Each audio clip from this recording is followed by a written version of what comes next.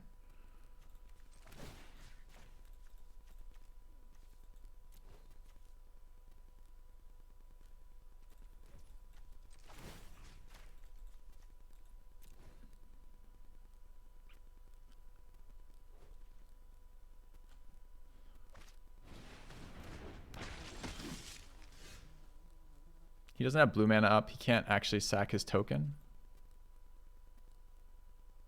And if I am going to do that, I might as well scry, right? Since I can't double tap. Although I lose the attack. And I lose the block.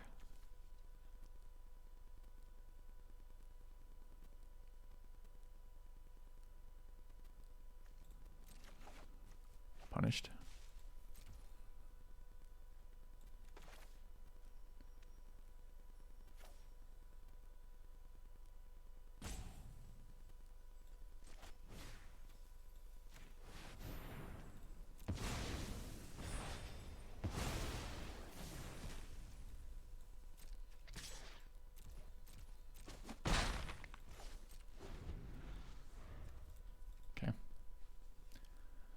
Sack the veteran? I don't think so. Maybe. Maybe it's okay. We're at 8. I'm not hating the life from this. It is another body.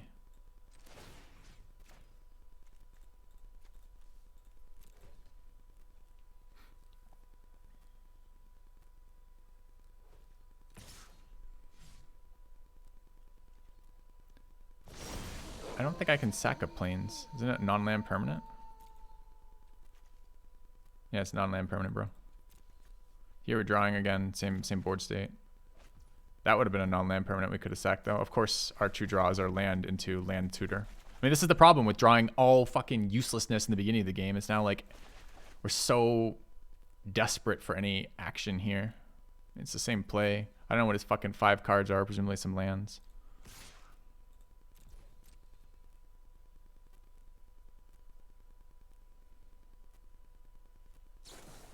Of course it's a flash flyer that's bigger than my 2/2. Of course, on his 1 blue mana that he's splashing. So how do we play this? We can keep our guy alive by tapping it so it doesn't kill us, but then we're at 8 and he has 8, 3 in the air, always hits us. I guess we just block with the veteran on the 5/4. All right, so that resolves. We tap it. We go, hello, no. We go, you.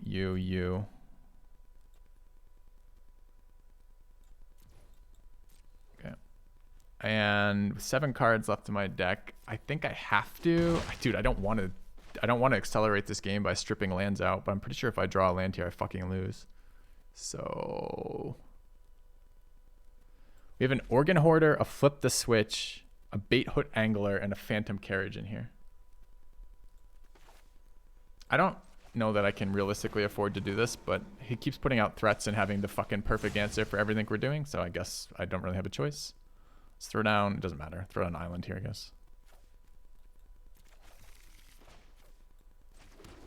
Yeah. 3 color, no splash. He didn't play any cards for like the first 20 turns.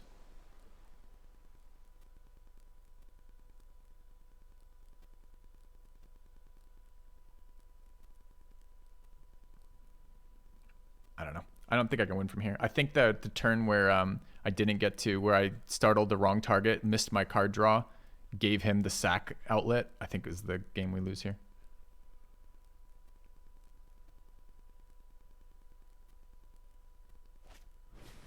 Just kidding. He's got another removal spell, another answer. This one exiles. It's 8 to the face and we lose. I would say well played, opponent. I mean, he seemed to play fine. I mean, what happened there is our deck refused to give us anything remotely playable in the beginning, and then followed up by me punting, which feels pretty bad. So, I mean, he had an instant answer for everything we played, right? Okay. Does seem kind of bullshit. My opponent's land count drew a fair number of cards as well. I don't know. Frustrating game. Nothing I do does anything. Everything my opponent does is fucking exactly what he needs in that moment. Is a pretty standard. Feels like shit magic. What was the misplay? I targeted the wrong thing. I didn't mean to. It wasn't like a, there's a better line and I missed it. I just literally talked about what I was going to do, chose what I was going to do, and then didn't do it.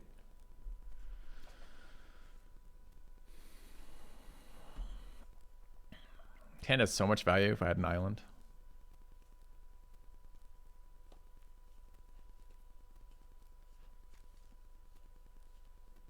We have 7 blue sources that are lands and a key for 8 blue sources. We get 3 draws to hit an island really before it's the end of the game. I think I'm just gonna keep. It's kind of nuts with no playables, but we do have these planes in here because we have a fair number of early white cards. So if we draw some white cards, we might end up playing those. This card has never showed up before either the end of the game or when I don't have the ability to cast it. So. Opponent, 2-drop, 3-drop, going first. How about island? Planes again. Fuck you, Magic. Fuck you. All right.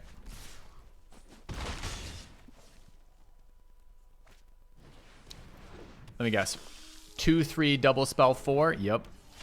All right. Well, 5 turns later, we are going to be allowed to play the game. How does it feel to play the game at this point? Pretty nice. So 4 in the air guaranteed. He attacks with that. This thing is super annoying. The Organ Hoarder gives me a chance to double spell by picking up an island, but it will draw him a card. Otherwise, it's a Larder Zombie and pass with 25 mana open, so I guess we're looking for islands. That's not an island. Okay.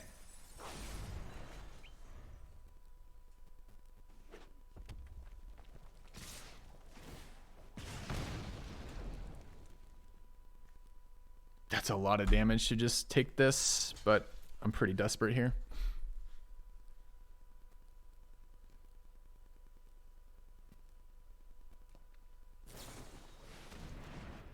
Is that even good there?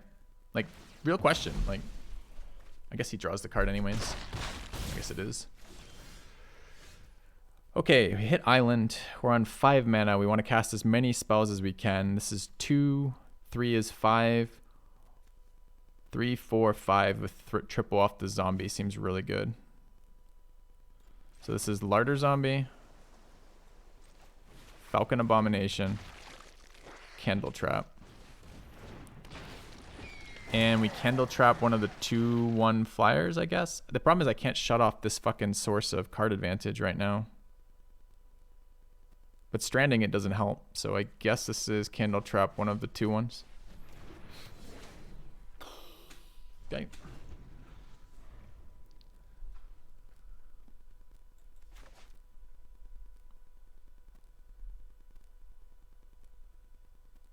I mean, I'm just going to draw him a million cards. And I'm going to lose because he will card draw to kill me from as we stabilize, and I won't have any resources left to deal with his extra resources because we didn't play the game for the first 4 turns.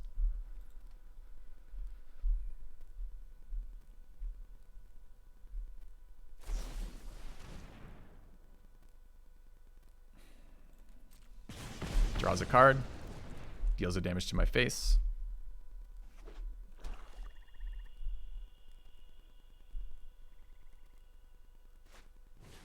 Dude, just stop. How come? Fuck you, opponent. Fuck you.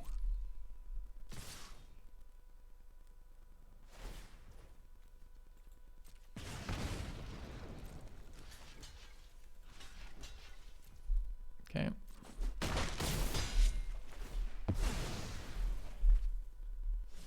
Jesus, just go first, have your opponent land screw and hit all the fucking spells. 2-drop, 3-drop, double drop, 4-drop. You know, it's like, it's just so tedious to watch.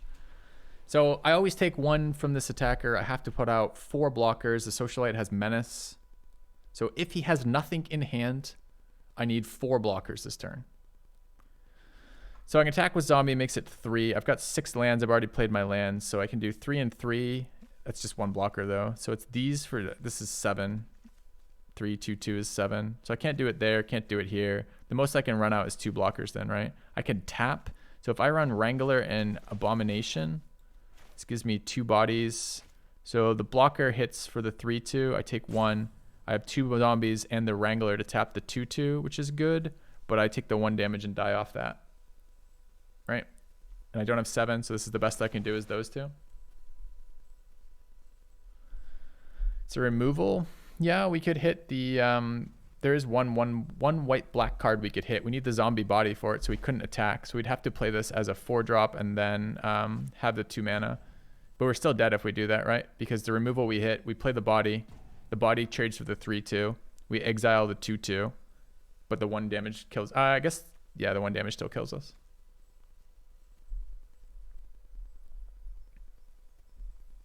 There's no way out of this. I'll draw. Just to see, but there's no way out of this. He can always block, I suppose. Maybe that would work for us. This gives him another draw, by the way, attacking with this, so we're not super excited by that news. Maybe he can just draw a card that will kill me and I won't have to think about anything anymore. We have life gain too, but not that we can draw off the top. Like nothing that we can play after drawing this. Island. Fuck you, game.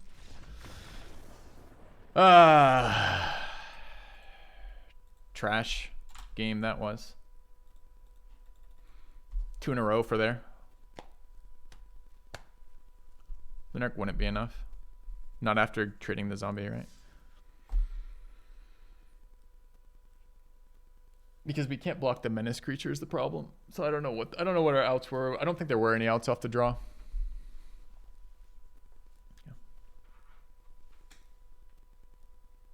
Yeah, the island at the end is always telling.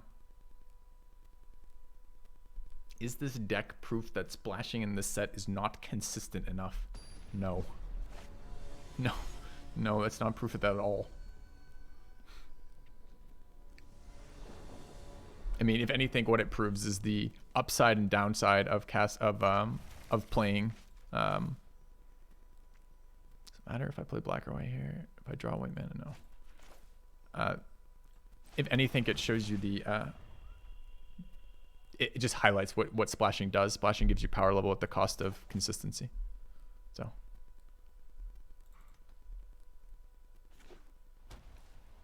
are you gonna go 1-drop white mana? Yeah, you are. Fuck you. All right. Every opponent ever. I got planes here.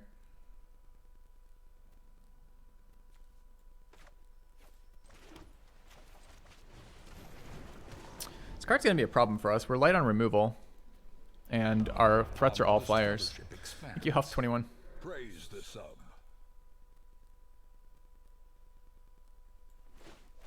White green. So this is even better for them. It's gonna be a Coven activator. Okay, 1-drop, 2-drop. At least they're not going first, I guess. Another land here is awful.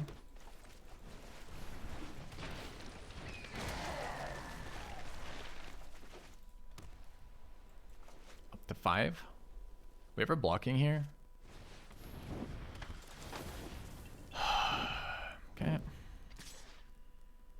1, 2, 3. The 3 takes advantage of the 1 and the 2. Did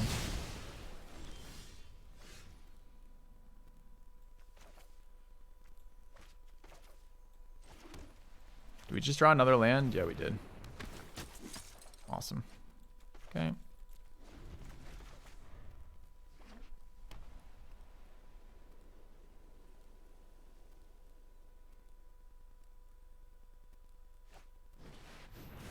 Okay, 1, 2, 3, 4 opponent.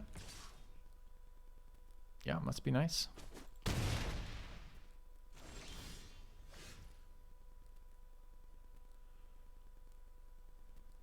Do we want to give him a removal check?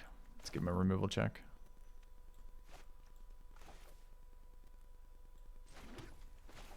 He hasn't played any yet, so there's a decent chance he'll have it.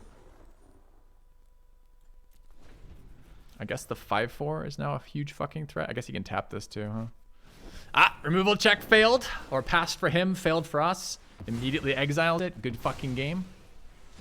1, 2, 3, 4 removal. All your cards synergize. Play them all in order. Awesome. I can guess I can solo block that, but I'm not even going to be allowed to do that because the Trapper is going to be able to tap. I'm not going to have mana to double spell. I think I have to chump for tempo because I'm not going to be able to do anything, but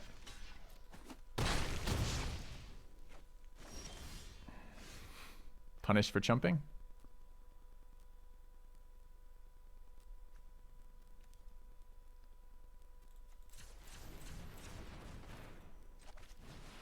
I guess I'm exiling the 4/4. I didn't even want to exile the 4/4.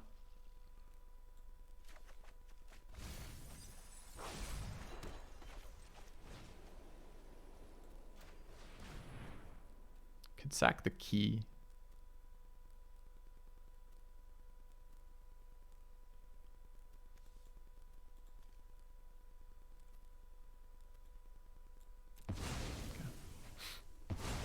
Why would we not sack key? Because it's thinning. The zombie is only good with larger zombies and Scab Wrangler, so it's really close there.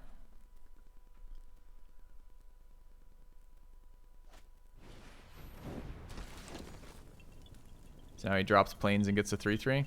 Nice. Still full mana saturation on opponent every single turn thus far. That's kind of bad too. 8. Do we ever... I don't think we sack Veteran. Dude, another land. Nice. I think I have to rise the 3/3 that's causing all these problems. Sucks it's not the Trapper.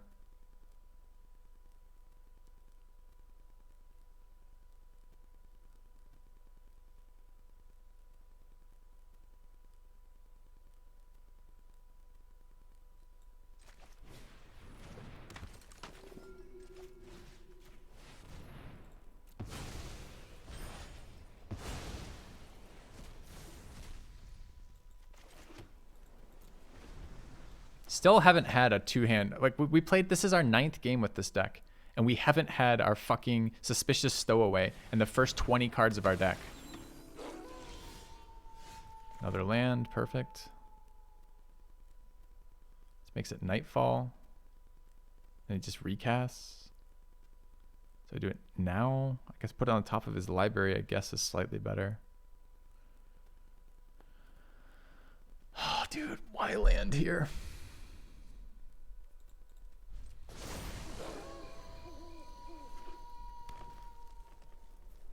Exact lands is what he needs every turn. Every turn. Just like, oh, you're too many lands? No, just the right amount. Just enough to cast all the things. Double spell per turn. Keep the threats up. Never relent.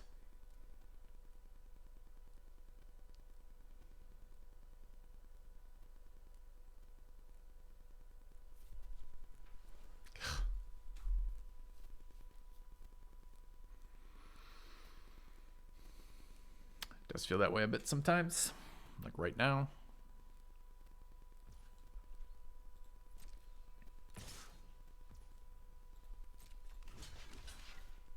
So it's interesting this play because this means he wants to put out another threat.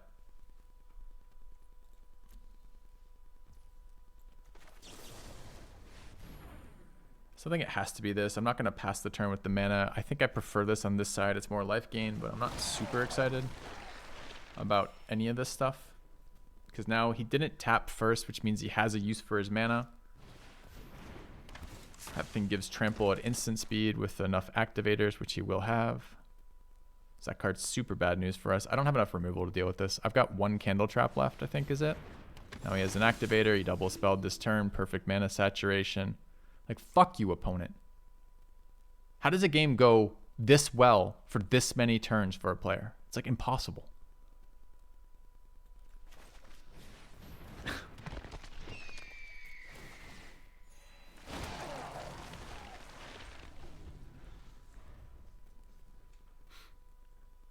So we played both our splash cards. They were instantly answered. The opponents had exactly one removal so far with a full hand with playing out threats on curve the entire game. And that one removal hit our bomb fucking lifelinking rare. We double spelled off Rise, which was super good, but he's just got enough threats. It's not going to matter. Like, I don't know what to do from here. We've been through our deck. How many lands have we had? 4, 8. We've had 10 lands of our 17 that have been in the top. What is this? 1, 2, 3, 4, 5, 6, 7. So we've had 9 non-land cards and 10 land cards in our deck right now that we've drawn. So we're drawing more than 50% lands to this opening from our opponent, which is this ungodly fucking opening. That's weird to play that pre-combat. That's just weird. All right, 11 of our 17 lands.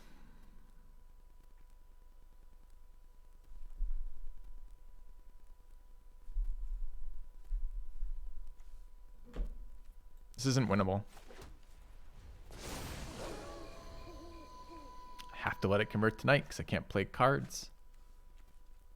Maybe I could have attacked with veteran and blocked and I could have recast it, but if I'm him, I'm never doing that. I'm at 20. Removes a blocker and transforms myself into a guy.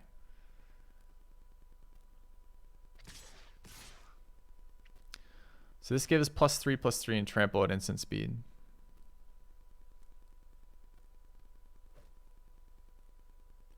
So this is 8 and 3 is 11. He taps as part of the attack. He can't do that anymore. He can't give trample at instant speed as part of the attack anymore. So he can transform this. This is 8. Maybe I just gang block this fucking thing. I mean, I'm going to die to the trample next turn, but I do have outs to deal with this. I mean, what are my other options? I chump here and chump there. Seems pretty shit. He gets both these, though, for the transform and hits me for 8.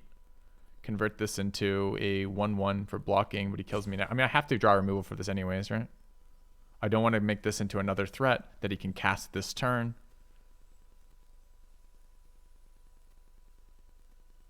I mean, what am I even talking about? We're trying to make best case scenario decisions on a game where we're like 1/4 of their resources and 1/10 of their tempo. Yes, we can play the best given to our options available. Like, who fucking cares? Not Candle Trap. Does it matter the order? I can convert these for life by attacking. They're 2 apiece.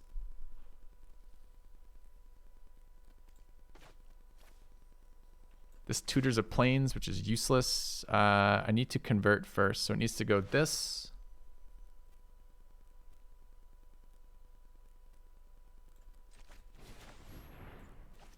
Oh, I almost miscast there, but didn't. Okay, this.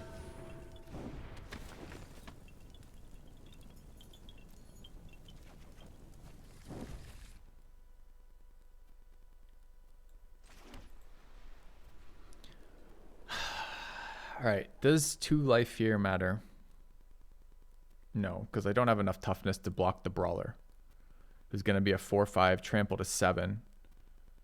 I'm just dead. There's nothing I can do here that matters at all. So we'll do everything we can to matter, but it's not going to matter. So we full control this, attack both zombies. Have to do it with the trigger on the stack, or rather before they die, because we can't do it otherwise. He doesn't block. Sure, it doesn't matter. And now we go transform. Okay. We let that go. Gain 2 life.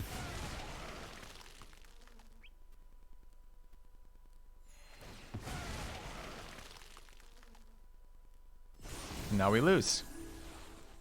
We did it, chat. We managed to take a 6-0 deck and bring it to 6-3 through skillful piloting. I'm really excited by that.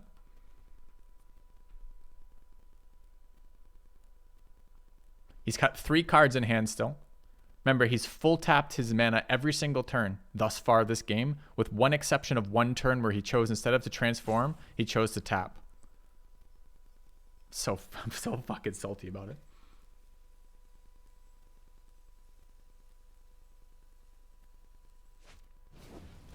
He's got another removal piece at 1 mana for us. Nice. Doesn't that just miss lethal doing that? Isn't that just always worse than killing me? I don't know. Whatever. It's so irrelevant. We're so not even remotely in the same ballpark for resources here.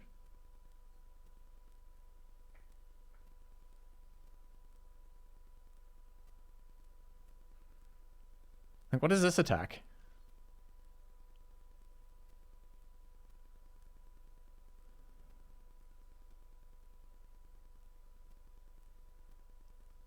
Maybe he doesn't know there's more text on that 0-4? Is there any sequence of cards that we can draw that wins? Like, our draw card don't just draw. I guess I conserve the life. I can't imagine giving up power here is good.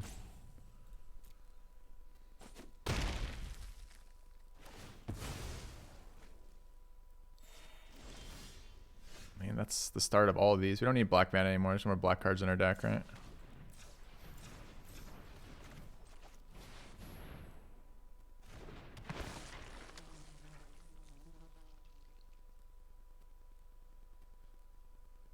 I mean, they're both good. Okay, so we've drawn lands for the last 3 turns. We hit Organ Hoarder. All 3 cards are gas cards. All 3 are good on this board.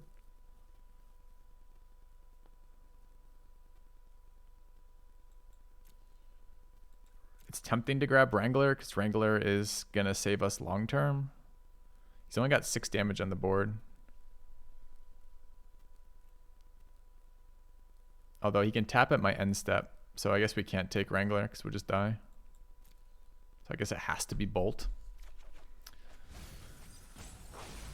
Ew.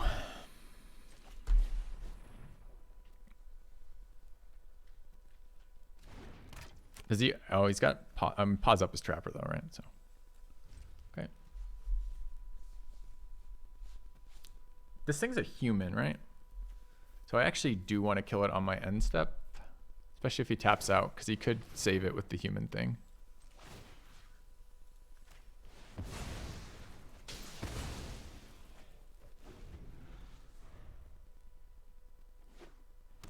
Yep. Okay, draw your 7th land to put out another 4/4. Seems good.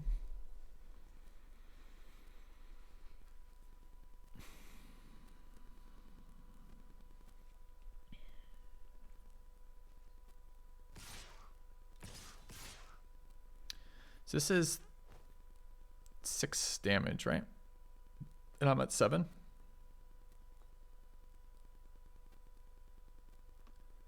Six to activate. I mean, there's a bunch of pump spells that could be there. If he doesn't activate, it's just 3.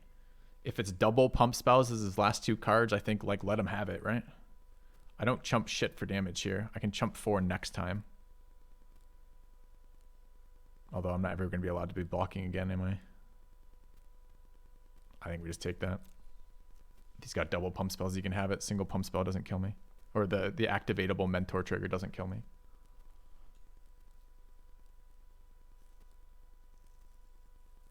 Yeah, Doubtmaster, right?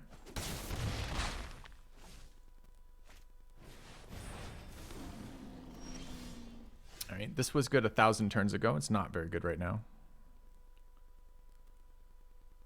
And you can only tap one of my blockers anyways. Is it better to put this on the 2/3? It removes 2 rounds of threats as opposed to the 1. I'm going to be chumping this anyways. I guess I could technically trade for that. It's just a fucking terrible trade because it just lets him recast it.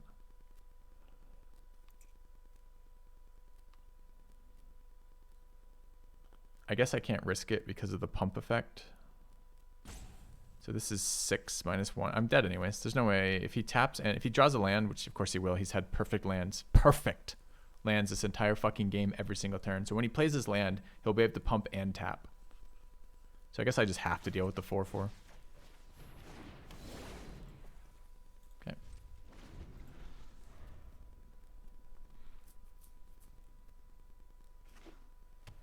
Told you. Fucking told you, chat. When does it show up? Right when you need it.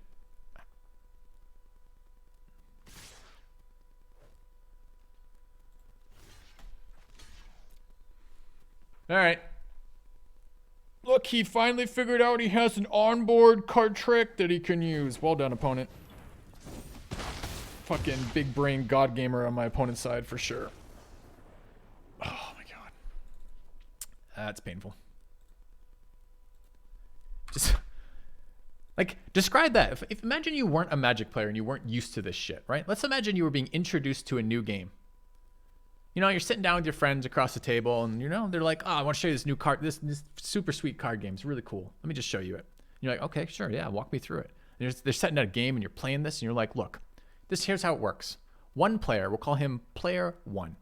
Player One isn't allowed to cast spells, doesn't draw lands at the appropriate time, draws less resources than the other player, can't cast the resources he does have, and all around just doesn't do much at all.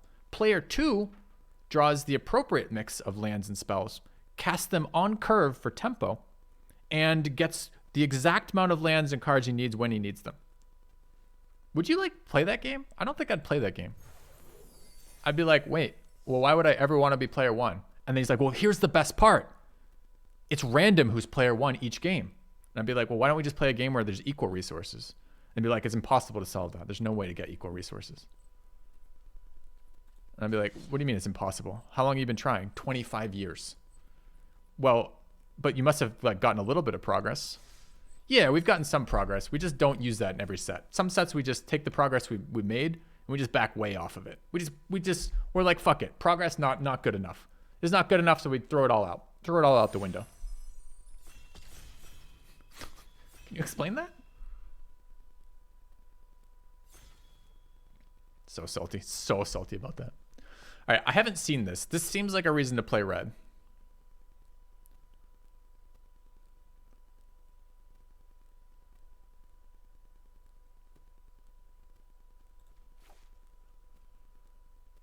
There's a bunch of red cards in this pack. Both the blue cards are quite good. The safe, consistent grinding for number 1 play is to like pick up probably Overwhelmed Archivist and hope to wheel Corpse Gobble, or even perhaps the Horde. But I haven't played this, and surprise sweepers tend to be pretty fucking devastating. So let's try Burn Down the House. This will be my first time drafting the card. I haven't had it played against me, and I haven't played it yet. Red tends to be open a lot too. All right, so right into a Cathartic Pyre. This card reads 2 mana, instant deal 3 damage to a creature or planeswalker, which is slightly better than Moonrage or whatever it's called. So I've never seen anyone use the second part and have it any effect, because it's throw away a removal spell and 2 cards from your hand to get 2 cards. So like it's always desperation, the second mode. But we'll take it.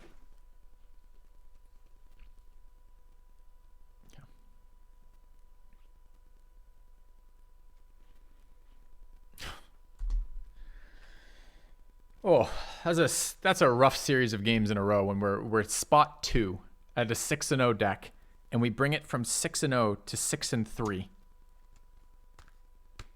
It's painful.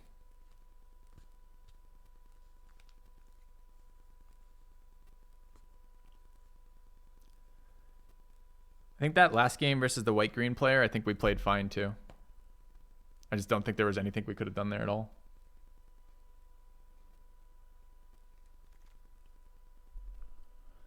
All right, what's the cards in here? The green cards are super weak. The blue cards are fairly weak. The white card's fine, but not good. The black cards are pretty weak, except for Crawl. Crawl's okay, but I'm not going to go out of my way to pick it up right now. Festival Crasher and Stolen Vitality both seem really medium to low to me. So I guess it's to play with fire. I don't love this card, but it's fine. It's like an instant speed immolation. I've never seen it scry, but maybe it will one day. I mean, 1 mana kill a thing is reasonable. So maybe we're looking to be like blue-red spells matter a little bit here, possibly. Rough in these situations, what can you do? I have my solution to what I do. I vent about it to chat, and I express my disgust with the system being unchanged as it is and my annoyance with RNG as a whole. But I hear you. 6-3, give me any ranks, or did it just lose? I don't know. There's another burn spell in red here. Moonrager Slash is okay. It's expensive at 3. It's really nice at 1 though. I don't think I'm going out of my way for either of these white cards. Are not very good. The blue card's also not good. Secrets of the Key is decent here, but this card wheels a lot. If we are looking to be blue-red spells matter, this card is one of those ones that you really like. It's card advantage as well as spell triggers. Green cards aren't good either. So I think we're not going out of red yet. We'll just take Moonrager Slash. Now, these are not. This goes face too, Moonrager Slash, which is really nice. It is any target. Pyre is creature or planeswalker. Seems late for a Slash. Slash isn't that great in this format. With all the disturbed creatures and flashback cards, removal, like badly priced removal, isn't very good. It's a tempo format with a lot of value in it as at the end. Huh. This is actually halfway interesting. We have a shit ton of red damage spells, so this is the best Flame Channeler will ever be, but Flame Channeler is still not very good, even as a human wizard who converts. Festival Crasher is fairly interesting with a bunch of spells, and Blue-White Duel is actually really exciting to me too, just because duels let me splash, and the colors I'm very likely to playing with this are red-white. Splashing blue is reasonable, or blue-red splashing white is also reasonable. I think I'll take Flame Channeler. I've never had it in a deck when I have so many burn spells, but I'm not convinced this card is any good at all. More red burn, an Immolation, and an Elementalist. I don't know the answer here. I like Elementalist. I also like First Burn the Accursed. The problem with red damage spells is they don't hit creatures of a certain toughness. Dude, Elementalist is fucking good for selection. I think we're going to take the first burn over the first Elementalist and then see what shows up. Immolation's a fair thing to consider as well. This is a weird start. I've never had so clearly a red deck with so unclear what our second color is and so many burn spells. Griff's fine. If we're playing instant speed damage, which we are with all the removal we have, then a Flash Flyer is pretty good. I think it's better than the Infiltrator. I mean, Infiltrator's fine for the same reasons. Forcing day-night conversions are okay to make this a 4/4. Maybe that's better. I don't really care about the second color here. It's not like Griff is an exciting card. It's just okay.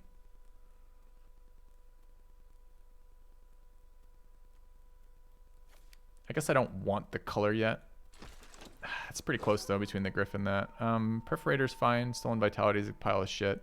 Bird Admirer is okay. The other Griff's okay, too. I think I'll just take the Perforator. I'm looking for an indication of what second color we should be. Black-Red Vampires would be great if we got there, but I don't know why we would. It's a late Commando. That's 3 late white cards. We might have got the indication that white's open. Interesting decision between these two. This is really replaceable, but so is this. But this card actually plays really nicely with holding up a bunch of instant speeds again in the same way the other the other werewolf does, which is forcing conversions. I guess I'll take the 2-drop over the 4-drop, but I think that werewolf is worth considering. Another werewolf, more white cards. I think I'm going to take first Electric Revelation over second Infiltrator. The Infiltrator's not so good that I care about it. There's a second Crasher. So we're definitely red spells matter. Are we red in another color spells matter? Do I want third Crasher? Not really. Feels like white's open from this direction, so we should definitely pay attention to that. All right, there's a green card. There's a white-red card that I quite like. This green card hasn't done anything for me. It seems really scary. Those are powerful effects, Hexproof and Death Touch, but it hasn't done anything for me. I've played it twice now, too. So I think we take Cavalier. So this pack is going to be weird. Third pack should give us white back, judging from the amount of shit that was open in it. I don't like Gruul. It's my least favorite archetype, and I don't think Gruul plays well with this many reactive spells because Gruul wants to throw down threats. I think I prefer Cavalier to anything else I can get there. It's not that that green card is bad exactly. It's just it's not super impactful. It's like it's a card that lets you break through stalled board states on the ground. Like we have shit tons of removal and no threats yet. Are we really going to be dealing with stalled board states on the ground? Literally sweeper and a shit ton of single target removal. I just don't think it works with what we have thus far. I think in general I'd take it over the Cavalier. So this card is super good if we end up playing blue. Blue-red spells matter. This card is sick with the number of spells we have. The card I'm passing to take it is a Search Party Captain or another Perforator. This card sometimes wheels too. This card is actually very good for a burn deck too, though, since it is it's a body that replaces itself.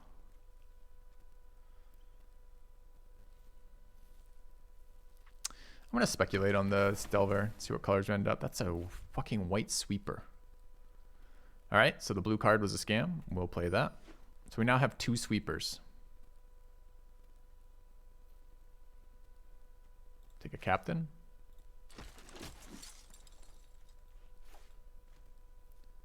So we're white, red, spells matter. Kill all the things. Huh.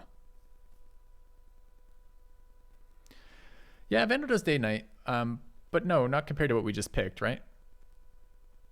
What was the pickup against for that one? It was up against Search Party Captain. No, this card's just better. I did look at the Vandal and see the Vandal, but again, like think about it. If we're 1-to-1 removing things, having some card replenishment is really, really good for us. This deck is special. Never quite seen anything quite like it. I bet you it goes 1 and 3. We never hit either of our sweepers. Flash creature, decent in a deck like this. I'm trying to decide if this card does anything. It's an okay early beater that gets to be sacked. Yeah, it's a red rare, chat, but is it an exciting card? Is Commando better than that, for example?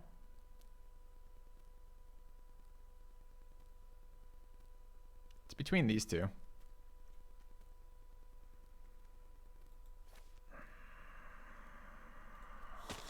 I'm not...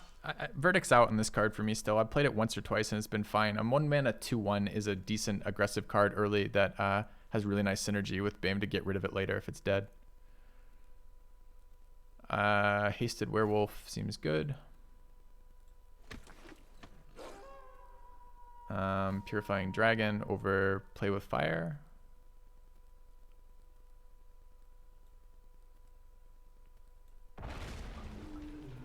Yeah, red is clearly open here. Mono red Vanquish the Horde. I mean, we could not play white, but we only have 3 white cards right now, and one of them is totally replaceable. Do we want a second Perforator over first Veteran? Veteran tends to be good. Value card, life gain, chump blocker. I think I want the Veteran. I want to move more towards white-red to support these colors as well. And Perforator is really replaceable without Vampire Synergies. And Vampire Synergies are red-black. Vandal Wield. I'm fine with Vandal. I'm fine with Crossroad Guide. I don't hate this card for switching day-nights, pinging them.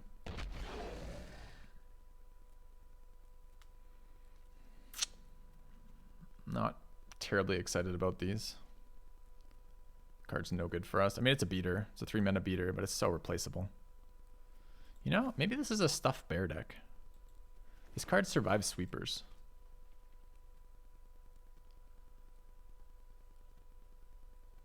See you, Just Lowman. Cheers, man. I'll take the 3-drop that rebirths. Take a second Vandal. Take an Immolation. Take a Ruffian. Red is wide open. Green Planeswalker. Probably, what is this? The best Planeswalker in the set in green. So we could have had double green rares. Never punished. Never punished, chat. Fuck. Yeah. Fuck. This is probably Pyre, right? Could be a Cursed. Or Candle Trap. I mean, we can't play it. We could cut white to play that.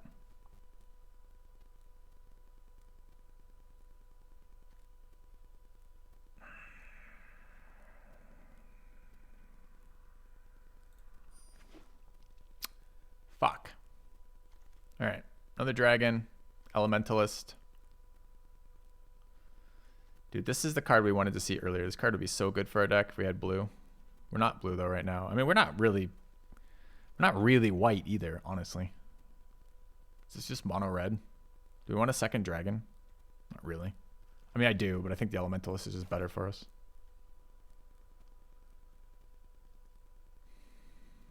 Elementalist could wheel.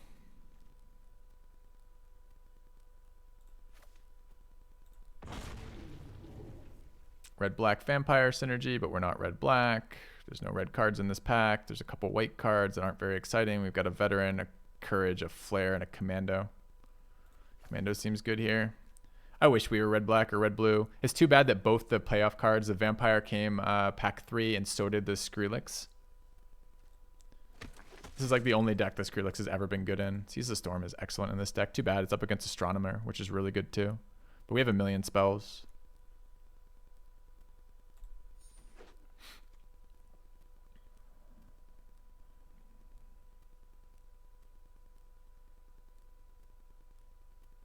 I'm not playing 2 Revelations, right? I already have enough 5-mana flyers. I'm not playing a Stolen Vitality. This is Candle Guide or Harrier.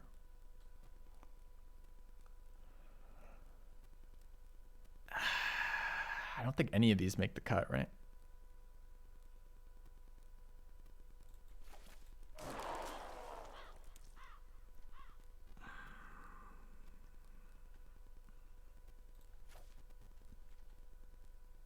Maybe I should have picked up that second Homestead Courage. Making these things 6 toughness. It's a late ass Alchemist. Super good for our deck too. Up against the Elementalist, unfortunately.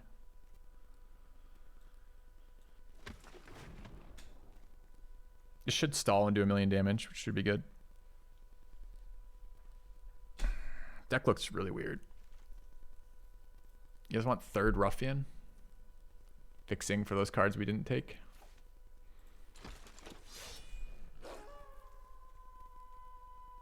This deck doesn't look good to me, man.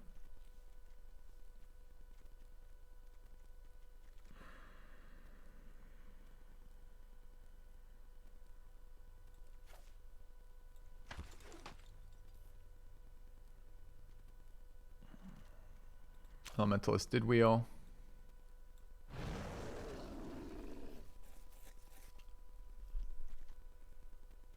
Second Courage. I'm actually going to play this. I'm going to try to make my creatures into 6 toughness and then sweeper, killing all their shit and not losing my own stuff. I mean, red was wide open this entire draft, and white was a little bit open, but not super open. And we got scammed by 2 green rares in a row, pack 2 and pack 3, pick 1s. I'm actually really pleased with my Cavalier pick over the green 2/4 that didn't do, or 3/4 that's rare that doesn't do anything for our deck.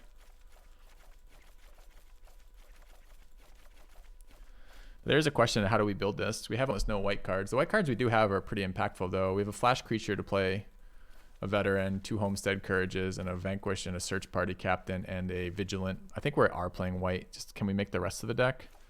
2 dragons, a Seize the Storm. Maybe Village Watch doesn't make it. Burn down the house. Burn the Accursed. Cavalier.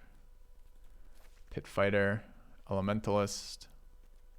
Gate Crashers. At least 1 Ruffian. Slash. The Immolate. The Play with Fire. The Pyre again. The Channeler. The Alchemist. Do we even have enough red sorceries for Seize? Like, I assumed that was going to be good in our deck. I just thought we'd have enough. But if I count, what do we actually have? This is only 10.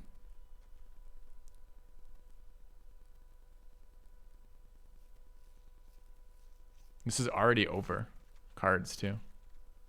We're not playing the Revelation to fix Screw. We're not playing the Village Watch, which I think is decent.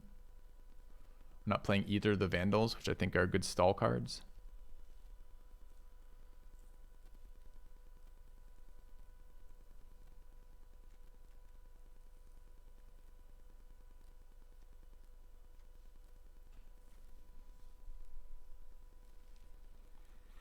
Yeah, it might be too much of a good thing with the Immolate. It doesn't trigger Alchemist. It isn't account for Seize. But that's our only spell synergy, right? We don't actually care. That's not true. We have the Crashers too. It's just really cheap.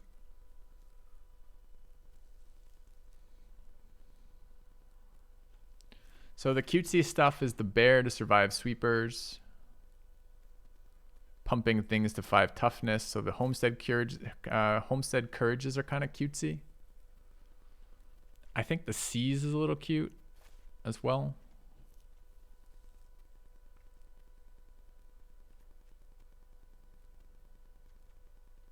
Five 2-drops, 1 3-drop, 2 3-drops.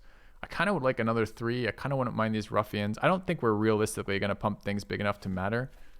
And if we're sweeping anyways, maybe we just don't even try that plan. And if we're cutting 2 flashback spells, are we also cutting Seize the Storm?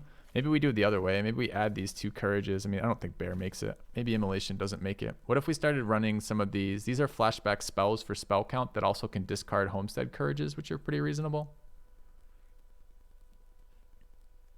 Maybe this Pit Fighter doesn't make it with no other vampires. I mean, it's a 1-2 mana thing that I can use to sack a land, but I don't know if it matters. If I don't draw that early, it's a fucking 3 mana thing that I have to ping them first.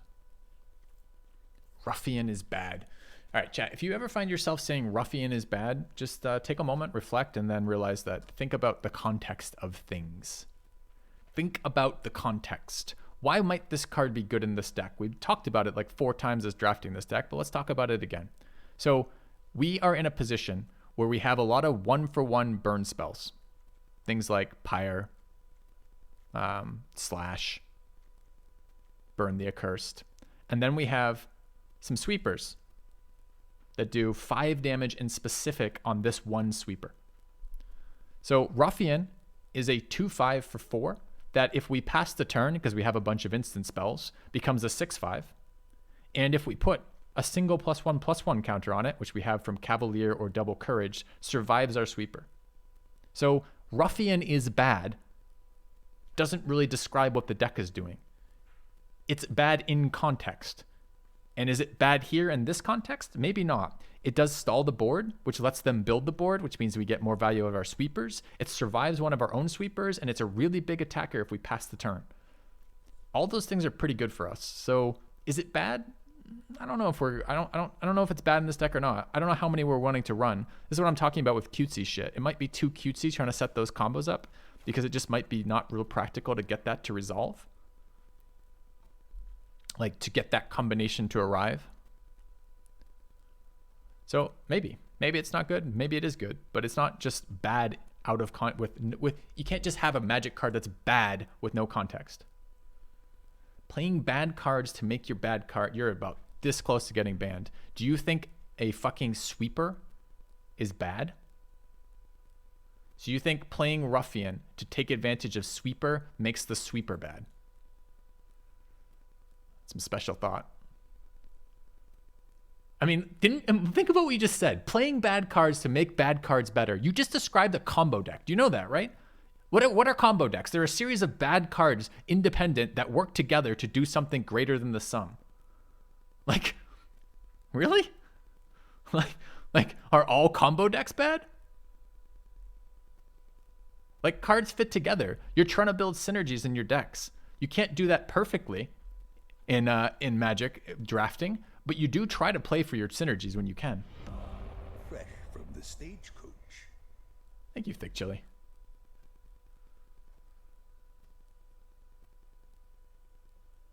Hot 600. I don't know what that means.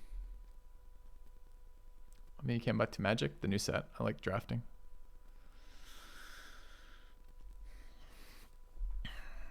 So if we cut these, let's just say we did. Let's say we started there. We get 4 cards in. Spell count is down to 7. 2 sweepers out of those 7. And 5 single target burn spells. We would want to bin lands for value. It would be 1 Electric Revelation.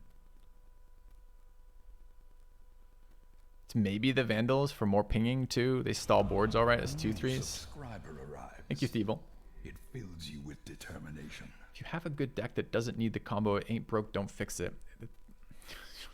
Chat, I don't know how to address all these misconceptions simultaneously. When you build a deck, think of trying to build as many strengths into that deck as you can. Yes, opportunity cost. So if I were cutting a series of red mythics that each of them individually won the game to fit in a Ruffian plus a Homestead Courage, yes, of course, we're not going to be doing that. But that's not what we're trying to do.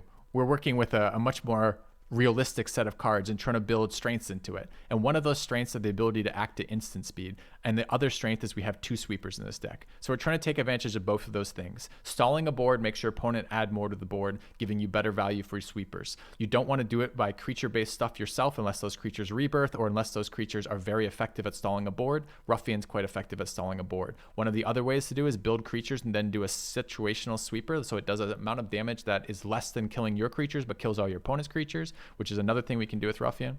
There's also some day-night cycle synergies we could build into this. I'm looking at this Vandal. If we're getting pings off the Alchemist and then pings off the Vandals and we're regularly controlling day-night changes, then the other werewolves also get better. So again, Ruffian coming better. So there's some stuff to be done there. It's just a matter of what are the final cards in this. I think the core of this deck is what we have here without the Revelation and possibly without one of these Crashers. One Crasher might be cuttable. And honestly, that Veteran might be cuttable. So if we start there, this is basically the core that we're not going to be able to move out at all. Probably.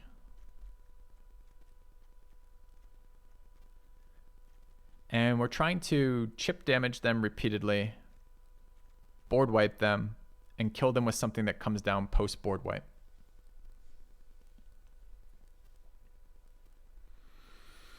White's hard to cut in this deck because Vanquish is very good for us.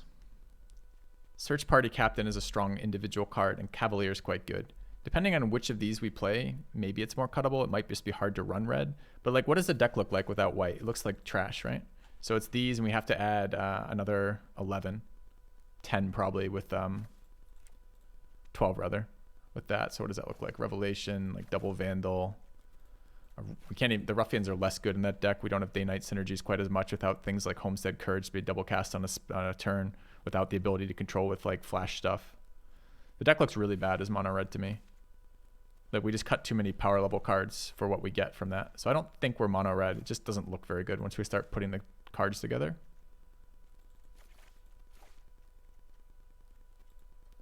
So the question becomes, if we are running that, and it is clunky because we don't have a lot of white cards, but if we are running those for power level, which I think is totally reasonable,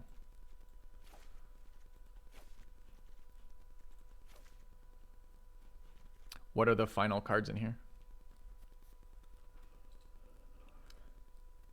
So I don't think this card works for us. It is a value card. It is a double. It's a very expensive, like 4/4 to 5/5, right? In this deck. Now, again, the cutesy shit are basically these here.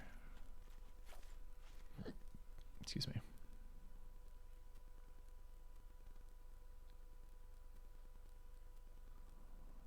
I feel like hasters play well with sweepers.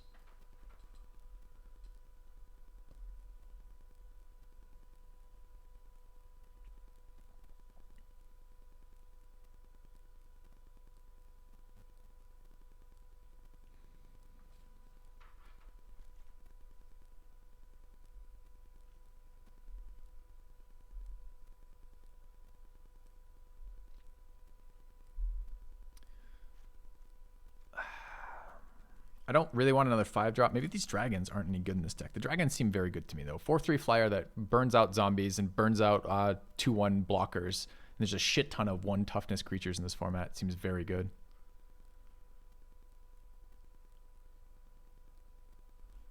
Maybe we want the veteran. Life gain helps stall. It's a creature we can cast twice. I mean, we could just run this and run double menace menace vandals too. They're not exciting, but they're maybe fine. I mean, let's do like multiple I don't want this card in my deck, right? How many fucking spells? 10. And if we run 2 of these, could run 1 vandal and 1 revelation too. It gets my spell count up to 11. It's another spell. Let's just fix our shit. Thanks.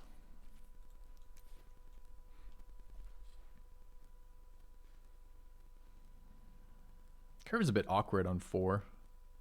So here we give up day-night stuff. If we run no werewolves at all here, we get really nice alchemist stuff with the Homestead Courages.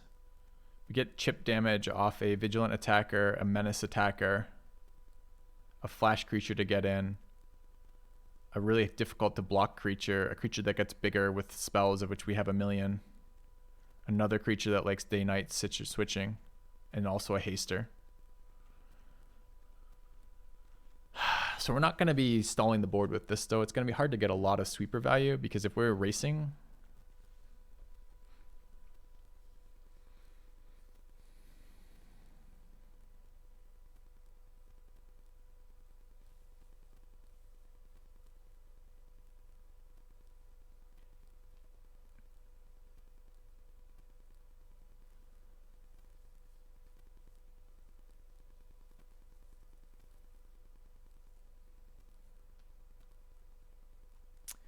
Anything in our sideboard we really like to be playing?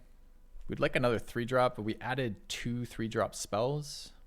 So we're now at 4 creatures on 3, which is decent. 1 removal, 4 creatures, another other burns at 2. This seems okay.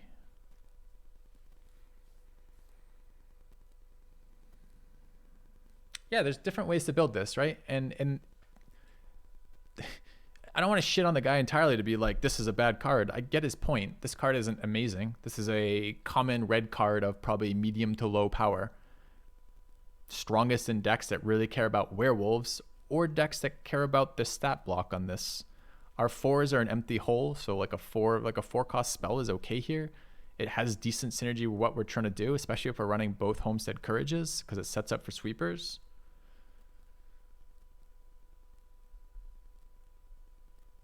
I mean, at 11, Storm gets a bit better, right? We're at 11 instants and sorceries. It is a double spell, 2 bodies thing.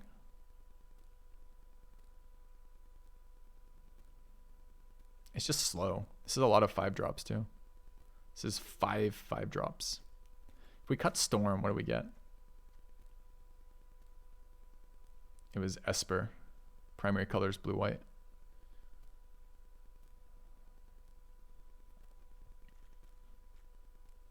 I'm not playing the 1-drop. If I cut this, I think I'd put in the other Vandal.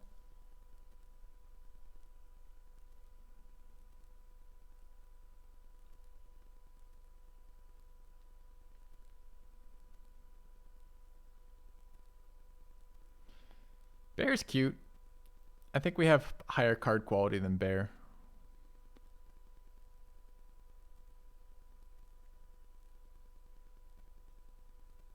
It does look like that's drawn wrong, doesn't it?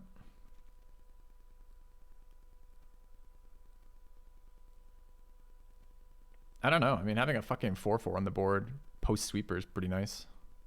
Do we try Bear? Do we cut Seize the Storm for Bear?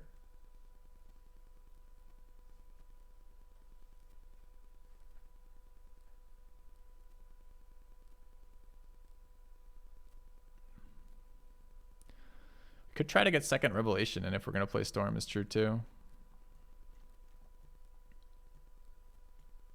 Bear's never good. Yeah, maybe.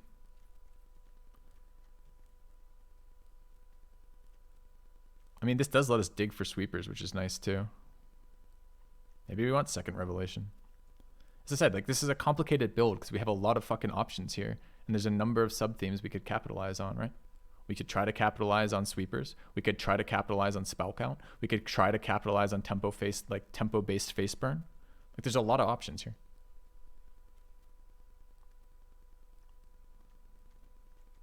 It's not like these Vandals have been super good for me either. Maybe it's that. It's a lot of Dirtle. Wait, what? Fucking game. All right. So we're going to want to run 17 lands with 5-drops and double Revelations. The Seize the Storm does get better there. It's 12 spells. I like the fact that the Revelation synergizes really nicely with the sweepers, which is we can dig for sweepers with card draw, which is super nice. I don't want 10 mountains. We've got Vanquish the Horde, and we have control over how we fish here, and we have early white spells and early red spells. Maybe it should be 10-8, 10-7. It's going to make it harder to bin planes if we get there. But maybe with only 1 double white spell. I mean, we care a little bit about playing these on tempo. If we don't have red, we don't operate. But generally with 9-8, you have a fairly decent chance at drawing your red cards, your red mana. And we have double red on 5 twice, right? It's at least 9, but it could be 10-8. Or 10-7, rather. Is this ever an 18 land deck? Struggling with cuts already, though. Am I worried about targets for Courage? Well, we just took out the 2 things. I mean, Courage is okay. So let's do one more round of evaluations and trimming here. I do now worry about targets for Courage because we just cut 2 of the things we were going to do. If we're going to do day-night cycles, having Courages are good. Courage is playing nicely with a Revelations because they're a card you can bin and not feel too bad about it.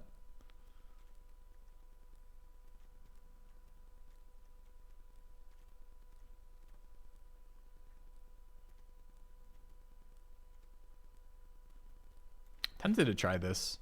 This is max spell count. Flashback spells can be exiled from your graveyard and still count for Seize the Storm, so they get double value. We're running double Revelation, double Courage, Seize the Storm with a spell-heavy deck with an Alchemist. Courage and Alchemist are a nice combo too, as long as you have something else to cast on. We've got 2 Disturb creatures to come back. We've got a Recursion spell for burn spells, Recursion card for burn spells, a draw card, a Haster, some flyers. I'm okay with this. Let's try this. I think I want the planes. Let's run this and try it. All right, I'm going to take a quick break, and then we'll be back in a moment. And to be fair, the Ruffians didn't end up making the deck, but considering them makes a lot of sense when you're trying to build the deck, right? So a lot of sub-themes. Back in a minute.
All right, chat, miss me?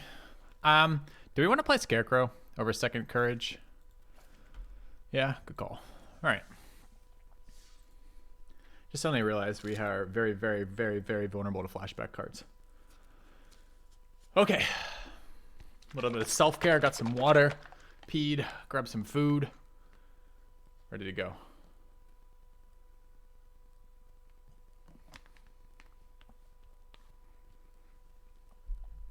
Where is alerts?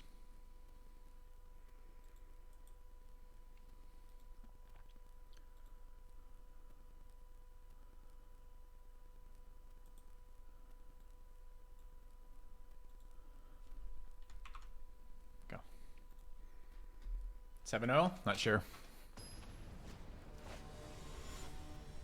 Am I reading at the moment? What am I doing for working out? I'm doing a lot of biking right now. We do a couple 25-mile, 30-mile rides a week right now.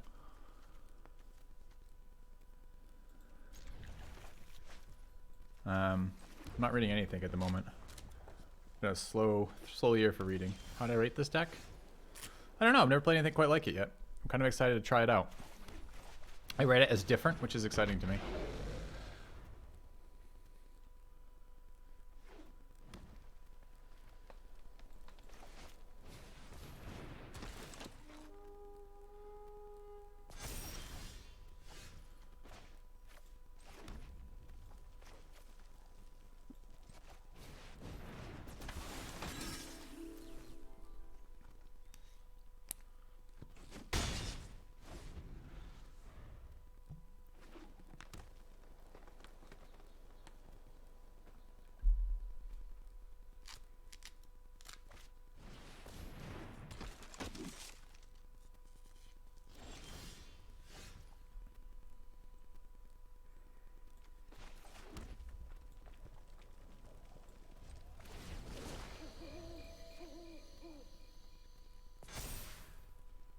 Making that a 2/4 is actually probably better.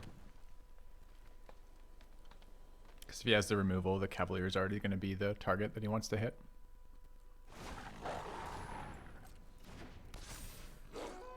Here I am going to slow play a bit.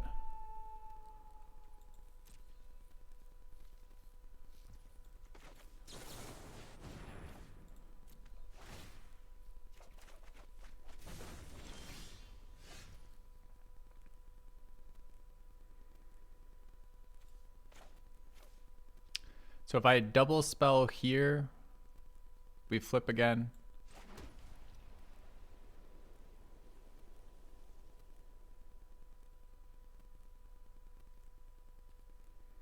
It's just a pass, right?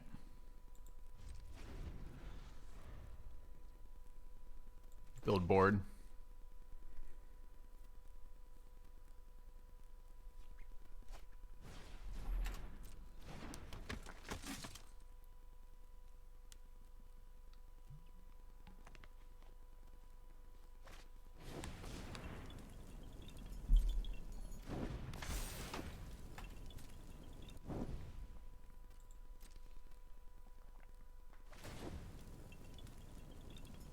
And what, give him one more turn?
Should be a huge red flag for him, by the way.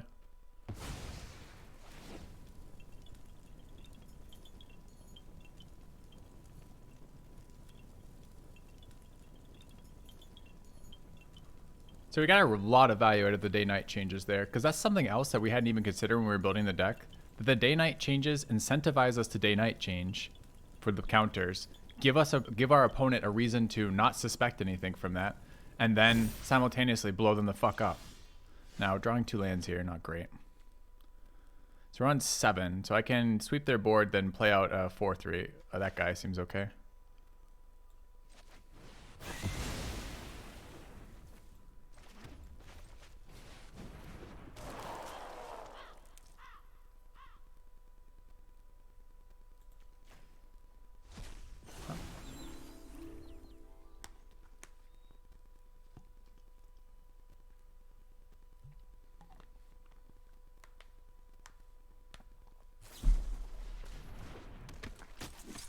Oh no, it kills my artifact creature. That's funny.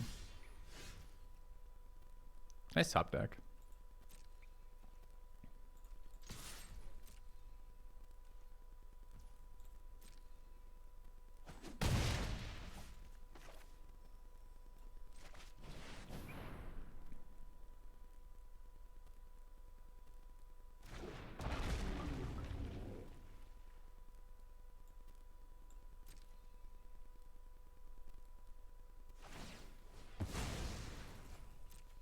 Well, +3 damage. He was waiting for a better target for the 3-1? Really?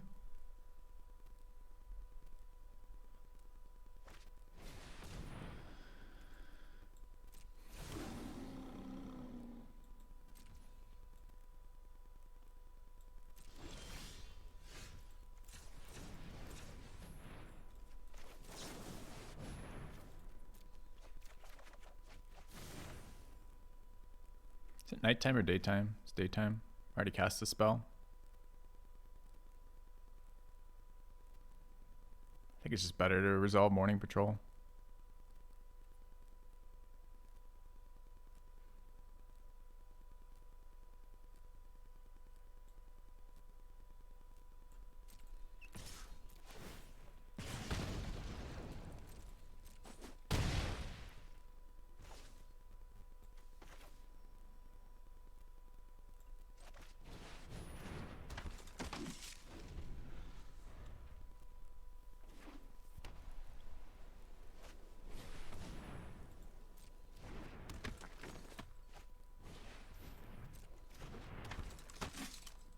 Doing a lot in 5 mana.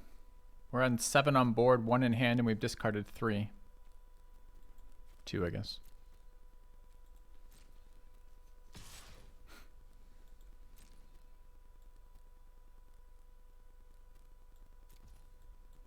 Doesn't that 2-1 seem really bad to everybody else? Seems really bad to me. Aren't I just gonna kill it with the dragon?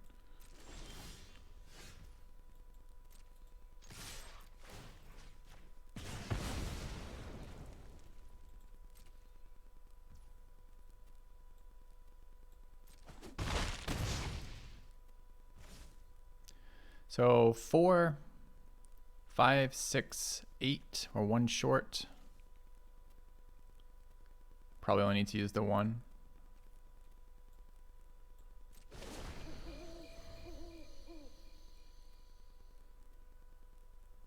Two-one sucks? It doesn't suck. It's just not super strong either. Sure.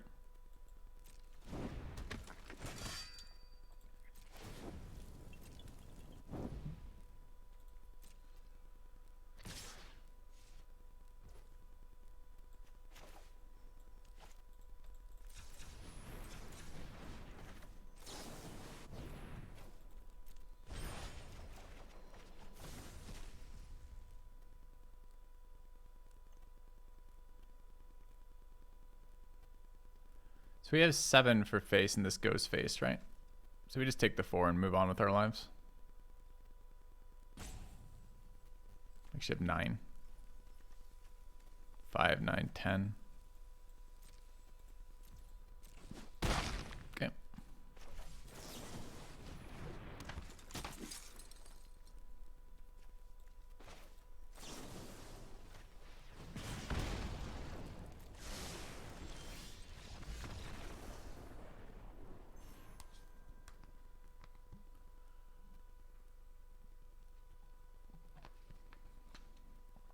So 2 thoughts there.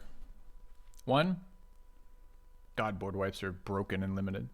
And 2, what did we think of the discard? So I think the double, that game, the double revelations were really good.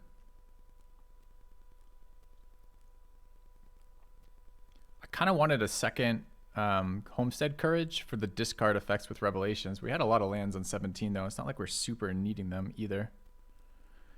I don't know. I'm not sure about the Candle Guidon instead of the second Homestead. Like, it was a body on that board. It got blown up by a 3-1. But again, like, what is our deck? I was thinking as I was making food, what our deck is going to suffer versus. And our deck is going to suffer a lot versus recursive graveyard effects because we're going to 1-for-1 ourselves to kill them and then get nowhere.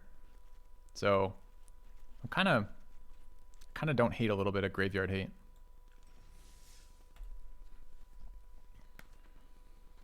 Crasher was pretty bad for us. Did 0 damage and killed no creatures. Now we're using it to bait a removal, but still, or to bait creatures, but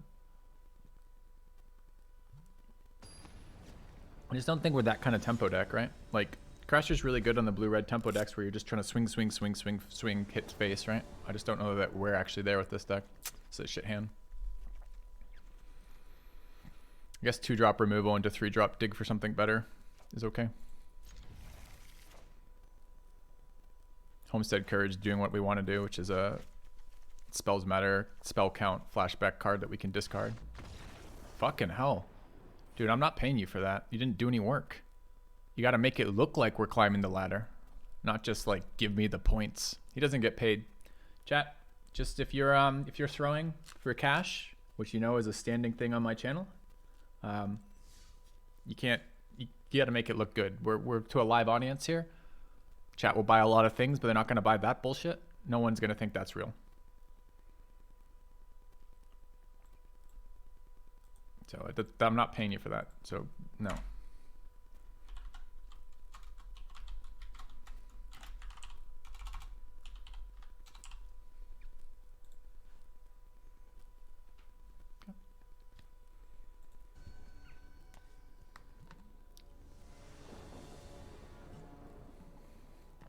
Desi pays better rates than I do for sure for throwing. Four mountains. We're 9-8 split. We did not go 10-7. It's a better card. Doesn't do anything in our hand right now. The Festival Crasher is harder to block.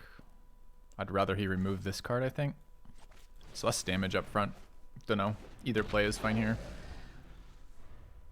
I'd buy either argument.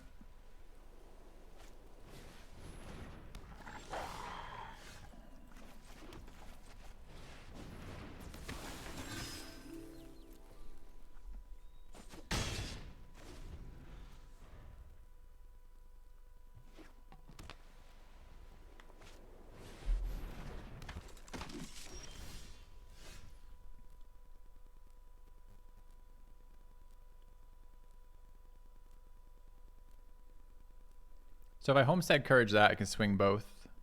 We don't have a second mount plane, so we're not actually that close to this. If I just Night Transition, he's digging cards out, but we have a 4/4 on this board. He's red-white, he might have answers to it. I don't really want to add to the board.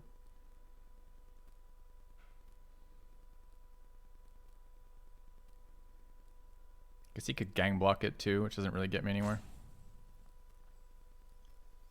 This is +2, so it's 3 is 4. If I had second planes, I'd just fucking slow play this. I might slow play it anyways.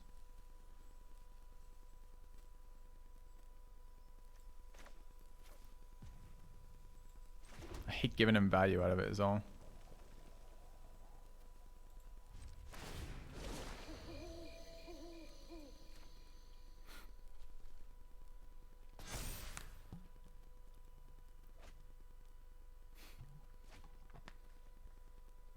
Hits, unfortunately. It's a nasty one too.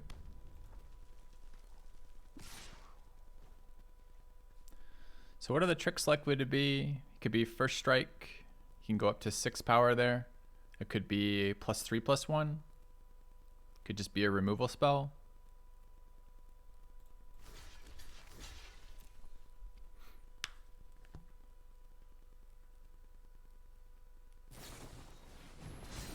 It's fucking Flare of Faith. That's still not super bad yet. If he's got another combat trick, it gets worse.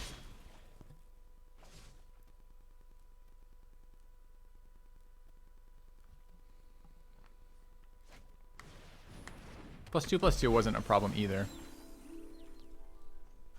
Do we just hit again? Alright, I need my second planes immediately.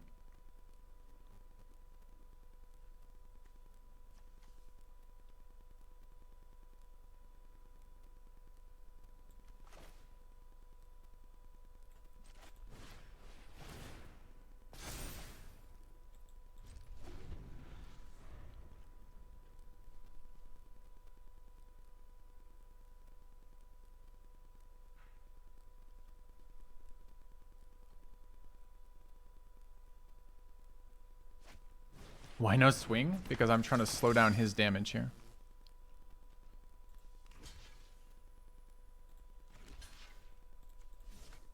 That should be this one because I trample on that one. Oh, Homestead gives Vigilance. I did forget then. That's just a mistake. Oh, he's going to burn it out too. Can I just top deck a planes, please?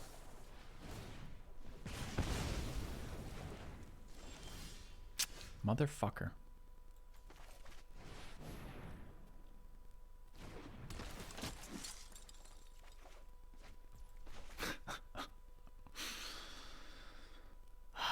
Fuck.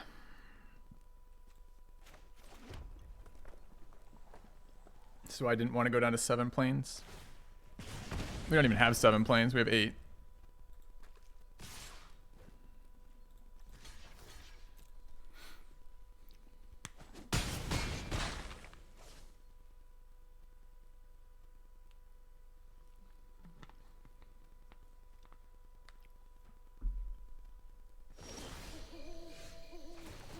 And now he's worried about the fucking removal, so he's not going to play anything. This is color screwed is what this is, unfortunately.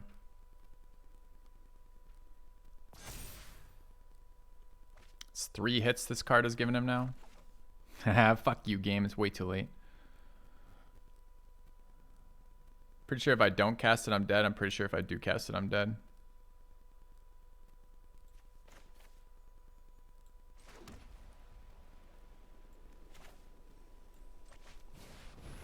It's too late. This card gave him 4 draws. And he played around the sweeper here. Not because it was even broadcast, just because we didn't do something for so long. He's like, why put more creatures on the board? I don't have to.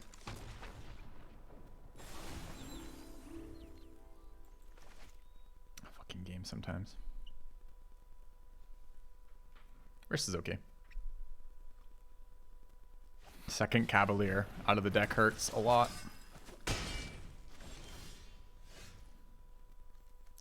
We have 1 spell only right now, 2 spells. This is a 3/3.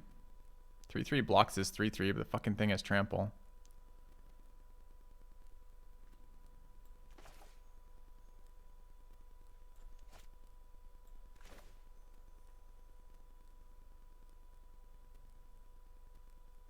I don't really want to trade the Flame Channeler here. Could make a 5/3, 5/4 dragon. Doesn't he just pass though? And if he just passes, doesn't this creature become a 4/4?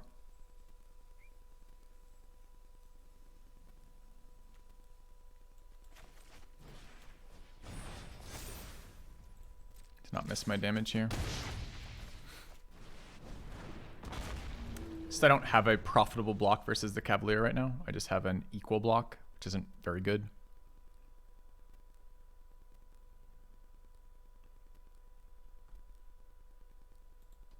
Just the guy has 7 cards in hand right now. I've already sweepered him. He's got 7 cards in hand because this card drew him 4 cards.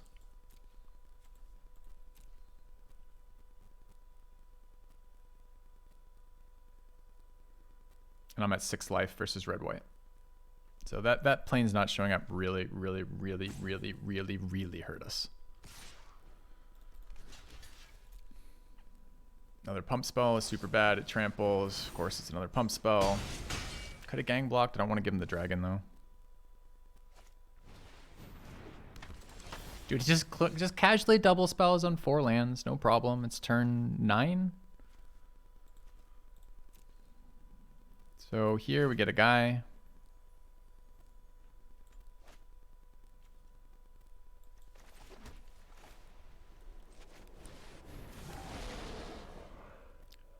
Can I even attack here?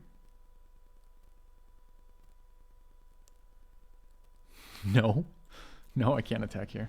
It's terrible. All right, deck. Give me something that works here. Something useful. Yeah. Runner planes. 2 creatures for one spell.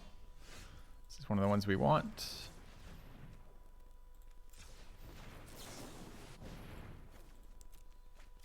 It's currently day.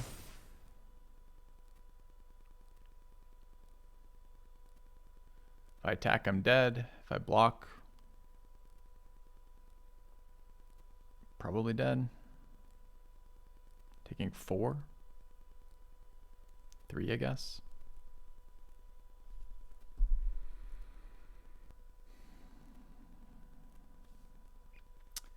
So what am I hoping to get if I draw again right now? Play with fire and red is useful. The problem is most of my spells are 2 mana spells. We're going to have 1 mana after we draw. So I guess I need to do it now. Because what I need to do is hit a land.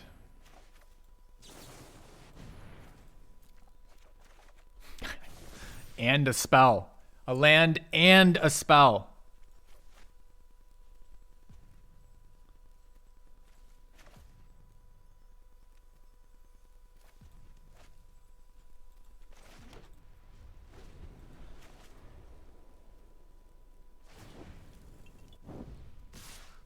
Yeah, never didn't have it's the fucking problem, isn't it?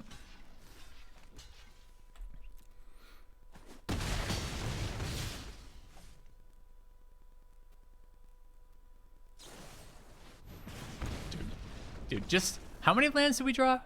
Okay, how many are in here? We've been 2, like, just this is another one of these games that you just don't ever win. Ever. Because of your draws. Ever.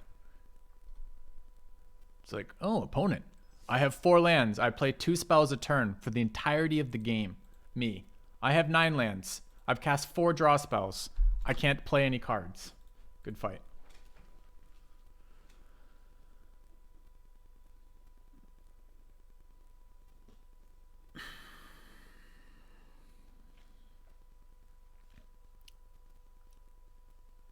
Yeah, there's a decision about double blocking the 3/3 on one of his attacks where he got away with pumping +1/+1.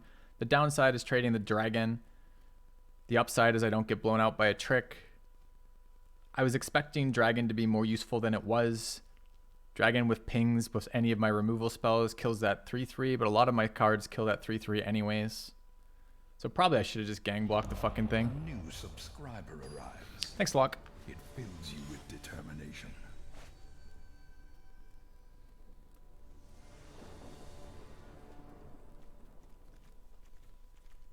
Going second with this hand, by the way. I mean, we have 2 planes. I don't know if our life total is going to survive this.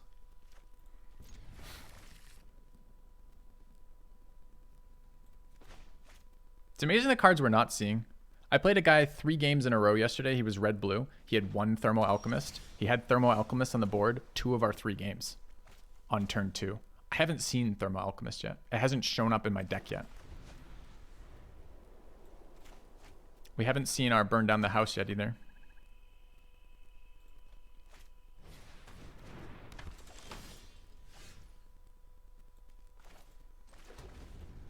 Morning Patrol is actually very good versus that card. Just it's a turn late. Yeah, I know. Oh, we have an alchemist? Yeah. Yeah, we do. Okay. Perfect Esper colors. Turn 3. Nice.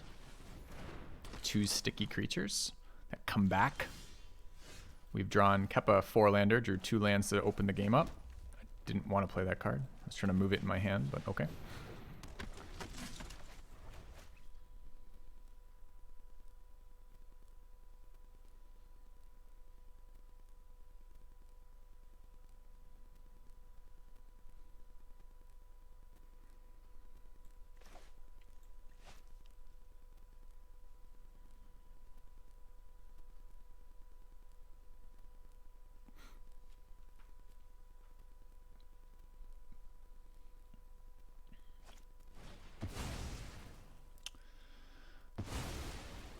guess if you have no other plays, it does deny me my flyer, my extra spell, my extra card rather.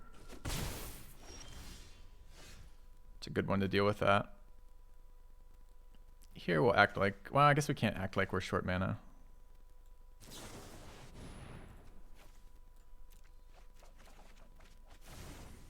Yeah, I can act like I was color screwed.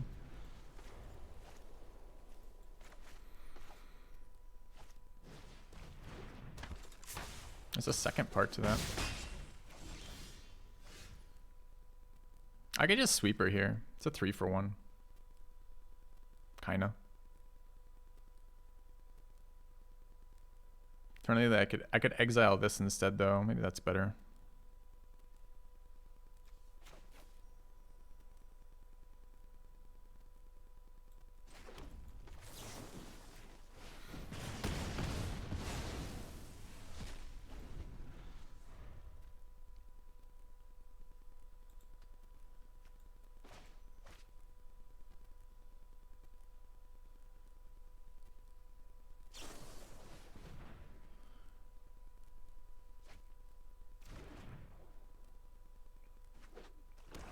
I think I'm going to get hit for 4 here and he's going to draw, but we'll see.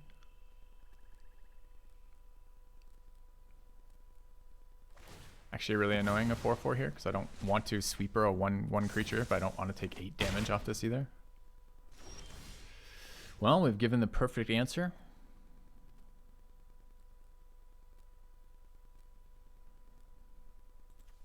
I guess he's splashing white.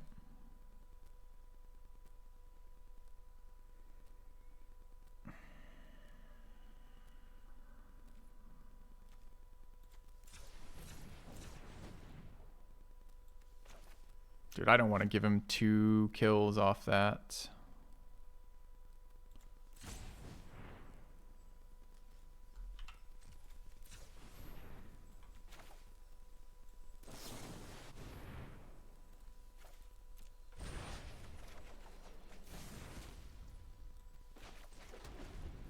It's taking too much off this demon right now. It's doing 8 damage to me, which is too much. I was really hoping for a 2-drop there. I was actually really hoping for veteran, but didn't get there.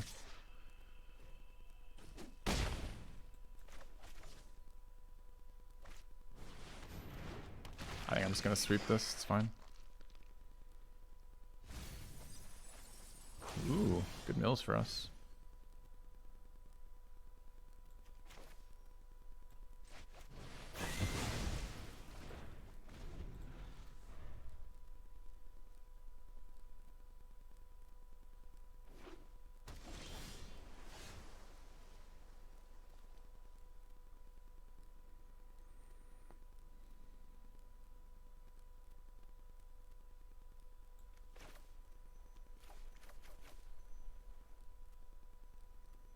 He's going to be pretty incentivized to counter, not this. It's too bad the mana doesn't quite work out here. He's going to be pretty incentivized to counter Search Party Captain. Do I care which of these is in the field? Yeah, I care a little bit more. Oh, no counter at all. That's fine. We'll play these two. I could play the dragon here. So what am I scared of? I'm scared of mind control. Why did he leave all these cards up? Don't know. What are we realistically playing around? This is the safer play.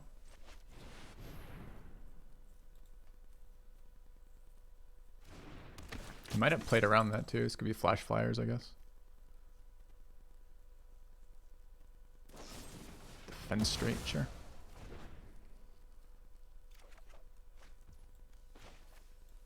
Alright, it's probably the last land I play for a bit, seeing as we have another revelation in hand. Yeah, just removal is real good for us there. Behemoth is terrifying since we have to do damage-based stuff. We have 7 health, so this kills us. So I don't think I mean, I think I have to play out the 1/1s. Is that right? Because that card is fucking... I mean, give me a break, man. We're at 7 health. He's got a 7/6 menace creature. We've got a 5 damage sweeper. He's already played a 6 toughness card. Like, fuck off. So it's 1/1s? Otherwise I'm dead?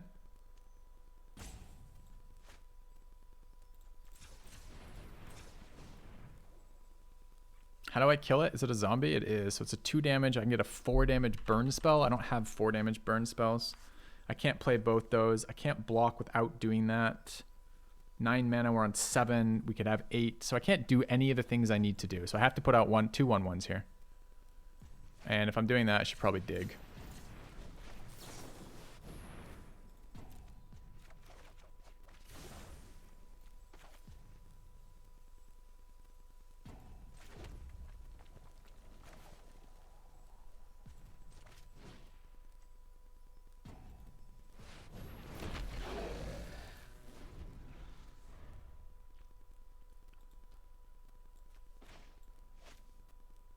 God, this has been such a bad game for us.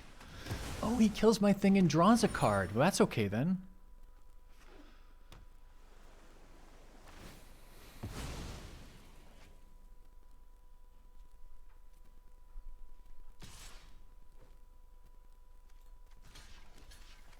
If I do all 3, it kills it, right?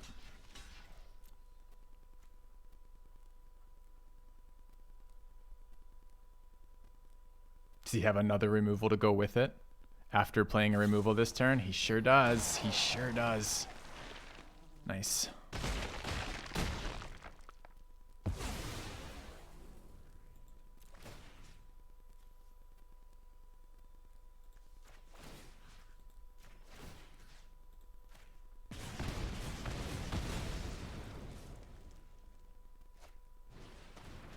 How can you say that's kind of suspect, man? Like, that's the fucking card he's got. So can we double spell here? We can. What's the toughness? If he's got another removal spell, we're in trouble. What is this creature? It's a 1, 2, 3. Dude, I wish you just told me. 1, 2, 3, 4, 5. It's a 6/6. Seems okay.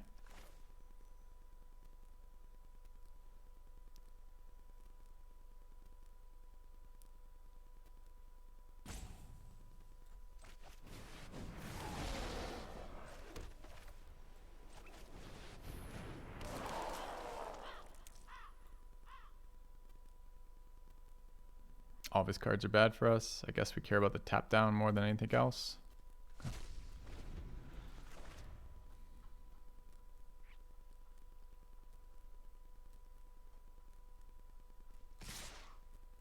This looks really bad for me.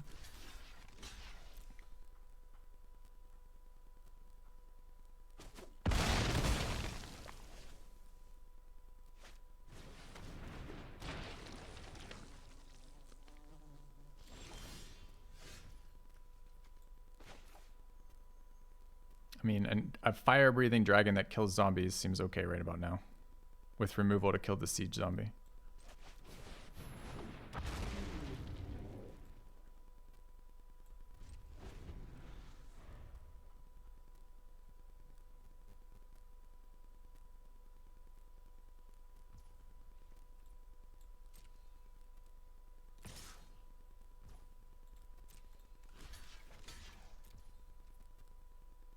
I'm fine trading off the candle guide.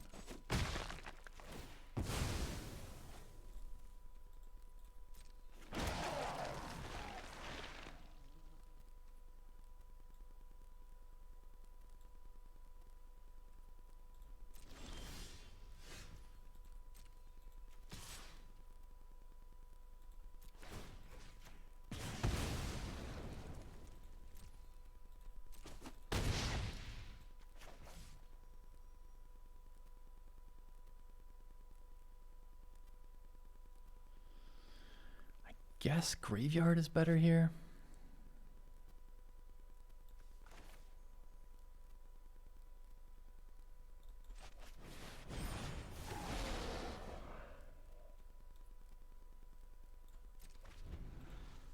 Still can kill this if I have to.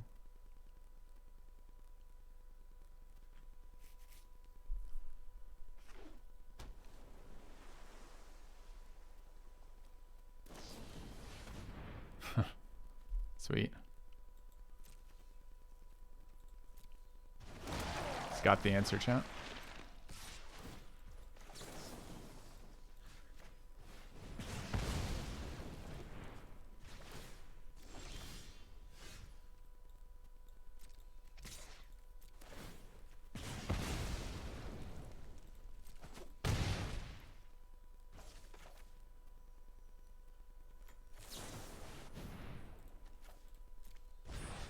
I guess I could have made it vigilant. I didn't even think about the fact that it would have made it a vigilant attacker. I don't want to overcommit to this. We don't know what he's playing. We haven't seen his white splash yet, but he's got fucking a million black cards. Could be Meat Hook Massacre, but I'm not playing away around from that. I have lethal next turn if I play this card. So we're going to play this card. Come.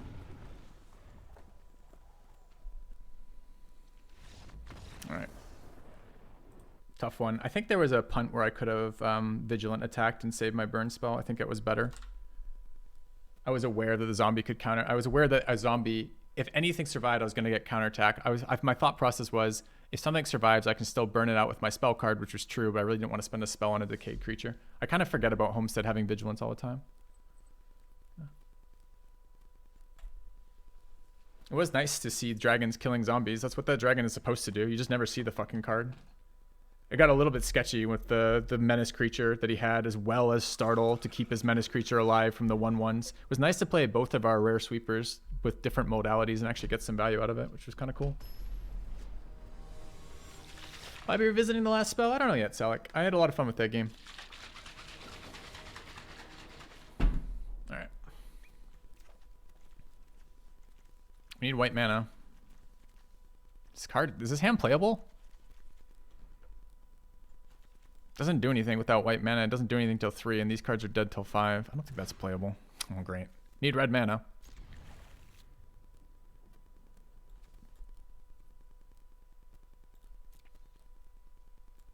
Yeah, but our mulligan didn't make our hand better, right? Okay, that's the card I just put on the bottom. So we're in the exact same boat we were before the mulligan, except we're 1 card down. Awesome. We still don't have any plays before 4. We still don't have the mana sources we need. So stupid. Are you playing the game of Magic today, Filthy? No, not really. I'm mostly just getting punched in the face by nonsense. Oh, would you like to flip his werewolf for him so he doesn't have to take the turn off developing, but you still take all the damage? That sounds great. Thanks for asking.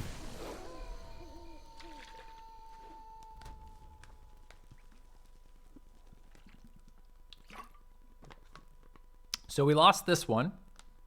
Ask me about my decisions here. We mulliganed because we didn't have the resources to play the game into a hand that maybe would have the resources to play the game. No, just kidding. What a joke. What a fucking joke.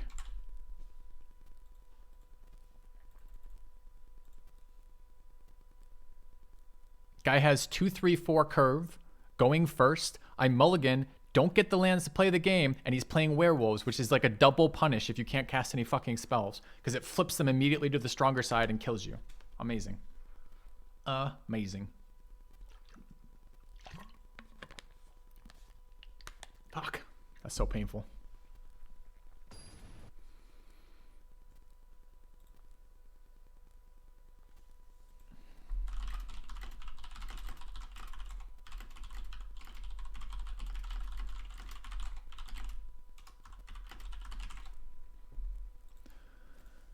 Well, we have the ability to play our cards. We're still going second, but it seems good.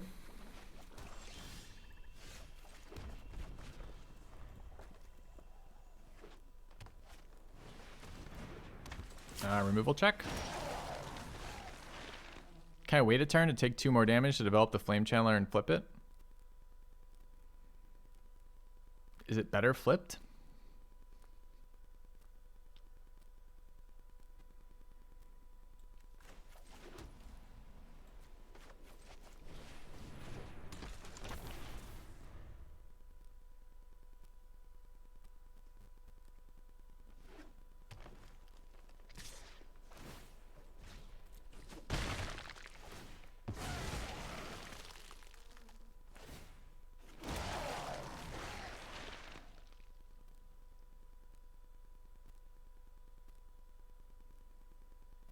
So I broadcast what I'm doing by not attacking here.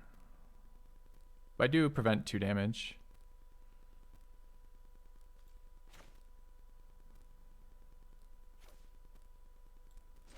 I think it's worth.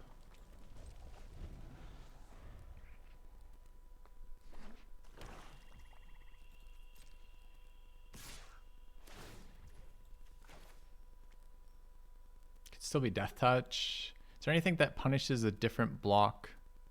No, we want to block first, always here, and then burn.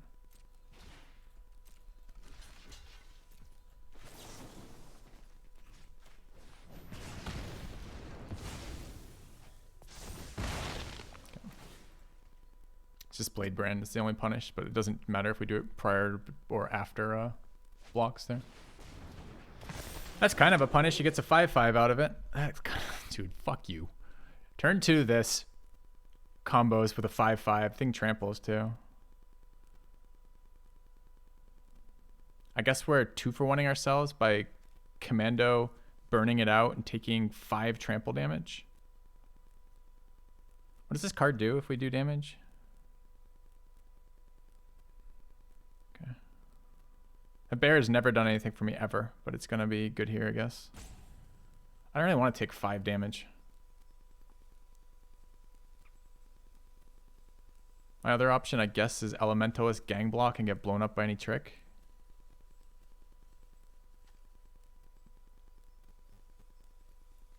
Dude, all my options suck here. I could attempt to build up board and not block or attack. It's only 1 less damage.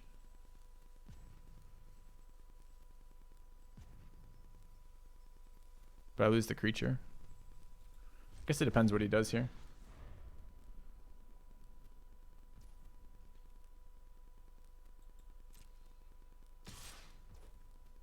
I don't really want to burn this out. Let's try to get value out of it. I can't race. Racing here is not good.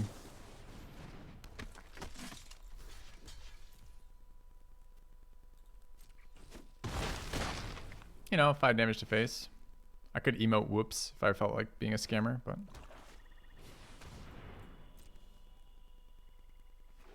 Is he holding pump spell right now?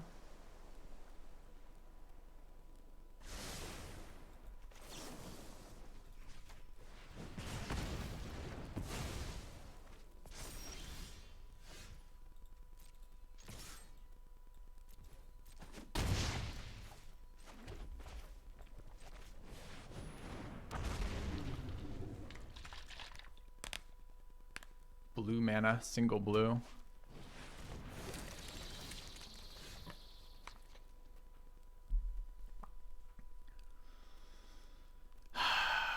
All right, let's take a look. So this is a 3/3.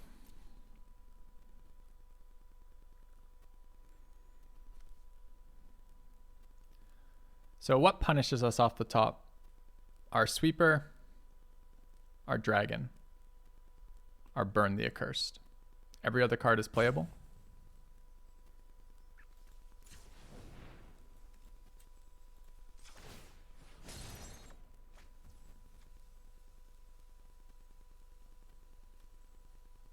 Just playable till the end of turn. Dude, I don't know if that was good. Was that good? That felt not good.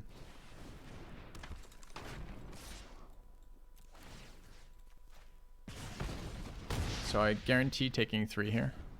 And he can cast it again with 1 more mana. I'm going to trade the 3/3 off, so I guess it's kind of a free card in a stall. Kind of. Although, I don't know. I don't want to have to sweep this board. This board is not a good board for me to sweep. Is it worse than Elementalist?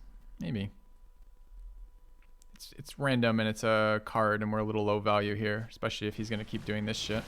Dude, come on with the 6/5. Fuck off.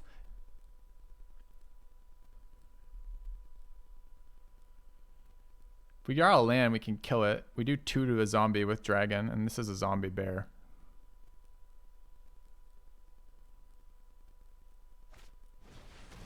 Tomb? You're splashing Tomb. Not a land, by the way. This thing tramples.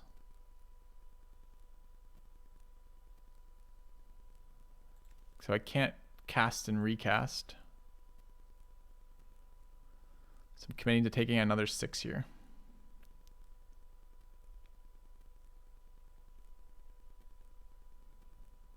This is a what now? 1, 2, 3, 3. It doesn't do anything.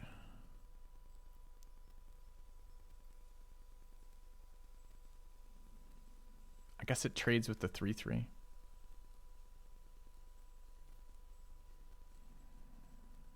No, sweep's not good here. He's going to put 2 more ants down on the field next turn.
Now we're forced to sweep. It'd be really nice to have white mana here.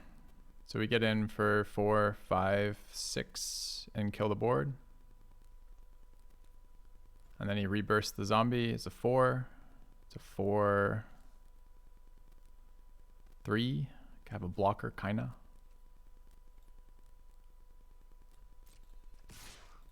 I really needed land so I could buy back Elementalist, play Elementalist, buy back the burn spell, use the dragon plus the 3 mana burn spell to kill the ghoul.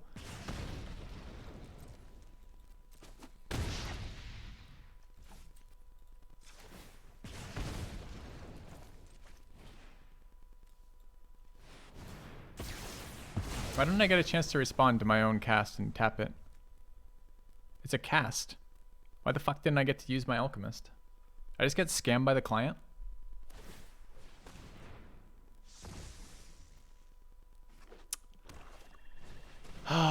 So I sweep the board. My opponent plays another rare.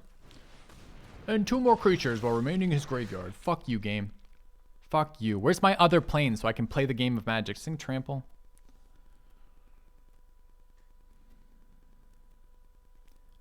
It says 3/3 doesn't trample. And counters go on, so I can chump it, make it a 4/4. And even if he kills it, I get it back. Okay. Am I just dead on battlefield though? It's 2 blockers, I'm at 2. I mean, I'm just getting screwed by no lands here. Like, absolutely just devastatingly screwed. The guy's got a mysterious tomb in his splash on his black-blue deck that's going to win in this game. No, Sunrise is no good here. Right? We can't kill him with this. We got to survive. And he has another buyback if he wants it. So I go to 2 here. He's got a zombie afterwards. Actually, it's not even good enough. I still die.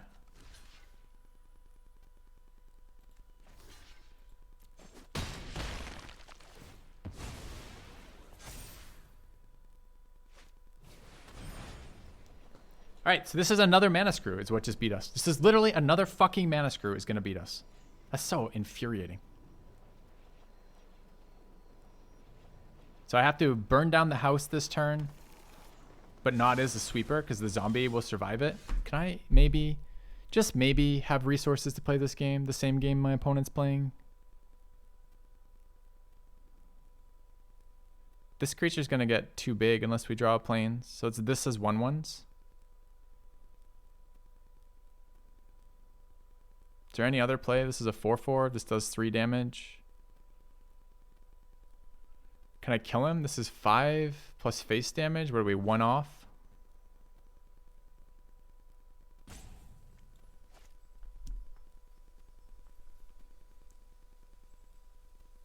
And try to get him with the Cavalier next turn. He's going to have tap up next turn. I can't sweep, so I have to jump block. These things don't trample, and he doesn't have another threat right now. He can only tap 2 of my zombies, so it's this. Plus 1/1s.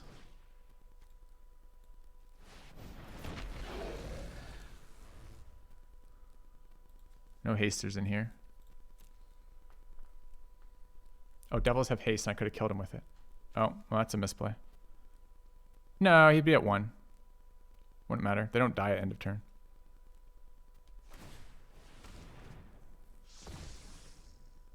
So we have haster in hand, burn spell here.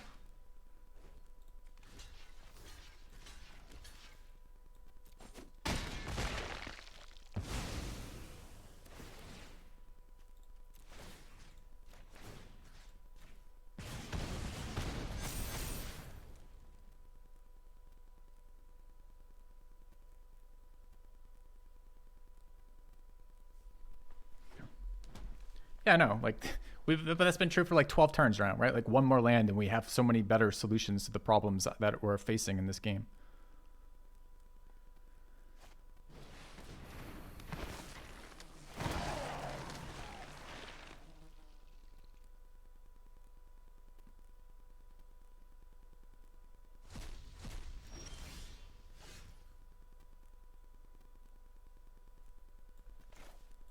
Almost killed ourselves. This costs 3 mana.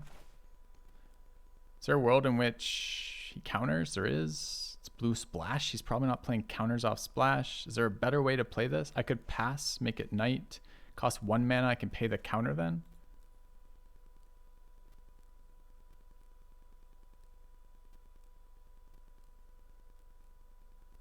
I mean, you can only block one of these. Can I sack? There's no sacking. So haste, I can't play that. Haste, he's probably dead. He blocks the 3/2, but he can have another. There's much more likely he has removal than a counter. And much more likely he has... I don't think he's going to have instant speed life gain. If he does, it's that one card that shuffles back in, and I can't beat it anyways, because I attack here, he blocks the 3/1, he takes 2 and gains 2. Pass does nothing? Yes, it does. It first forces it to night and allows me to pay the cost of the counter, which is -4. One blocker doesn't matter, because he's more likely to have removal than he is. It's not day yet. Oh, I see. So then we just do this because it's not day. I'm trying to play around the counter, but you're right. No day-night cycle doesn't change anything. Yep. I still would have upkeep cast it, so it's identical to not passing there for me, but I was expecting a discount there. Easy win. We got fucking scammed by our mana there. Never 2 white for the sweeper. Like that bear almost killing us like 5 different times. Like not being able to buy back the play for off the elementalist to burn out the bear again. It's just like, god damn, man. It's not a slow roll. We're thinking through the ways that the most likely way to win. I mean, think about it, right? If we have 2 ways to win, you're immediately comparing those. So we can't cast them both. We can't cast Moonrise and Cavalier. So which one are we doing? Why Cavalier? Well, Cavalier gets him right now. It doesn't get any draw steps, but same with the instant spell. Cavalier can be burnt out by a removal spell, life gain beats the other one, or a counter spell beats both of them. So it's like what we want to do is we want to play around as many things as we can. It's not identical because you give him a second blue for Devious Cover-Up. You don't splash Devious Cover-Up in a green-black deck because it costs 2 blue. So the fact he's splashing blue makes it much less likely it's Devious Cover-Up than anything else. Well, we got another scam game. Double white card, an opening hand, mountains, 5-drop. Going first. Can we even afford to mulligan here? Are we going to get a better hand going first on 6 lands?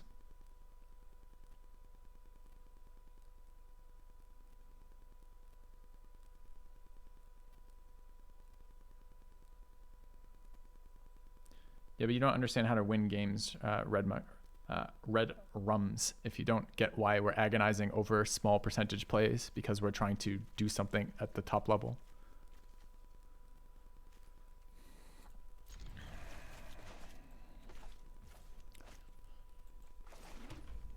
I don't think I'm going to fucking play with Fire to the Face. I'd rather just take another draw step and kill his first creature, chat.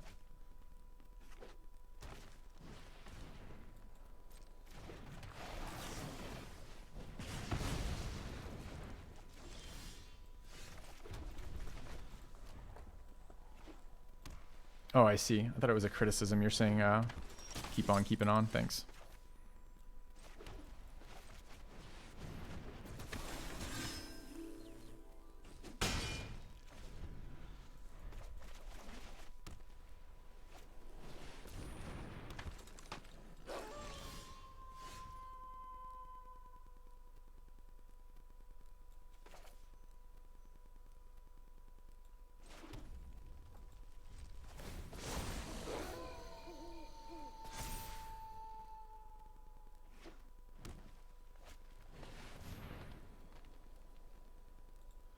Can I have a second white mana? This thing trample? Sure does. I guess I have to gang block it and lose both my creatures to kill it. Or I take 5 that's repeating until I get my second white mana.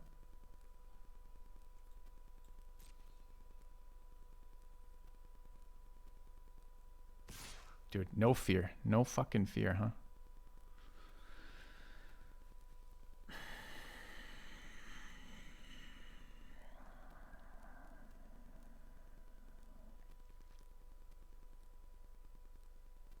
I mean, I can gang block it, then run out the dragon. Dragon doesn't do anything on this board, though. It just gets tapped all the time and blocks.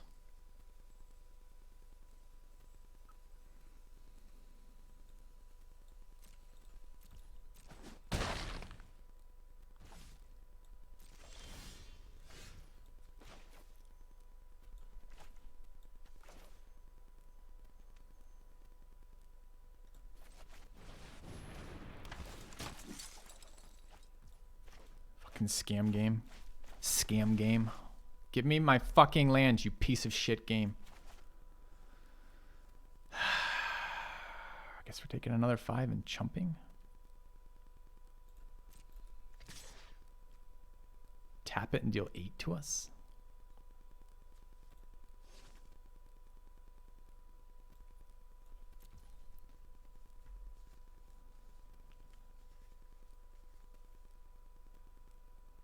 This is 3.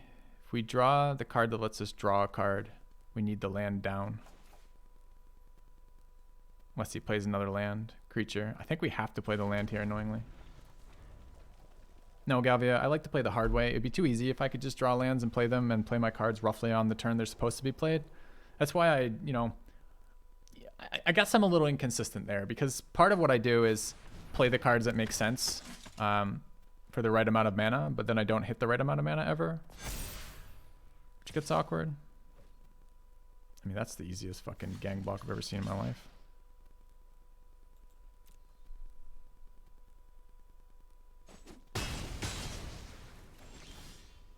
All right, that's a magical moment.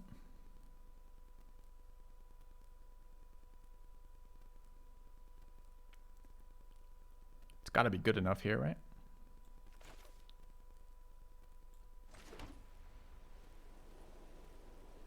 Discounts it by, it doesn't matter if we lose 1 more creature or even 2 more creatures, I can still cast it. It's not parasocial, Galvia. It's not a relationship at all. No, just kidding.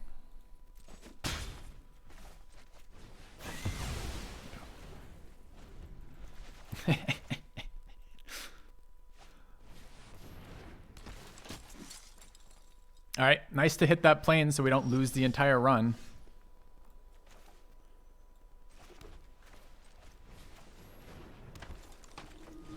Oh, I didn't have to play that. I thought I had not enough mana to cast them both. I would have held planes in hand and I realized I had exact mana. Because I would have liked to have had it for whatever it is.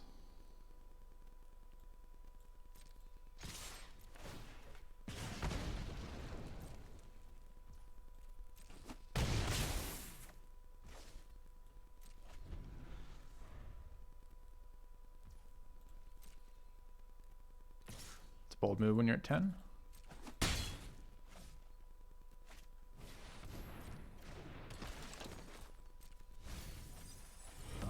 Quitters never win. Spirit dies. I don't give a shit about that spirit. I like that the lack of lands adds suspense. Yeah, me too. Thank you, Barbaric Monkey.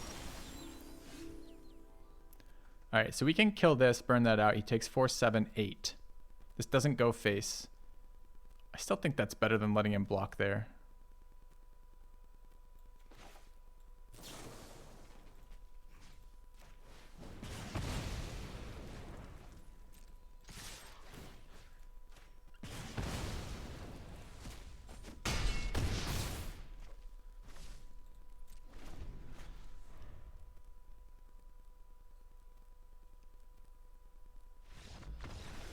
All right, second plane's giving me an absolute heart attack in this deck. Sitting there with sweepers in hand going, wow, that's a really big board they have. Seems to be overrunning us. Sure would be nice if I could sweep it. Got a sweeper in hand. Any chance I might get the lands? Holy crap.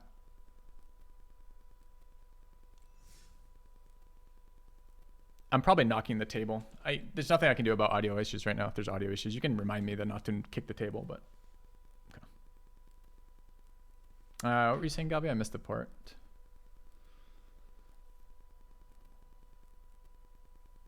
You like the dragon? I like the dragon too.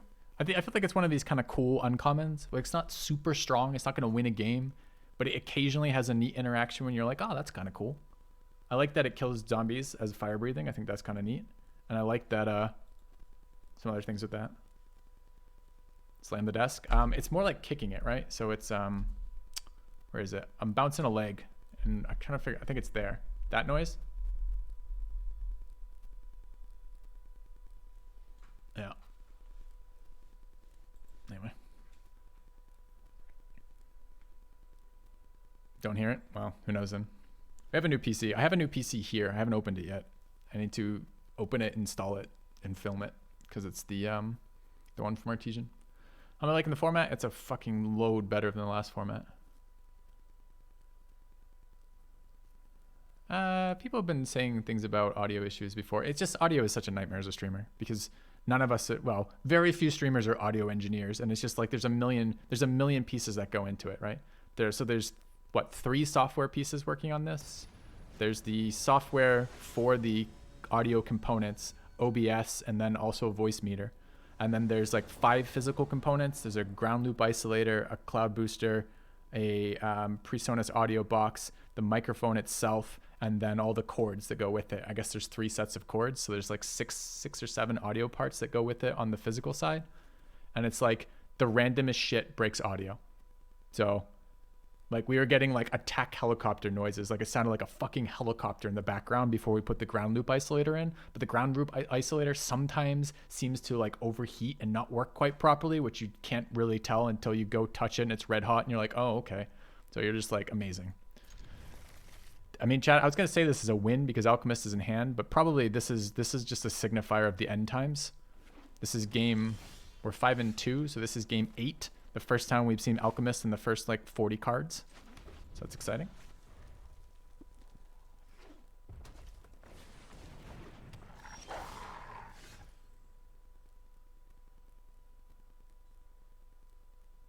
I just want it. I mean, this is red-green. I don't want to give him free Nightfall. I guess we just take 2 this round.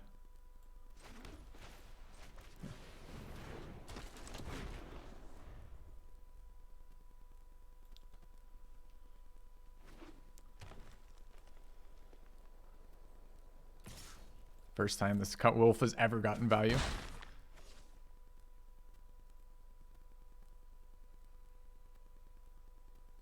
I know day night hasn't started yet. Oh, that's true. Good point. New subscriber. Come, steal yourself. Thank you, Flipper, for the We gifted are sub. building an army. All right, so it's currently day. Sir Flipper gifted a tier 1 sub to Veteran Vandal. They have given 18 gift subs in the channel.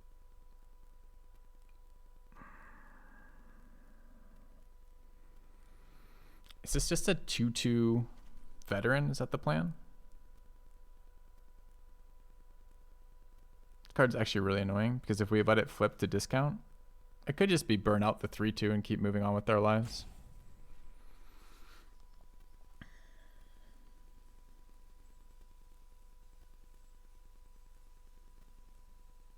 But we know we aren't blocking. I mean, I guess with the Elementalist, getting rid of the Knight, I guess this is what we're going to do, I guess.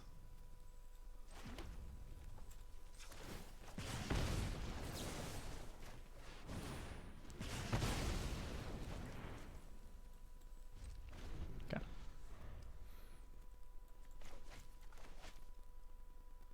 It is Gruul.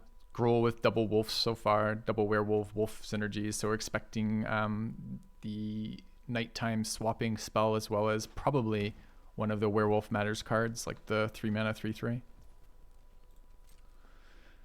I hate that I can't challenge his mana, and I probably will challenge his mana when we can hold up an instant at some point. But if we had just passed with holding that instant up, it would have converted to night, and that would have been a 4/4 trampler. So I guess we're just taking the 2. We have 2 board sweeps, correct.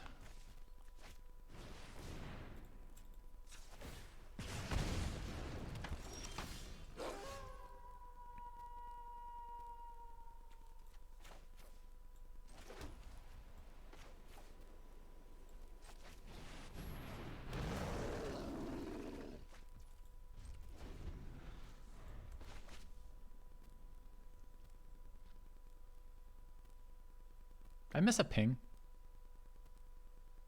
Don't recall. There's Moonrise.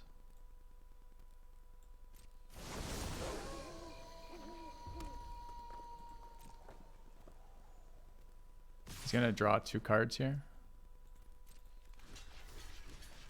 This doesn't draw. It just says trample. Only this one draws? Why did he cast it there then? Wouldn't it just have been better to cast it there so I don't have good blocks?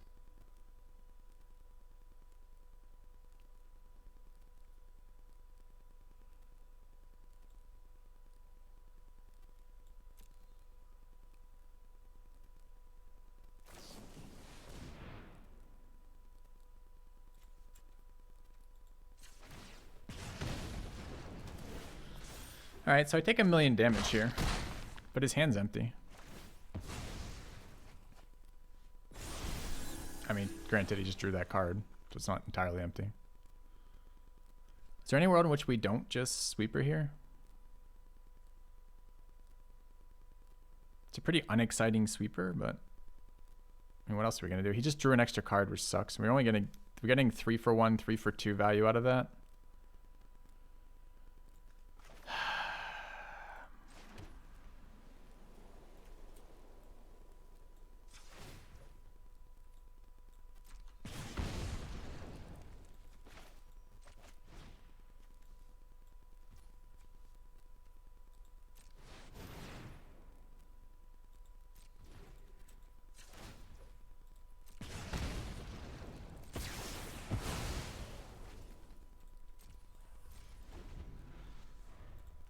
Dude, we got so scammed the first time we did that and didn't get the extra ping.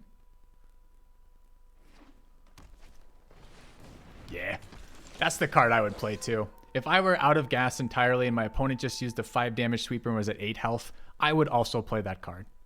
It's tough to really argue with a play like that. It's just it's a solid play by a solid gamer.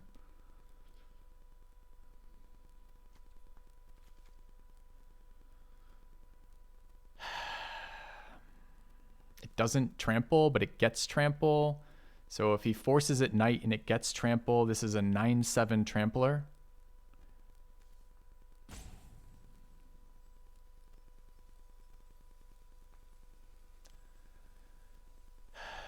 So 9/7 means even the veteran, it's got to be a veteran and courage, and that's my best case, and he still draws a card. So it's this, discarding courage to draw.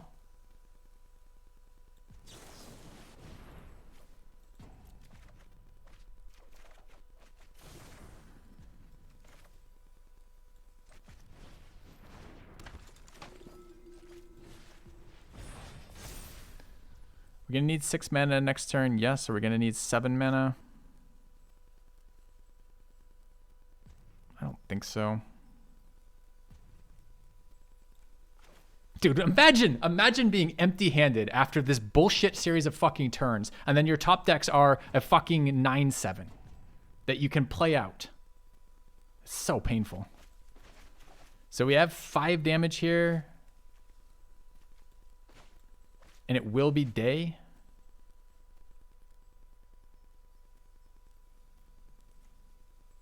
Actually, I don't know if it transforms back to day. We just double spelled. If he makes it night, if he doesn't cast a second spell, I guess, we're going to need the fucking mana. There's no way. I'd like to save it for drawing, but we're going to need the fucking mana. Because he's inevitably going to put us at 1 and draw another lethal threat every single turn for the next 6 turns.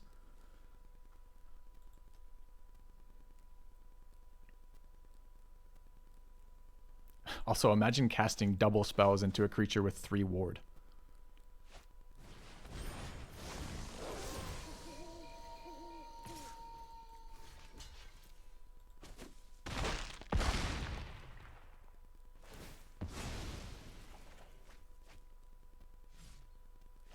Oh look, it's a lethal threat that he plays with the rest of his mana.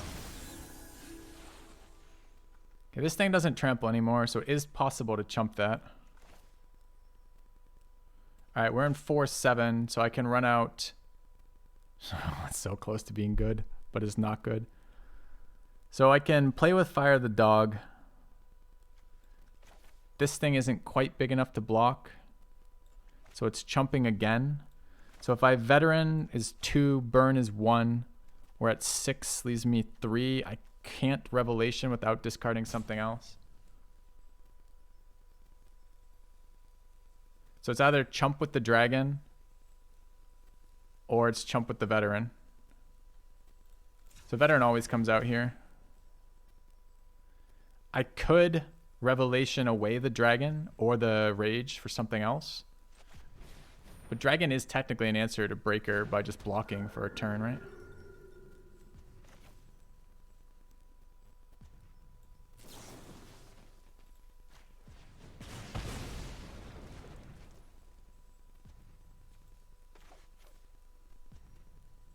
Could throw out the Moonslasher's Rage. I mean, what are we looking for, though? I mean, we're looking for...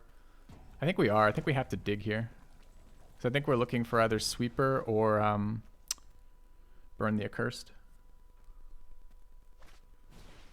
It's okay, chat. He just top decked a removal to go with it. No big deal. Yep, lethal threat, exact mana, play out an 8, 9, 7. Like, fuck you, game. Like, in what way do I ever get to play with this shit? Like, come on. Like, the work he's doing here is so stupid. All right, you win, opponent. You got it. Well played with your Gruul deck with perfect mana, emptying your hand, drawing into 2 more threats with a removal to go with it off the top with no fucking card draw. Ugh. All right. 5 with the Sweeper deck. Yeah, the game was so bullshit. Yep.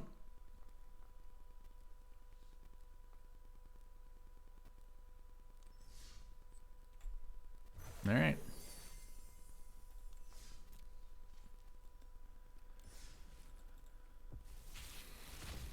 Told you it was end times. We drew our thermal guy in the opening hand.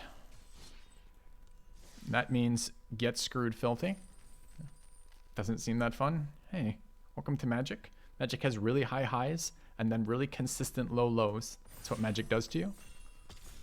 The high highs are when you're making high level decisions, really, really working out what your opponent's going to do and how to play around it and how to get that little bit extra advantage out of this board state and maybe how to like sneak in a win out of a lost position or, stall this a little bit longer to get to your cards. And then it's the opposite with your opponent. Your opponent's like, oh, I just have all the cards. I don't have to do anything. I just cast them in a row in sequence. Oh, and just draw the next card I need off the top.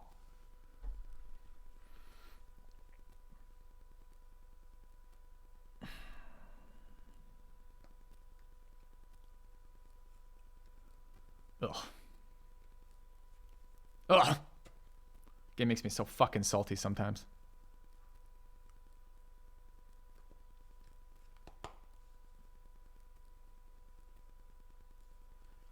This is hilarious too. Like, I don't understand this. You click ready and then immediately leave your computer. Isn't that the opposite of ready?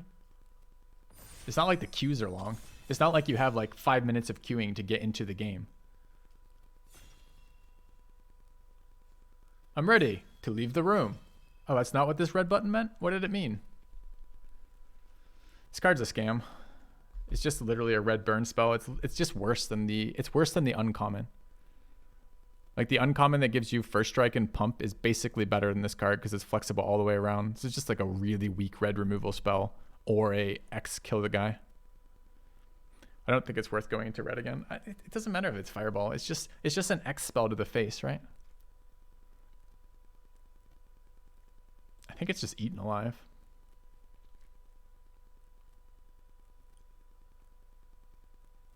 Like red's the weakest color. Is this a card I really want to invest in? It doesn't actually have buyback, so it's just kill a thing. So most of the time it's like a 4 mana kill a 4/5, that kind of shit, or a 2 mana kill a 1/2/2 or something, right?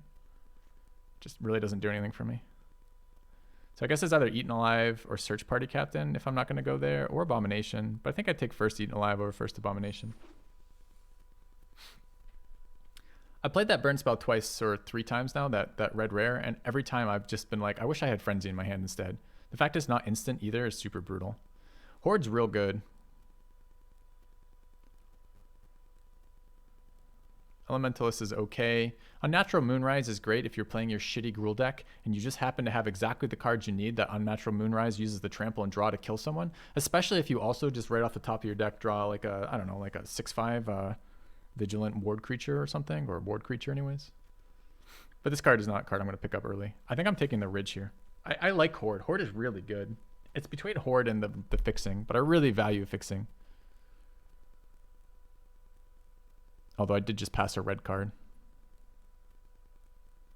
I'm going to take this still. I don't know what my second color is. If it's red, I'd love to play this. We get so screwed on mana so often. I mean, that whole last run was basically defined by never drawing our second white source despite having 8 sources of white in our deck, right? It was like the whole run. Every one, it's like, oh my god, we don't have enough red mana. Oh my god, we don't have enough white mana. Like, getting extra sources for free is so nice.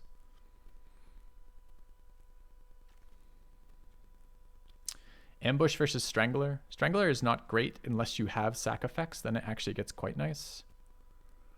Ambush is just solid all around. Instant speed interaction's great. I don't think Strangler wheels. I don't think Night Ambush wheels either. I could go either way here. The problem with this card is it has no ability to block. So if you're getting tempoed out, it's a useless card, pretty much. I don't know here. We already do have an Eaten Alive. It's a lot of removal in this set. If we end up red-black, we're going to have more removal, and Ambush is not going to be great. If we end up blue-black, then Ambush is still really solid. I think the upside on this card is higher. It's close, though. Okay.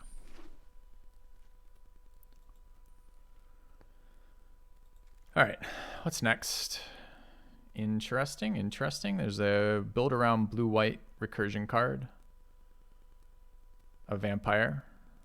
2-drop vampire, scam card, and no way out. We want body generation in this. This card does not help us splash that card either. Black seemed open thus far. It's weird this card is here though. This is like a very easy early pick to build around.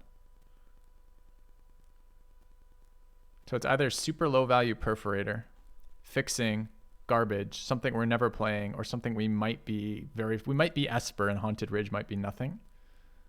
It just seems so unlikely. This card is very high quality is all. So blue-white is open. Black was open to begin with. I guess pick 1, pick 2, pick 3. It's a Crawl, a Dread Knight. Blue's got the flyer.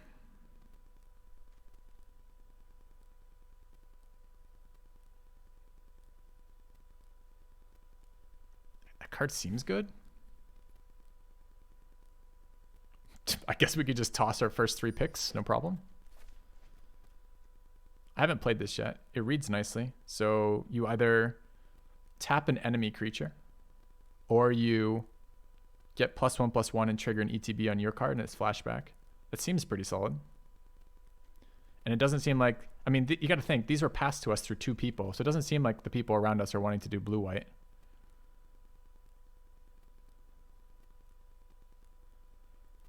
That card plays super well in everything, basically, that has blue in it.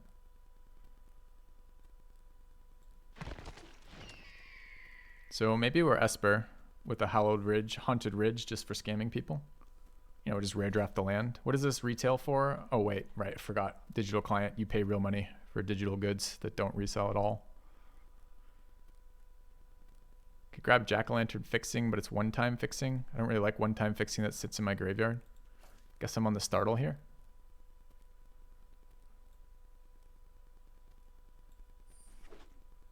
Okay. Well, we're looking to Esper with these. I haven't played I played a lot of drafts, but I haven't played the really good, really synergetic Disturb deck yet. Feels like it's there. I guess it's the flyer.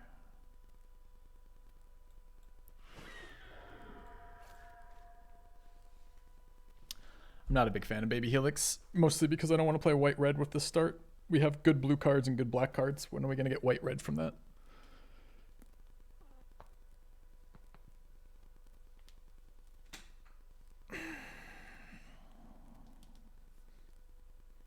Passing Bear, yep. Tomb, Revelry, Griff. This is pack 1, right?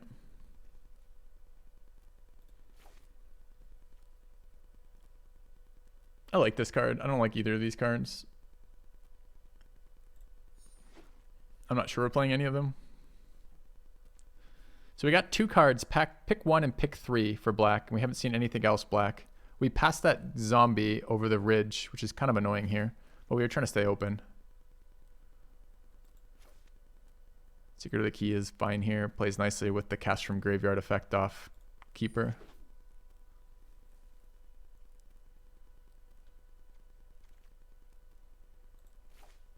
Second one's quite a lot.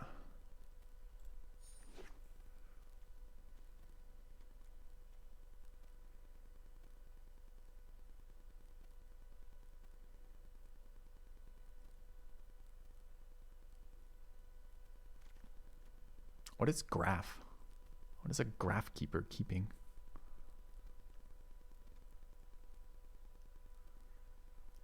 There's no way this makes the deck, right?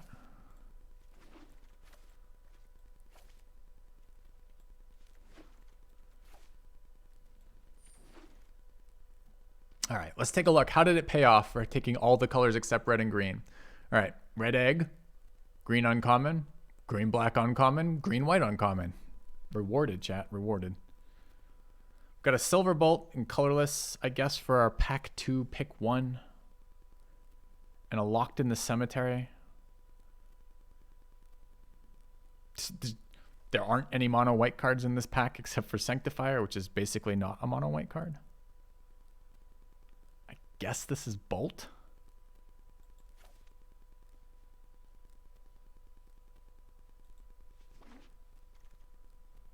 All right, we've got the hand fetishist.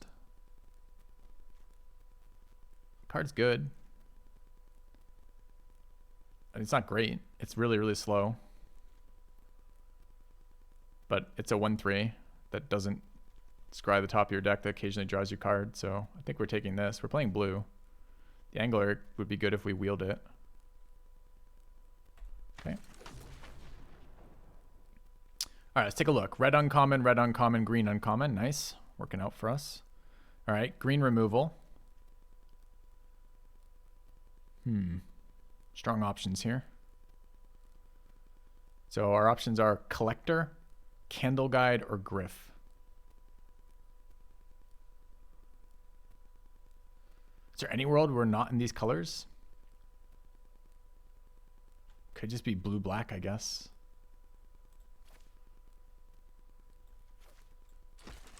Forget the white cards, even though our dual cards are quite good. Maybe we end up splashing them in some way. It's just really hard to splash 2 drops. Revenge and Flip the Switch are both good. Chaplain is actually surprisingly decent too. Goes well in the deck that we're supposedly building over here. But I can't... White-blue is going to struggle with removal, especially if we don't actually end up being able to splash our black cards. So I'd happily play this card in this deck, although it's not amazing, it's just okay. I think we take Revenge of a Drowned here, sadly. Blue-green, green-black. Punished for not taking the first striker. Guess we'll take second Revenge. Delver. Think plays okay in our deck. We want flying threats. There's also a Fading Hope, but we kind of have Hallowed Respite, which does a lot. I mean, it's not instant speed. It's not really protection. Sifters play okay in this deck too. But if we're running Secrets of the Key, and we may or may not, Sunset Revelry, a Startle, I think this is double Revenge. I think this is a reasonable Delver deck. We want the aggro. Nether Graphkeeper is a big reward up against Abomination, Angler, Flip the Switch, and a second Startle. So it's not cheap, but it's still really good for us.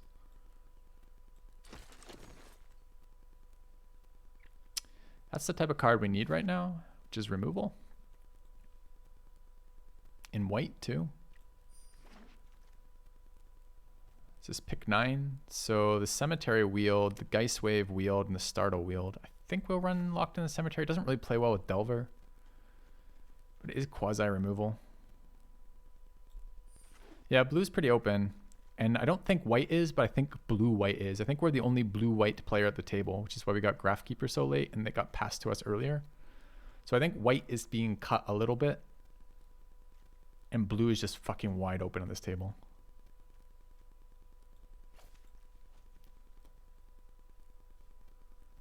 I hate that our first 3 picks were just useless though. Angler wheeled, which is nice. Our curve is heavy on 1s and 2s over here. I don't think we want Collector in this deck. It's a good ground blocker. I kind of want Candle Guide. They're both so replaceable. Hopefully I don't play either. So we don't have anything to do with zombie bodies right now. So we're playing the Disturb deck basically at the moment, with a bit of incidental zombie generation that doesn't seem to do anything. So like a cheap Larder zombie in pack 3 would be okay. Or maybe some fixing so we could play our sack.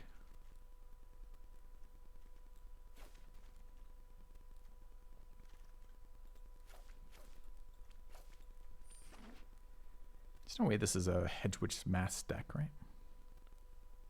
It's pretty annoying on little flyers. It's pretty cheap to move around too.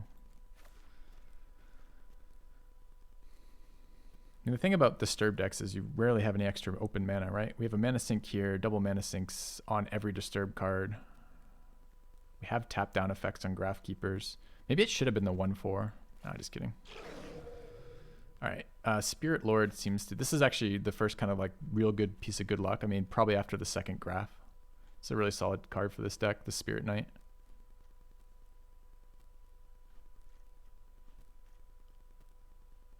Is there anything else in here for us? There's a second Candle Trap. A Spirit. I mean, we're obviously taking that. It's just too good for us. Patrician Geist. I haven't played this card yet. I had a guy play 2 of these against me. I lost that game, by the way. You'd be surprised to hear.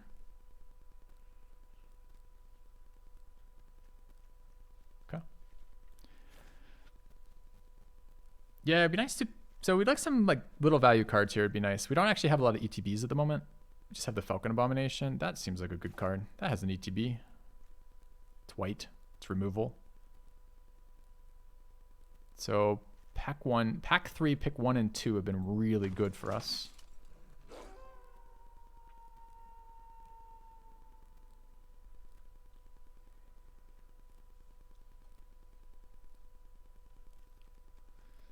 I wanted to play the Spirit deck, so it's kind of exciting. Is Faithful Mending any good? It's another one of those situational cards. It's okay.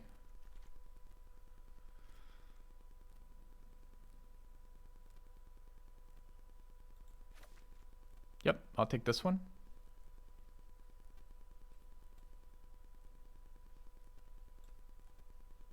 I mean, let's take a look at the other options. There's Blessed Defiance. I mean, Lifelink helps with racing.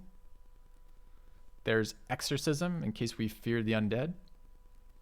Oh, not the undead. Sorry, just spirits and enchantments. I mean, the Silversmith's actually good for us there, right? Okay, we just picked up a bunch of fucking bomb cards. I kind of want the Organ Hoarder here. Seems weird, but our curve kind of ends at 4. The question is, do we have too many things? We have the thing that resummons, which is super good for us. So it's up against the Candle Trap. I mean, tempo is so good. Organ Hoarder is a nice card advantage piece, but do we need it?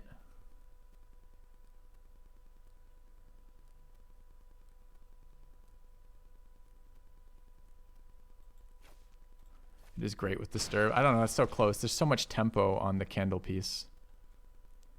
All right, this is another hard pick. So Search Party Captain's card value, but we have a fair amount of Disturb, although not a ton of Disturb. So do we need card value as much as we want like pumping flyers? Like putting 1/1 counters on flyers is sick.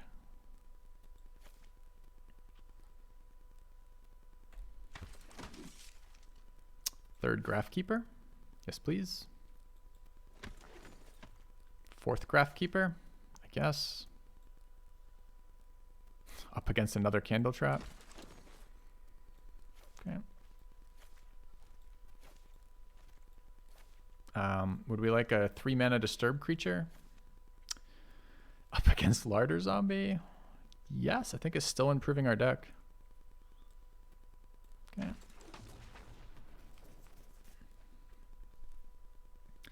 Deck is hot. Yeah. Candle Trap. Up against the Spirit. I'll take the Candle Trap at this point, though. Okay.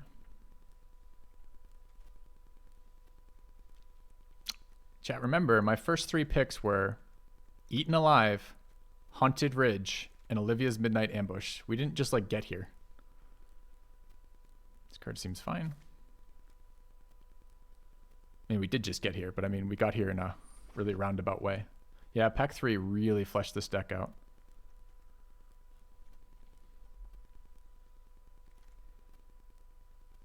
Oh, nice. The cards we were talking about wheeled.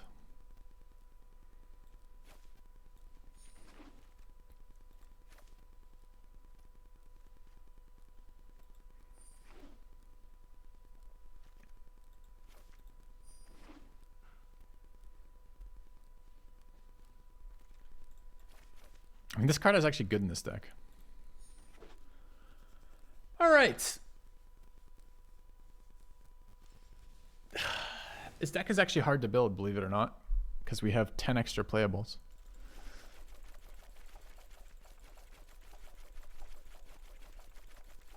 This feels like a stupid powerful deck to me. All right, we'll just start by adding mythics. Any other mythics? Aren't there filters for this? Let's start. Let's do it. Let's use the WotC's provided tools for deck building. I would like to select rarity, mythic rare, rare. Okay. Yep. I mean, it's a werewolf. Doesn't really fit the synergies of spirits, I guess. But yep. Probably. So I can't. Oh, he's not a legendary. Oh, he's just a brutal Cathar. What is his face? Oh, he's got a hat on. I see. This guy's not legendary either. So we can exile this. So we can play this as a 3/1 lifelink on 2 and then exile it and get a counter and pump all of our shit at instant speed. Oh, it's not instant sorcery though. I think we're still probably playing that card. I'm not sure about this card. It might actually be too slow for our deck, but let's start with all of our rares. Okay. Thank you, Zenhon. I got a couple minutes still. Maybe we can build the deck and then we can do that. We're going to play the deck too. Okay, Archivist is great with this deck. Cycling is super good when all your cards go to the graveyard and you can play them again. We're going to play Graph Keepers, all 4 of them. This card is absolutely disgustingly good. This is the build around blue-white card. It's uncommon and it's basically makes it so your opponents can never, ever block.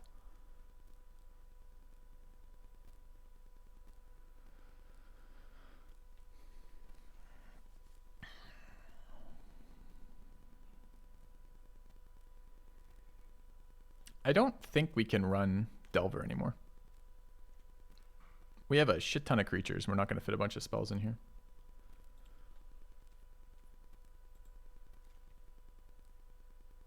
It's probably Abomination. It's fine.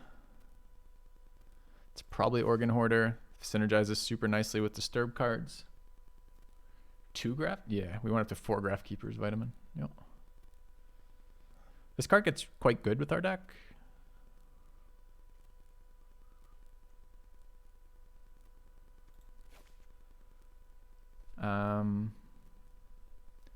I think Silversmith is a fine 4-drop as well. Pumps all of our flyers.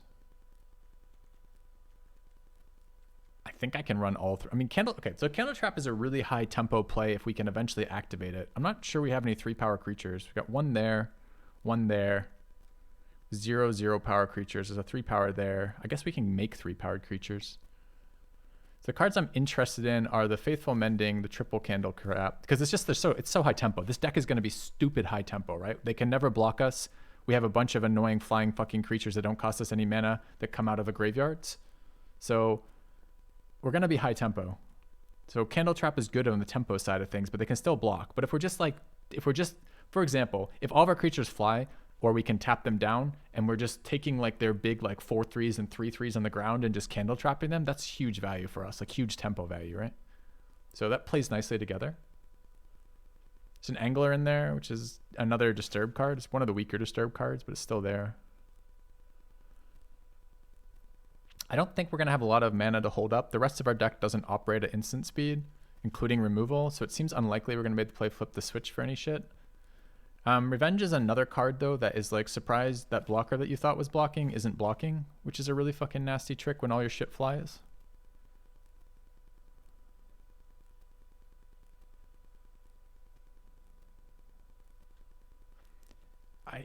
I'm not convinced that we're going to have 5 cards in our cemetery ever, in our graveyard ever, for Locked in the Cemetery. So what are the cards here? Griff. Geistwave, it's another tempo card. We can use it for like Silversmith or Hoarder. Can use it to protect our lords. I don't know about this card either. I think that card's going to be too slow for us. It is a 1/3. 1/3s block fairly well. Delver. Which one is Delver? Oh no, we don't have any instants or sorceries, so Delver doesn't do anything for us, unfortunately. Blessed Defiance is a good one for trading. That's actually not wrong. Huh. This might be the deck for that, where we're happy to have our creatures die for 1 mana and get a spirit out of it and trade up. Yeah, possibly. We're not running 17 lands with this, right? This is I think it's a 16 land deck. I think our curve is super low, but then again, we have 4, 5, 6, 7, 8, 9 mana sinks.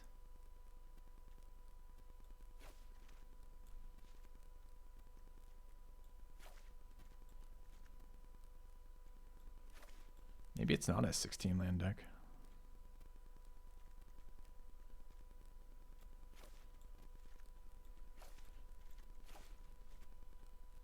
Serve is mana hungry. We don't have much for flood protection though.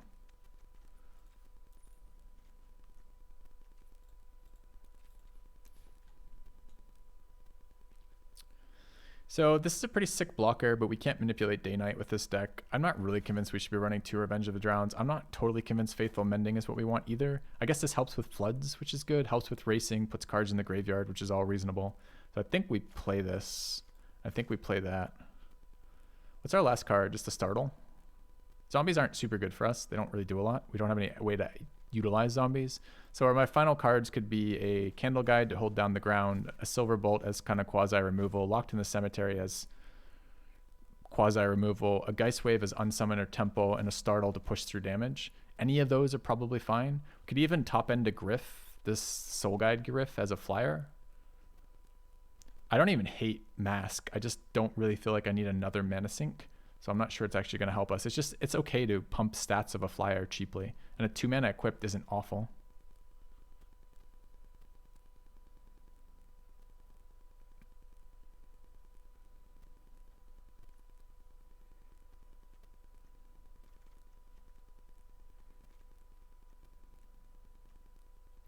We are actually more likely to be double spelling white cards. The only blue card we have that we're going to be double spelling is Otherworldly Gaze. I like Graveyard Hate, but maybe we don't care. Maybe we just out-utilize Graveyard most of the time. I don't think this card is going to have 5. It doesn't matter. We can still tap a thing that's already tapped, and we can tap things with Graphkeeper. So maybe this is basically removal for us. Can't utilize zombies. That card's a lot less exciting. I don't really care if my creatures go to the graveyard.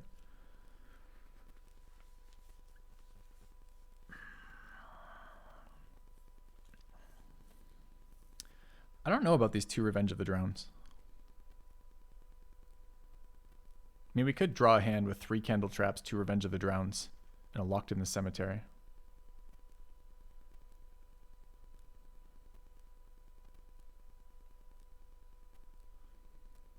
Does feel like it has a lot of overlap with Candle Trap.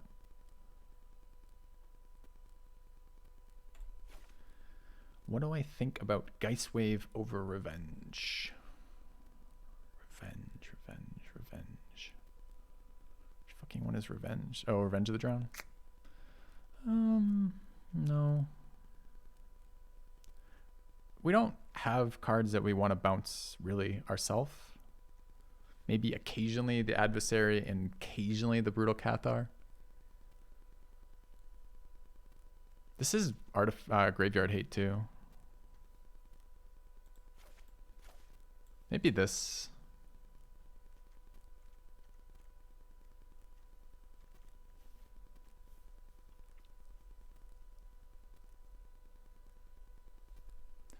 So we're a tempo deck with tap down, a lot of little threats.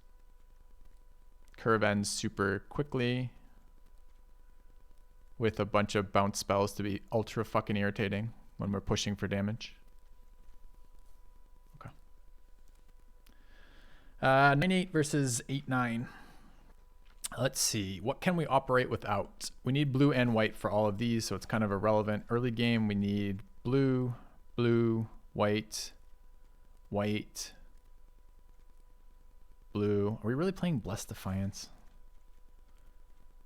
Can kind of operate without white. All of our threats are, if we have to choose one color to be without, we can kind of operate without white. White's good stalling for us, but we're a tempo-oriented deck. We are going to want to double spell Candle Trap and something else regularly.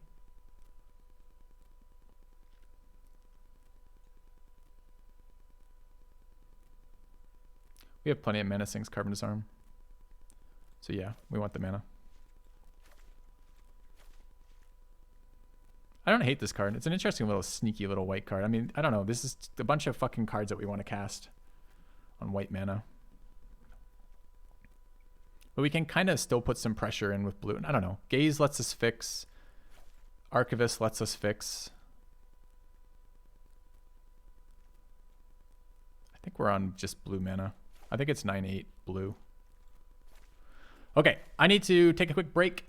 Got to get back some of that water, and then we're gonna enter our sponsored stage. The sponsored stage is gonna be Magic as a game. We just are gonna talk a little bit about Norton Gaming, which is what the sponsorship's gonna be. It's gonna be an hour of sponsored content, and then we'll continue on our day as normal. So I'll be back in a second, chat. See you guys shortly. Right back.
All right, chat.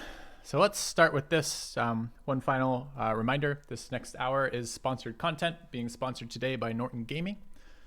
So let me first say thank you for today's sponsor, which is Norton Gaming, supporting the stream, supporting the games that we're normally playing, and just basically making life awesome for streamers. So let's start with that.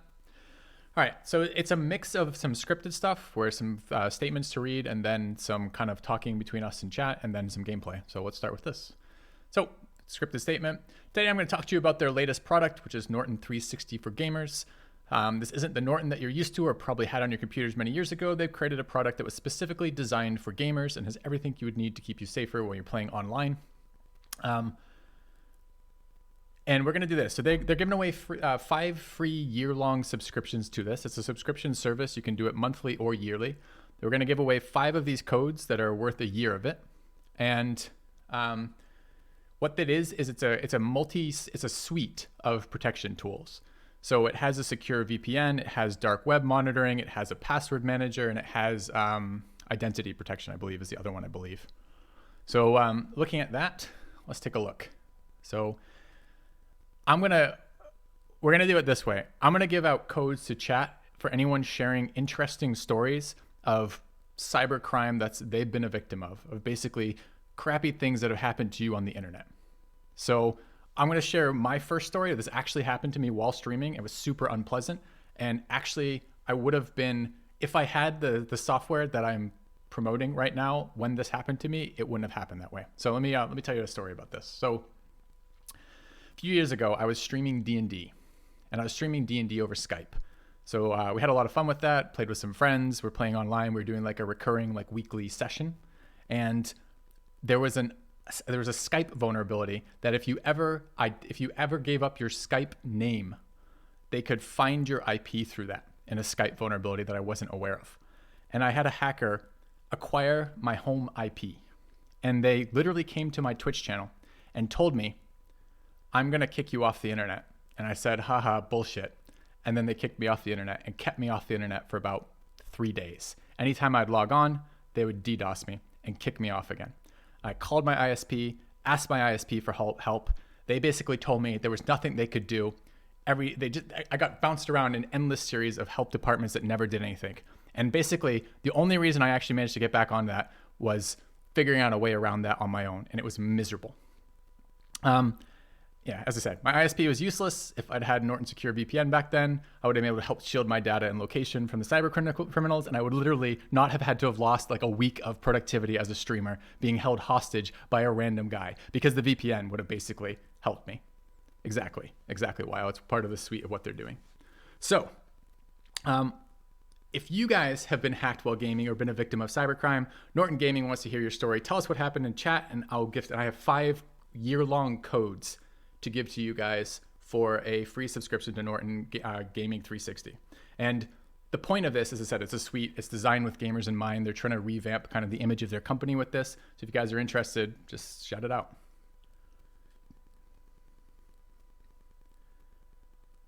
That's awful, Barbaric Monkey.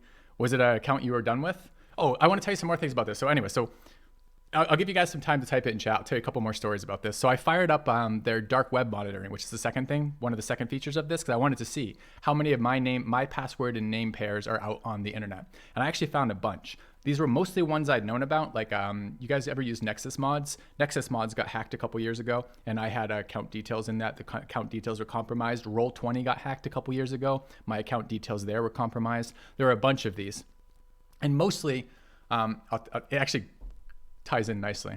So there was a bunch of my username password pairs and email password pairs out on the dark web. So I could literally look them up through this and be like, oh shit, that's compromised, that's compromised. I knew most of these, and I don't reuse passwords, or rather I don't regularly reuse passwords, because since then I've switched to a password manager. I don't use Norton's password manager because I had one prior to the sponsorship, but they have a password manager in there, and password managers are awesome because you don't ever have to reuse a password. They'll auto-generate passwords for you, and the passwords can be ridiculous. They could be like 20-character passwords, like full of numbers, letters, and like underscores and stuff, special characters, I guess, and you don't ever have to reuse a password, but you don't have to remember them. So I really like password managers. Anyways, so that was super useful to me as well for that. So let's see. I'm going to give one now, then we're going to play a game, then I'll give another one, I'll play a game, give another one, etc. So let's take a look what we got. World of Warcraft account stolen. That definitely sucks. You Googled a poem for school homework and got a PC locked gay porn banner on our site with Russian 18th century year old poems. That's brutal. I don't mean to laugh at you for that, but that's gotta suck. PlayStation account was hacked. Lost your account to PlayStation, and PlayStation wouldn't restore it. $200 in downloading games. Yeah, I'm always a little worried my Steam account will get hacked. One of the guys at your help desk was contacted by a woman with a crying baby needing to get access to her work PC. As the baby got louder, the tech got more uneasy and just rushed her to give her access that she needed. That's interesting. That's pretty cool, Steel Markor. So you were being probed by a security firm with some social engineering and it didn't quite play out. I don't know if Norton's going to help you with that one. Sorry, bud. Because that isn't a tech failure, right? That's a person failure.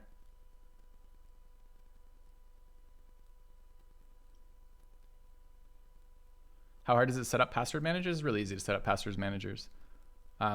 This one's included in their software. If you end up submitting a good story and getting a key, you could check it out for yourself. But essentially, it's a really I have a local file that I store those with. It's also good if you use multiple PCs because I back up the encoded file to my NAS, and then I can access that file from different PCs on my network. Which means that if, for example, I'm on my wife's computer and I want to log into pick a random game, my Steam account, for example, I don't have to remember that password. I can just access the password manager, which is super nice. In the past, these products have been riddled with bloatware and use more resources than the viruses they're supposed to protect against. How has that changed with the new suite? I don't have the specifics of that, so I couldn't tell you like what the percentage of your PC use compared to that is. I'm currently running it. I've been trying their VPN stuff and been pretty happy with it. I had an issue with Discord, but it was kind of a minor issue with Discord where it was telling me Discord wants to activate your webcam. That's another thing that I like about this as a streamer. It tells me which sites, which apps are allowed to use my webcam and is pretty specific about restricting those, which is great. The answer is I don't know, except past what they've told me. And what they've said is basically this is redesigned for gamers specifically to try to help these problems. So I expect it would be down, but I don't know that for a fact, Crosis. Your work school got cyber hacked by a foreign state and they hacked the secure server and implanted all the server's computers, any file traffic through it with encryption ransomware. Oh no, that's awful. All right. Yep, nothing is going to be perfect. This isn't scripted. Like I agree, Moof. Nothing's going to be perfect. You're just trying to find the optimal mix of security and usability for all your stuff for sure. Okay, I'm going to consider that the first round of applications. I'm just picking these arbitrarily based on what sounded the most ridiculous to me. I really like Steel Marcor's story, but I don't think it really counts as what this would help with because that's just that's the social engineering that goes with it. So I think of the first round of submissions, I think for these, I would run with Mr. Gospodin Noob. All right. And I will, if you're interested, just let me know if you're not interested. Gospodin Noob, I will DM you a year subscription to Norton 360. If you're interested. If you're not, it's okay, no big deal. I'll choose the next winner. But yeah, cool. All right. All right, whispering you the first one right now. All right. And then we'll get our first game and come back to the second round. So if you have other stories, there's 5 of these to give out. So your second one we'll do the second one after the next game. Let me know if you got the whisper, Gospodin, but I did whisper you. I have whispers disabled. You can't whisper me, but I think I can whisper you still. And then we'll get our first game and then come back to it. Anyways, I like the sponsorships like this, sponsorships that it doesn't divert from what we're doing. It's a product that I use or would use and I can recommend. I kind of like that. Cool. Is there a link for activation? Yep, you can type I'll type it in chat for you. This will go to where, well, I think you get a discount from there, basically. So with the key, I think you're going to enter the key somewhere on their site, presumably, and that's a free key for that. But for those of you looking for a 14-day free trial, again, you can get it monthly or yearly. You can get a 14-day free trial with my code linked. You can find it below the stream on the banners. There's a linkable there, and there's also with Norton. So anyways, let's get our first game with the deck, our sweet blue-white deck. And after each game, I'll do another giveaway, and that will probably get us through the hour.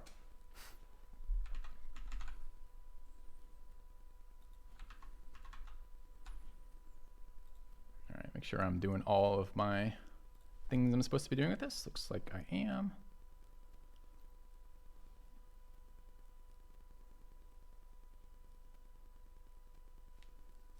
Yeah, cool.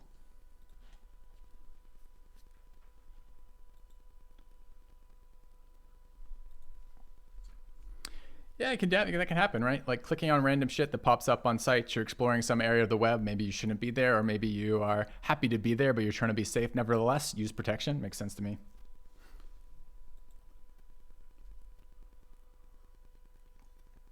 All right, I want my top position.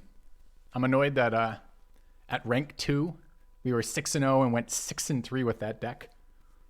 And I'm really excited to see this blue deck in action because this is a ridiculous spirit deck. I haven't played this archetype yet, so hopefully this is helping.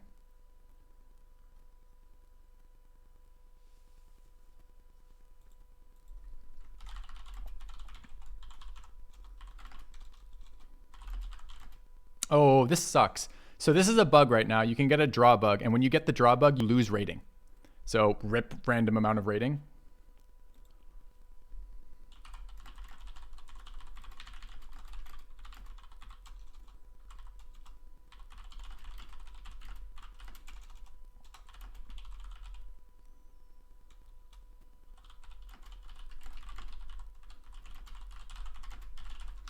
All right. So hopefully I didn't screw us too much here. Also, where's my game sound? Is it there? Yeah, it is. It's just quiet for some reason. That's fine. Okay. Working as intended? Yes, you lose rank for draws, which are a bug in the client which loses rank. So the key doesn't work in your country. Oh no. Well, thank you for letting me know, Gospodin Noob. I don't know what I can ask. I'll ask them right now. What are the country restrictions?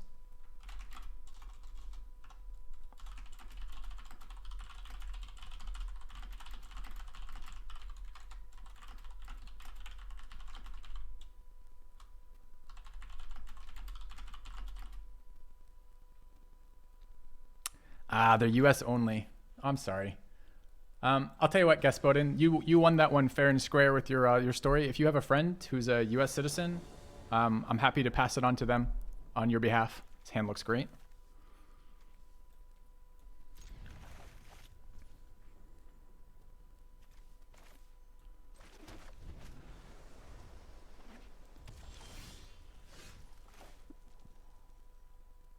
Okay. Yeah, just then I'll consider that key given away. You can pass it on to your friend, and we'll get that going that way. All right, so we're milling cards here. We're going to cast this because we want to self-mill in this deck, because we might get second and third graph speakers. Come, steel yourself. Oh, thank you, Narwhal. Building an army. And gifting a sub. That's awesome, man. Xnarwhal gifted a tier 1 sub to Gospodin Noob. This is their first gift sub in the channel. All right, so let's get in for damage here. He didn't cast a spell, so we're not going to use the graveyard cast here. We'll cast another Grafkeeper because we just really want to rub it in right now. Do we though? Do we want another? Maybe we want the Angler out. Angler's lower value, cheaper to recast too. I guess we won't show him our third Grafkeeper quite yet. Okay. Yeah, this deck's silly. I mean, the Flyer's not bad, and it's better use of our mana, but I like the ability to tap down a blocker here. And we're not guaranteed to get a fourth mana here, so. Would you like to kill one of my buyback cards? A new subscriber. Come, steel yourself. We are building an army. Thank you, Carvin Disarm, for the gifted sub. Arm gifted a tier 1 sub to Silver Tank.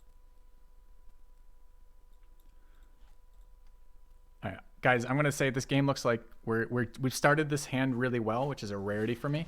So you might want to get that next round of stories ready. Is all I'm getting at. So he can tap it so he can't block. He doesn't want to block anyways, though. So here I'm either tempted to run the Cathar or possibly the Candle Trap here. Probably Cathar for tempo here.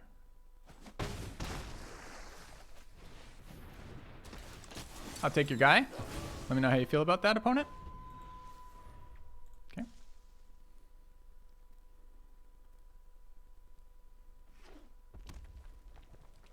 Guess it was also okay to Candle Trap with another one here. Oh, he gets his guy back.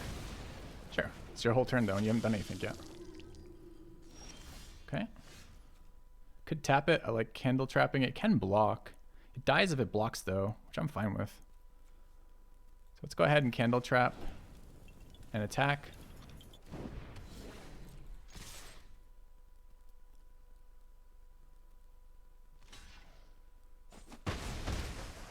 And now we reveal our secret weapon. It's in fact another Grafkeeper. Okay.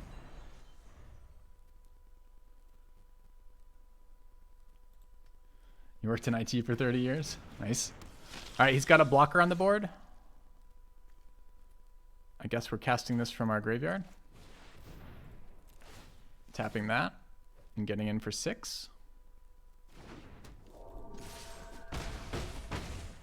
Fair and balanced.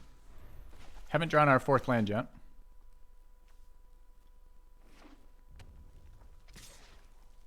I take 4. Is he gonna get sweeper? Is it gonna be a 5-mana sweeper? Oh no. Okay, he's getting a life. Double spell here is good though.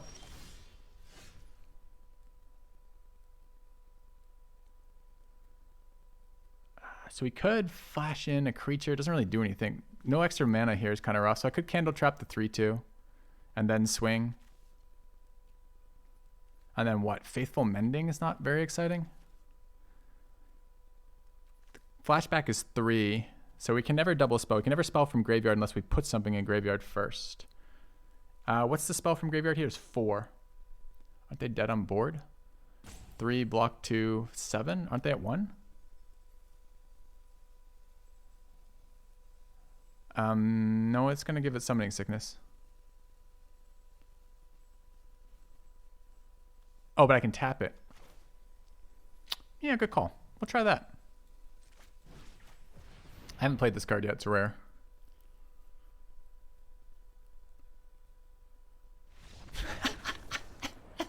This deck. I mean, seems fair. Seems fair.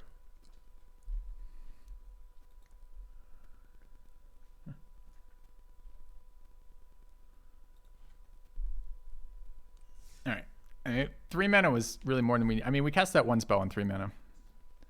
All right, so that's 1-0 for this deck. Chat, let's get to our next...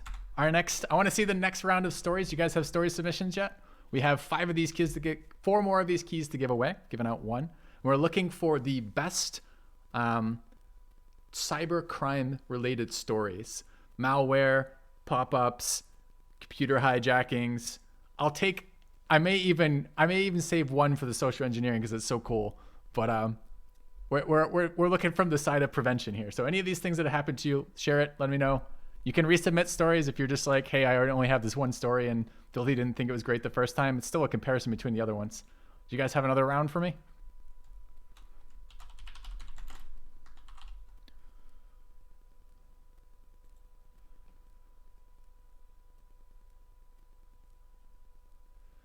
Ooh, that one's a painful one when older relatives do silly things with the computer. So your mother-in-law had her laptop locked due to child pornography violation and had to call the FBI to prove that it was a scam. Seems like a good one to be protected against.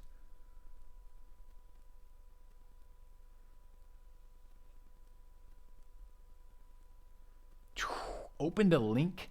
I think I read this earlier, but I didn't realize it. Maybe I didn't read the whole of it. Opened a link on a work computer and was hit with a cyber attack that shut down your entire firm for a week and a half. God damn.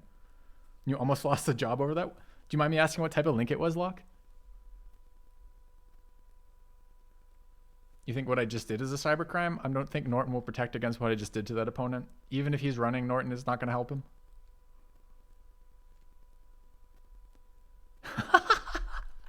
Galvia? All right. I'm going to give... Oh my God. I'll tell you what here. Galvia, I think you just got me on that one. Oh, we got 2 more. We got 2 more submissions here. Story was just for fun. You DDoSed your calculus teacher for 2 weeks because his auto testing system was shit. You got fished on Twitch stream. Oh no. You gave up the secret words in a crypto wallet. Oh my God. Did you really lose 8,000 Canadian? Holy fuck, dude. That sucks a lot. Used to work for a major hotel in the Las Vegas Strip. They were hacked by a foreign national state and dropped 50% of their servers and over 1,000 PCs. Your dad was cold called by Microsoft support. They baited him into verifying that they were legit by searching on Google for Microsoft support and clicking on the first link, a paid for ad, allowed them to hijack his computer. God damn. So a lot of these attacks are unfortunately not something that will get immediately protected with Norton, right? Because this isn't going to help you versus any of the stuff that you voluntarily give up your information. There's no security system in the world that protects you against that because this is on the user error. All right, first one of these. Okay, there's a couple more submissions. All right, hold on, because we're getting good submissions. I don't want to waste them. So those of you, I'm going to stop where, oh, there it is. Thanks, Norton Gaming. I'm going to stop at the line where Norton Gaming says confirming that Norton cannot protect against Filthy's magic skills. And I'm going to give that one to Galvia. Galvia, you can pass it on if you don't want it, buddy. But like Vitamin's story is super funny. And it's super funny that in addition that it happened to you, in addition to your mother screwing this up and needing help with this and getting her PC locked out, that she gave them your phone number. That's just absolutely hilarious. And I want those again because those are so good. Your Canadian serial pass. Can we give it this Vitamin then? Because those stories play off each other so well. All right, Vitamin. Are you a U.S. citizen? Oh, is it Fudginator? Did I screw up that too? Sorry, chat's moving. Let me just pull up a different version to look at chat. I'm doing it through OBS, and I really don't like it through OBS chat, so I got to figure out a better interface for this. So let's go back to this here. You're a U.S. citizen?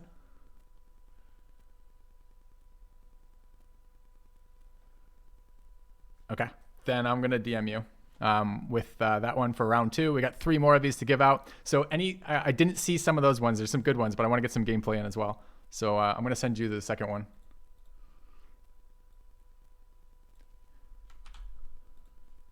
Do you guys ever watch Kit Boga's stream? It's all about social engineering. It's super interesting. Where he gets the he actually talks. He gets the scammers on the phone and broadcasts the whole stuff. It's so cool. I've never seen anything like it. It was so interesting to watch where he scams the scammers. Yep. Let me know if you got it. Vitamin, I DM'd you on Twitch for the second key. Yep. That's a year free trial for the Norton stuff.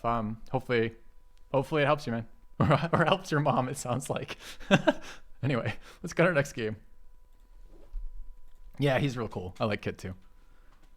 I recommended, for those of you who are PKA fans, I recommended to Chiz that they get him on PKA before the first time they had him on PKA. I have no idea if that episode was good or not, but I did recommend him because I'm just like, Kit, I was like, Chiz, you got to see this stream. It's so awesome. It's so the payoff on those like long calls where he's like got the counter up on the screen and he's just wasting scammers time and it's at like 2 hours and 30 minutes and he's just like acting like he's just so dumb on computers and it's just, oh my God, it cracks me up. And I love the fact he writes software. That's the other thing he does is he writes software that screws with them. So like it like closes stuff they want to open and like, oh my God, it's just, I don't know if that's a worthy life or not. Like, I'm not sure, like, if I evaluated that, I'm like, but it's so goddamn funny. So I like his stuff too. Anyways, related topic. Let's get our next win, or try to get our next win here. What's his name? Kit Boga.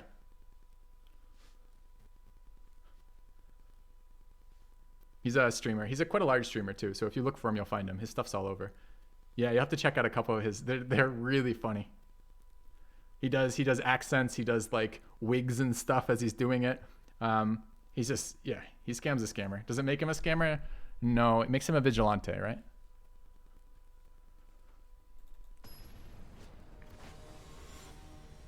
Used as a voice changer. He's got a really intricate system too. He's doing stuff like burner phones and that kind of stuff, right? To disguise all of his stuff. Okay, this hand is kind of medium. We have blue and white mana and a 2-drop. And a 3-drop, so maybe it's fine. We got a 1-drop too, so we can bin stuff. Okay.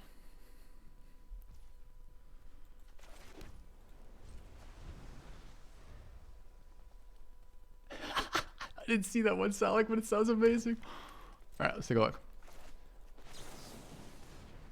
All right, we want to bin that one. Do we want the land? I think we have better flyers in this. I kind of just want the land.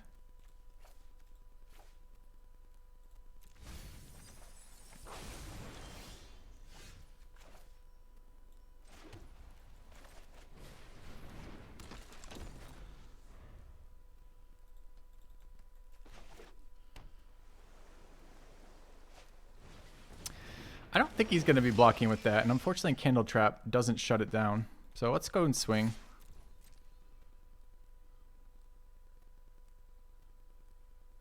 Oh shit, maybe he is blocking with it. Do it. Do it, gamer. No? Okay. Here we are going to discard a land. I want this in play as its first side because casting from the graveyard is super good with that. Maybe we don't. Blue, white. We can't double spell that with white right now. So I guess we just discard a land here. Because I want this. This is one of those cards that you really want one in play. Isn't a Vigilante a criminal? Kinda. He's not like killing the bad guys though. He's just like wasting their time. which is like a low-grade Vigilante move, right? And making really entertaining content doing it. Anyways, moving on. All right, opponent no plays. I like it. So what is this? The Flash Flyer that's -2, -1 to eat this. Kind of okay with that.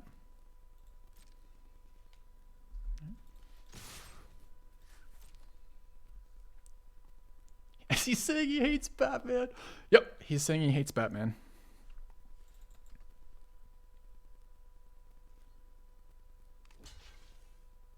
Dun dun dun! Startle. I, for one, am shocked. Oh, even worse. That's a blowout. Okay, sure. Okay. I guess I could have just stranded it, but it's a mana dork. I don't want to strand a mana dork. All right, this got kind of wrecked by that play.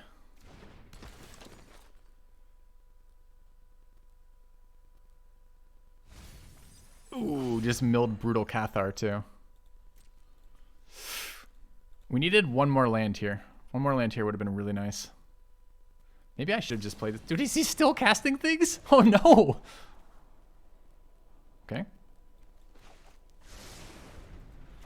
We're at 17 lands, and we're running 9 blue sources. So hopefully we just draw a blue card here. A blue land would be great here. But we just got messed up that turn. He just spent all 4 mana, including the mana dork mana, and killed 2-for-1 dust off the bow and anti-tempoed us with that one. And is now double spelling on 3 mana. Guy's a fucking gamer over here for sure.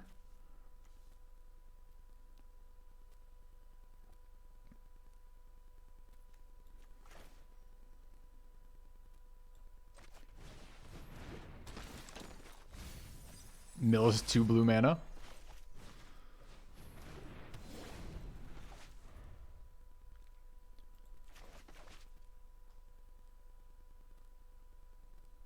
Yep, 2-for-1 was definitely a cybercrime.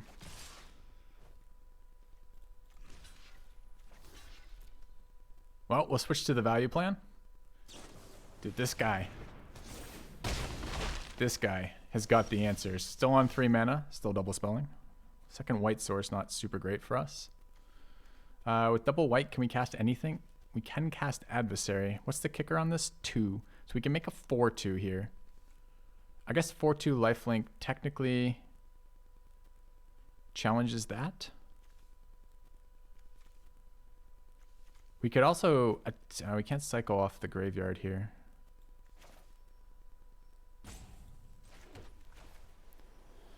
I could just cast this as a 3-1 and get the Graphkeeper out too. 3-1 is just not very good on this board. It kind of challenges the 2-2, I guess. I think this is better.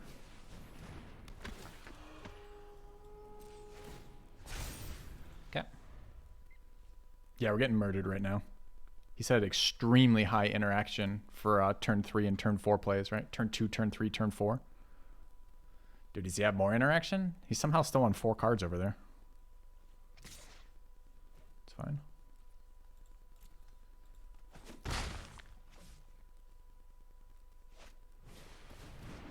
Yeah, he's still going on 2 mana over here. Is it going to be a double spell? No double spell, at least.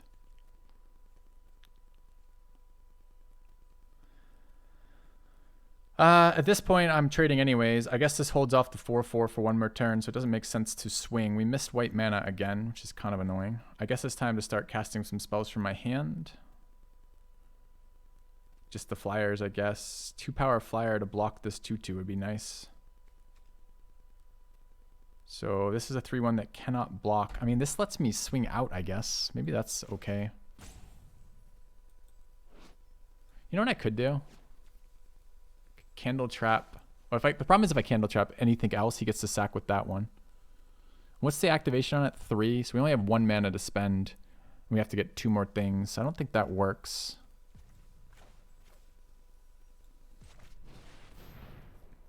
So it's just Soulkeeper pass, unfortunately.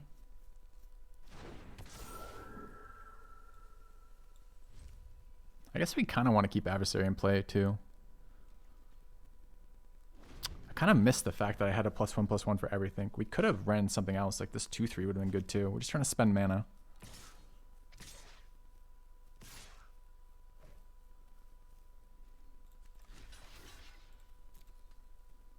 Dude, is there another trick here? No. Okay.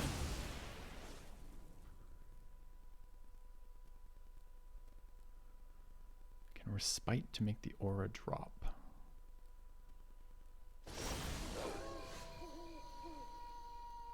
Alright, second blue mana here is really nice. Oh, you mean I could resummon his creature to make the aura drop?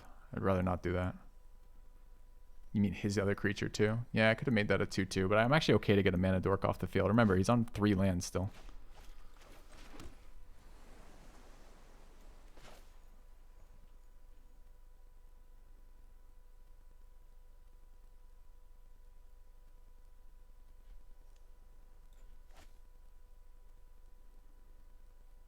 I think it's just these two.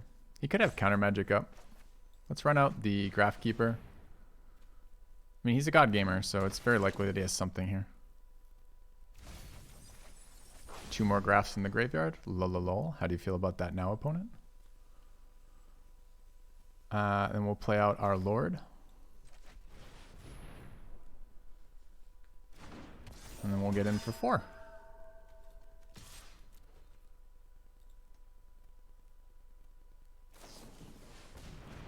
Sure. Another play on 3.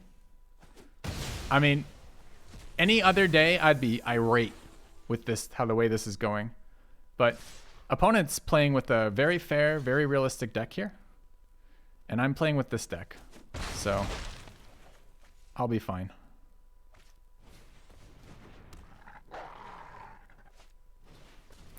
Guy's still on 3 lands, just double spelled. Okay.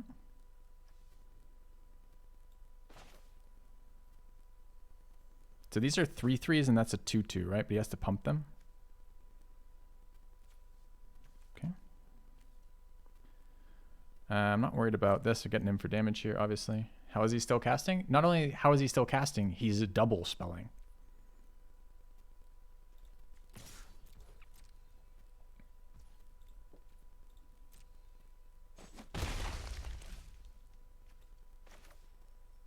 Wait, they cost... There's a discount?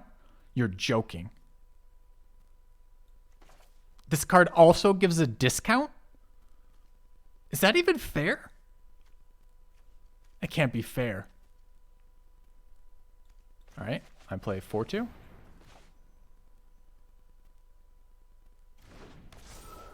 I play 3/2.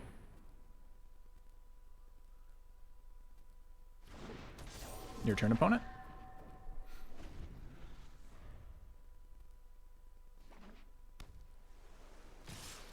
There's no way we don't block, right? He can double pump.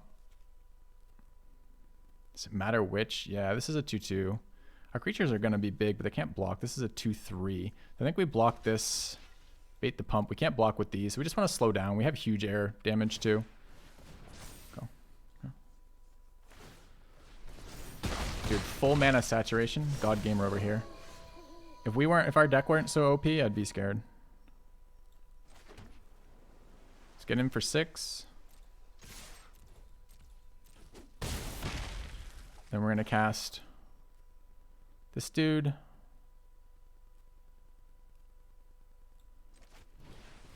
So this is now 10 in the air. So we just want to focus on surviving here. Could just unsummon one after he pumps it.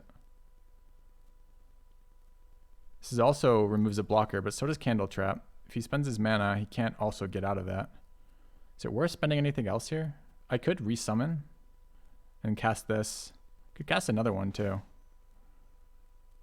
And then still resummon. But none of these can block is the issue. And I kind of want lethal.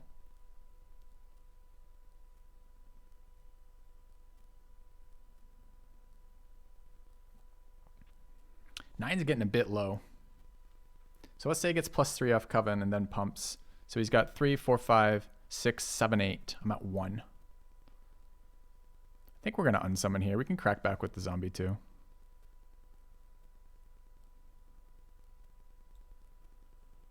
Is that okay then? 10 in the air, he's at 10. Seems fine. Okay. Yeah, but the problem is these can't block, right? All of these 4/2s are just, they're not able to block. or only able to block flyers.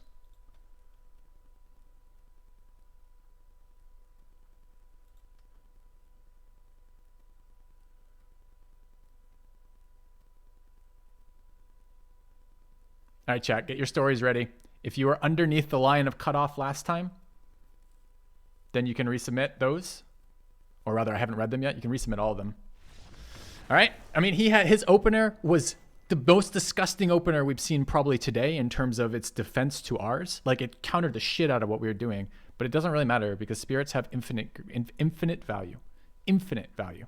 So, all right. I'm going to open up the other browser interface. Let's give out the third code if we can. All right. Back in college, I kept getting calls from clients from an escort site for a solid 2 years. Eventually, I realized that my email and phone number were compromised. Imagine the confusion when the guys calling heard the voice of a 25-year-old guy when they expected a woman. It's pretty funny. Other submissions? You paid taxes online once. Does that count as a cybercrime? Yes, you're required to pay taxes yearly. That's okay. If you're Canadian and have American friends and you win, you're welcome to just give it to them. That's fine too.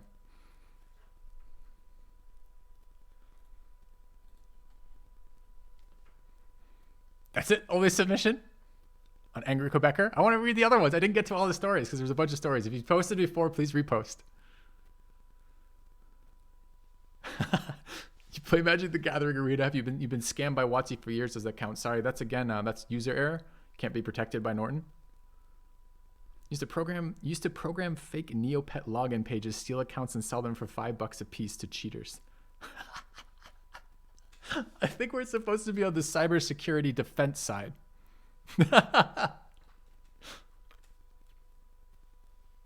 Okay. Oh, come on. There were some good ones earlier. I want them back. You're a cybersecurity specialist now? Perfect. Just training.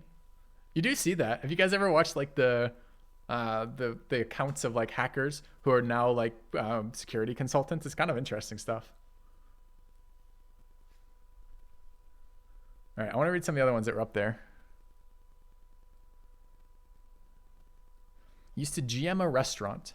One time when the owner was on vacation, I had someone call and ask for me by name saying that we had unpaid electrical bills and it had to be paid ASAP in prepaid MasterCard. I hope you didn't fall for that.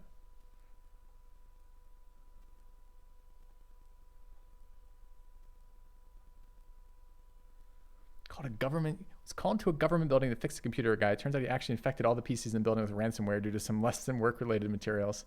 That one seems like a good one. That one seems like it would be protected here, right? Or likely to be protected. That's the Ursus Maritimus one. Any other ones here? Okay, I want to get another game, and we got 2 more of these codes to give out after this one. That's my favorite right now from the last round of submissions. It's the Ursus Maritimus one. Still in channel, buddy? Are you an American citizen? Or in the US, I guess? Still in channel? Are you in America?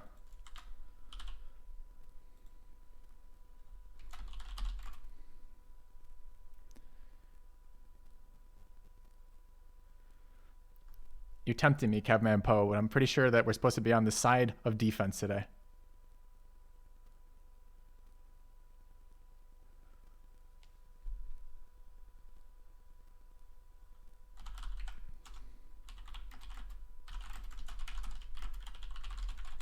All right, I'm not sure if he's here right now.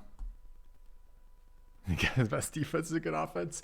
I don't know, chat. What do you think? Can we give Kevman Poe one?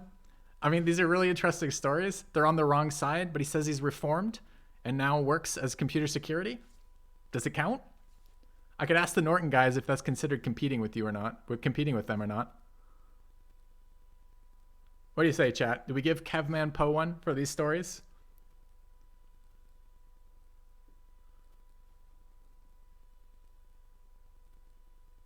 Nice, Vitamin. Oh yeah, I should have mentioned that. So these things are good for 3 accounts. So you can have not 3 accounts. They're good for three machines, basically. So if you and your wife have a PC each, you can protect both those machines, which was super cool because I actually did the same. Because because my wife also has a machine. And my wife is a lot less tech savvy than I am, and I'm not even that tech savvy. It just means like she's much more vulnerable to a lot of these things because she doesn't know how any of this stuff works and doesn't like she isn't out there doing things on the internet that she needs to be worried about. She's just doing normal things on the internet, unlike some of us streamers, etc. Yes, yes for Kevman.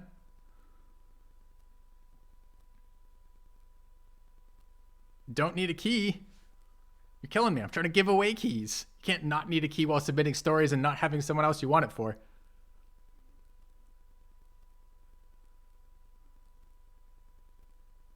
That's funny, Trail. I've heard that a lot. Do you have someone you'd like to give it to, Kevman? One of the other teams at my company built a shitty e-commerce site without consulting my security team. It got hacked. Unfortunately, it sold HIV testing kits and emailed results. Oh my God, got called into court about our normal security procedures. And got to say this other manager bypassed us completely. At least you weren't held accountable for that, but that still sucks, man. You had someone call from Microsoft and tell me that my internet had a virus on it. They asked me to install a program and tell them a 6-digit code that the program showed. I did not install the program and gave them a random 6 numbers. He had to call his supervisor and it took him 1.5 hours to figure out I was messing with them. That's funny too. All right. So Kevman doesn't need one. Ursus isn't here right now. He's AFK from that. So I'll take one of these last two here because they're both pretty decent. Give it to the key to the scam baiter. All right, that's actually my favorite here too. All right, would you like a key, Plezzle? Pluzzy? Is it Pluzzy or Plezzle? It's an L, right? I think it's Plezzle. Are you? It's U.S. only, unfortunately. So, are you in the U.S.?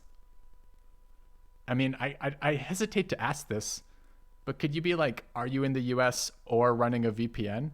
I don't know. I'm not even gonna ask.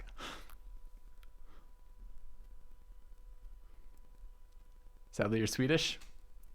Uh-oh. This is the downside, I guess, of having a bunch of non-U.S. citizens when I'm trying to give out keys to U.S. viewers. All right. I'm going to go with the next one then. I'm happy Trail. That also sounds pretty ridiculous.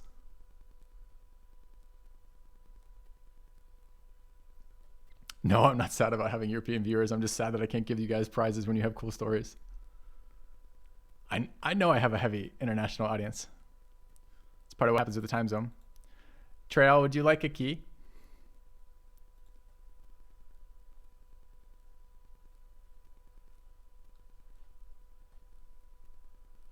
No, you're German. God damn it.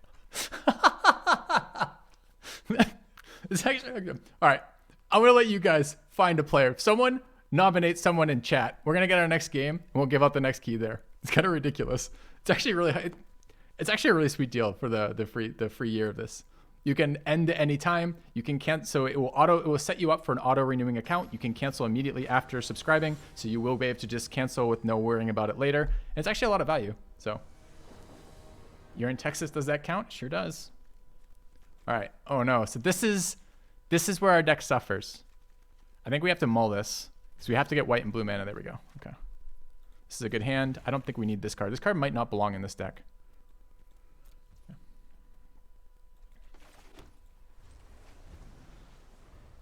Find me a US citizen to go along with the previous stuff we've been doing. All right, put any number in my graveyard. I think all 3 go in my graveyard.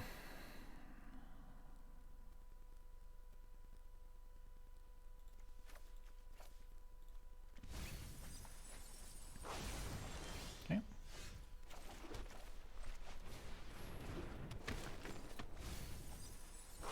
All right, mill some more stuff. We milled 2 of our 3 candle traps. It's a good opening from opponent. 1 drop, 2 drop. We don't have any attacks into this. We don't actually have any blocks either. I mean, we can gang block, get him in the graveyard. Might actually be better for us. You may not expect the gang block either. I mean, we're technically out of cards. We did mull. But this is value, kinda. We gotta get some flyers in here ASAP. Oh, we're playing number 5. That's why his deck is good. Makes sense.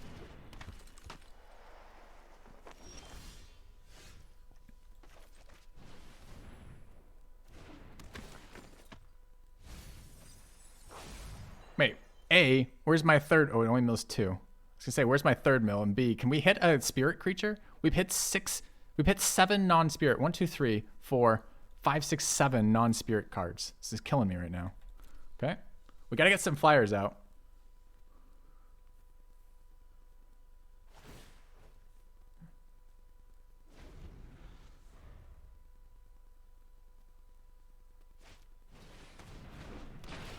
opponent. 1 drop, 2 drop, 3 drop, 3 drop again with a scry.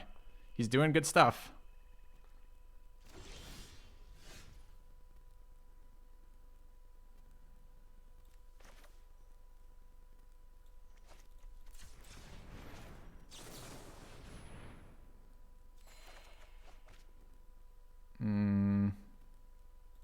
We did not get... We somehow managed to miss again on a spirit card. That's brutal.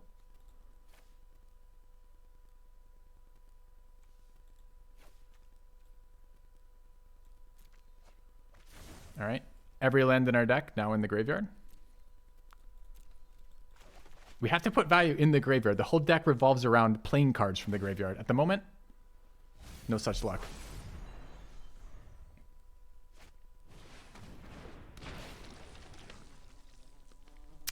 Not very many good targets for the Brutal Cathar either. Maybe I should have just binned this card and kept the land, honestly. This deck looks good too, no surprises. Opponent playing a pretty standard blue-black deck right now. All the good commons, right? Zombie, Abomination, Hoarder, 1 uncommon.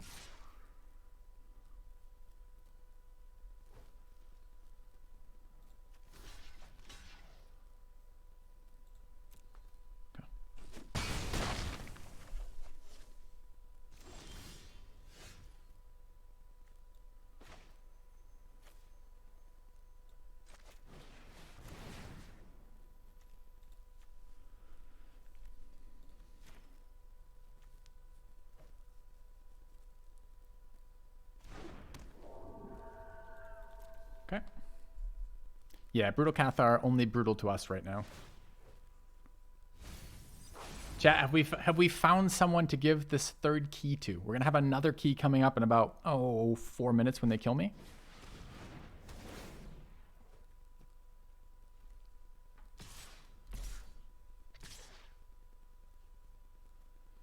So this is a really sus attack. They probably don't leave the scab even, vulnerable. So what I'm gonna do is block here. Could be graveyard hate, honestly. The 1/2 doesn't do anything for us. I don't really care if this card dies. I guess we block there. My thought was I want the rebirth from that. There's nothing though, not even a pause, which is interesting. Oh, he just has another Organ Hoarder.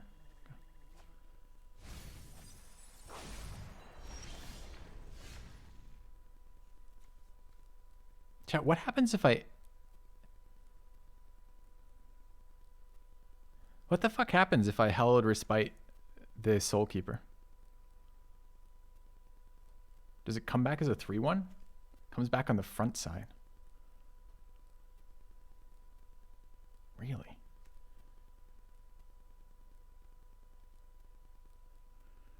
You're getting beat down in the air, but not that badly. Let's fucking try it. Let's learn for science. I mean, it doesn't hit graveyard, so it doesn't exile. Okay, more lands. Down to 17 cards in deck. No lands in play yet. It is turn 7.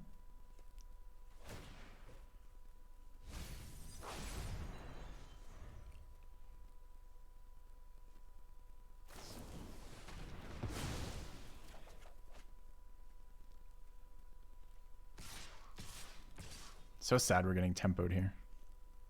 Just because we don't have enough. I mean, we have so many resources to play with, but I just can't get them out of the graveyard. What do you think? Land into the zombie that eats 2 cards out of my graveyard? Final card? Nope. Okay. Still more threats on the board, though. I'm running out of life. Second land is good here, but not particularly great either. We could play the life linker here. It's a bit of a desperation move. And unfortunately, it uses our white source. So we want to do, these are 3. So we have to have blockers. Actually, we're in a lot of trouble here. This comes back as a 1/2. These are 3/1s, but takes 3 mana. I could hope he doesn't have removal and eat a thing with Cathar. Like maybe the Zombie Lord. We can't pay this, and we can't pay a second. I guess we, I mean, it's a 3/1. We can make a 1/2, but the 1/2 just chumps. I think all of my plays are just worse than this and hope he doesn't have removal. But I can't even block, right? So what am I taking? I'm taking 4 in the air and 2 on the ground.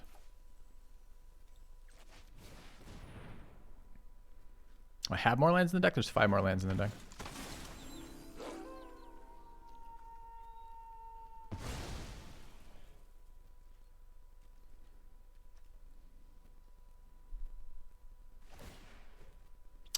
This is a resource issue here because our deck is actually stabilizing versus this. We have plenty of things to play with. It's the land resources that are the problem. In this case, right now we need a second white source, 3rd Organ Hoarder. I mean, clearly his deck is good too. It's got all the good commons. So he's searching for removal for Cathar, unfortunately. 2 creatures to put in the bin.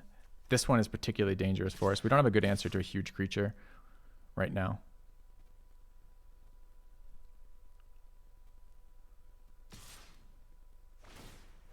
Keeping land over Cathar would have helped. Would it have helped?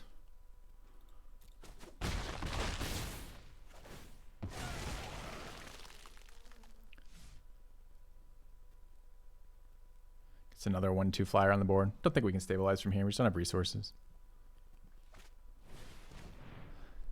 The problem is when we were binning, remember we were trying to get value at the beginning of this game. So we took a mull and we're trying to get value somewhere and then just never got value. And then the next cards after that are all of our fucking lands. So we can't keep lands and value. We have to hit some of the cards that bin. So I don't think there's any. I mean, we can run out 2. We can run out a blocker and a life linker. Maybe that gets us somewhere. Seems really unlikely though. I needed a white mana here.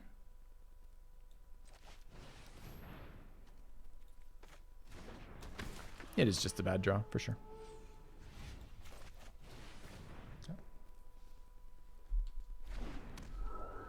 So no attacks.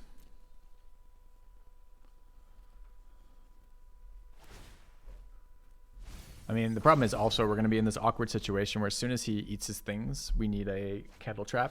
And he's got another locked in the cemetery. Okay.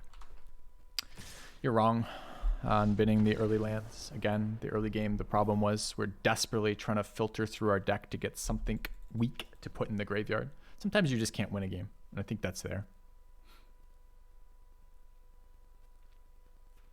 All right, chat, I've got 3 codes to give out. I need to hit one of them, at least one right now. So please let me know if you have ever interacted with cybercrime in a way that would leave you wanting a free 360 Norton 360 year subscription. And I will DM you a code. We're gonna give one. We'll just give one out right now. Worked at a data center for supercomputers and regularly get users to put their passwords in plain text and emails to confirm something they wrote down. Holy shit. Like 101. Norton has 50 gigabyte cloud backup. I didn't know that. That's nice. Okay. Dan, would you like a code? I'd be happy to give you one. Are you US based? Systems are secure. People never are. Yep.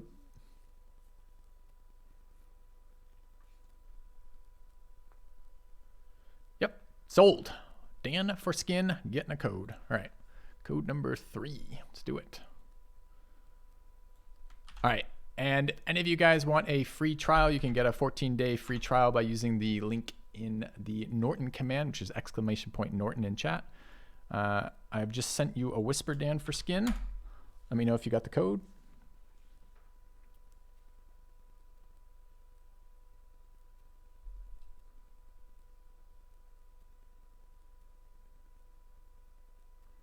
Had to start uninstalling your hard drive because your dad would go to not safe for work sites, generally known as porn sites, when I wasn't home and get tons of viruses on your computer. I have another code here, by the way. I mean connection loss. So connection loss to the server. Yep. Lunchbox Junior, would you like a code? I would love to give you a code. And that actually is fixable with this because then when he uses your computer when you're not there to go to porn sites, he's going to get protected even if he doesn't want to be protected or even doesn't know.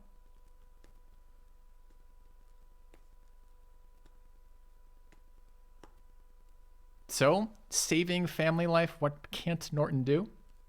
That's right, I think there's a parental control on it too, now that I think about it. You could parental control him out of it too.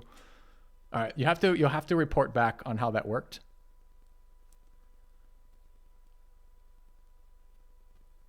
Would you like a code, Lunchbox Junior?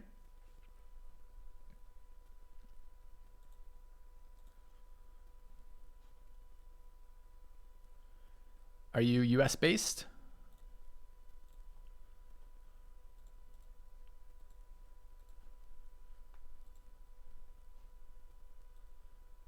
There we go. All right, that's number 4. One more game, one more code.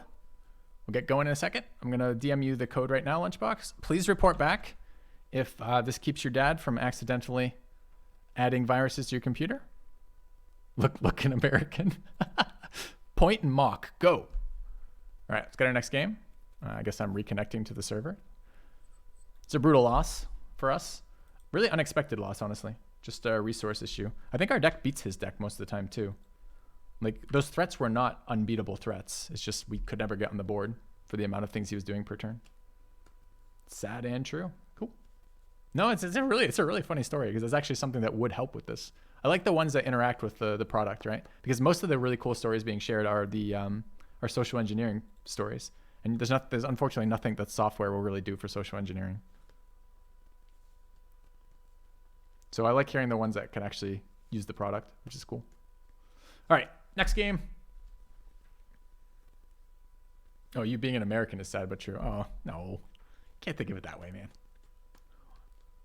Can't think of it that way. We're a very visible country doing lots of things. Some of the things are very sad and some of the things are very great, which is just the reality of it.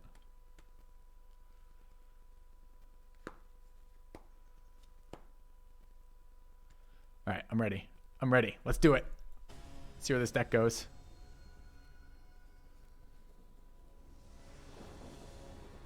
Most positive thing you heard from me today is I'll fix it. Don't worry. I don't know if we should be playing this card or not. Anyway, let's give it a try.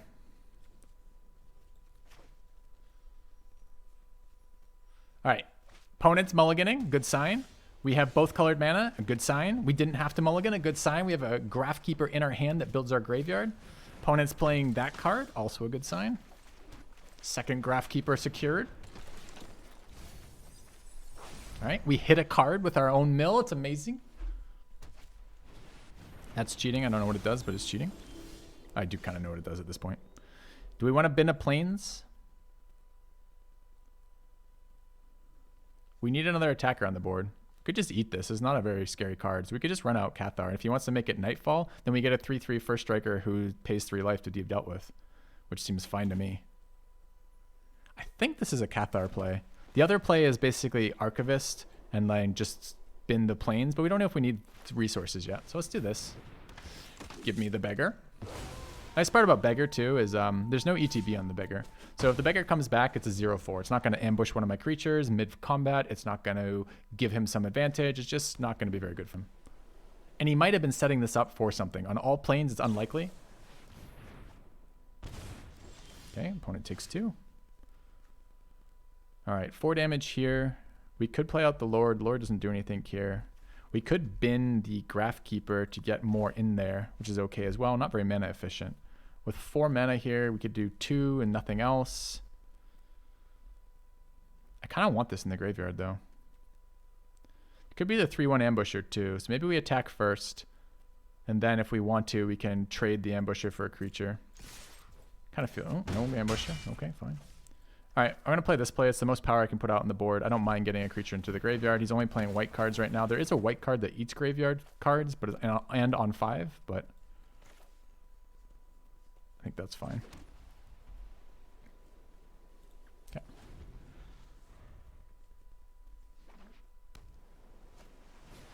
This card is cheating. He's a cheater and he needs to know it. All right, second blue source is nice. We don't have a 1 power creature. It probably does it? How does this do? Okay. Prevent all combo damage that would be dealt by enchanted creatures. Does that mean he doesn't lifelink off it? Probably does, right?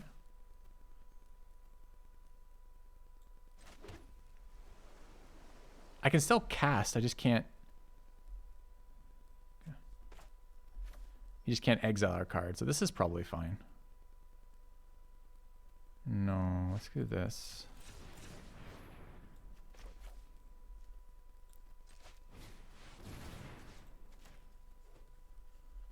Maybe it should have been the 1/2 so we can't draw, but I kind of want my 2/1 in the graveyard here, so.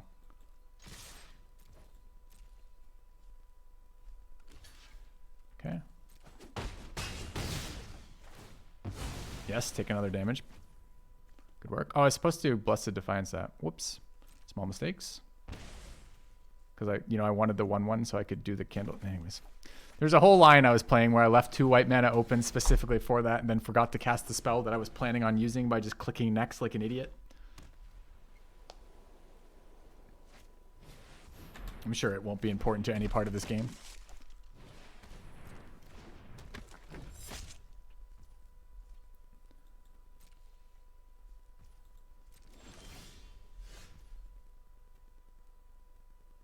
None of these first strike, right? Do we care if we give him a 0/4 back? Yeah, he eats it. So we swing these two. We can do 5 in the air, 6 if we play the Geist, but he can gain life off this. So it's not lethal. We could tap the 3/3 and swing all, which seems pretty nice, especially if I cast again like this. Doesn't have to be that way now with the amount of white mana we have here. Yeah, I'm ahead of you, chat. Oh, I don't have a tap down anymore, do I? Because the creature's off the board. All right, so we swing these two.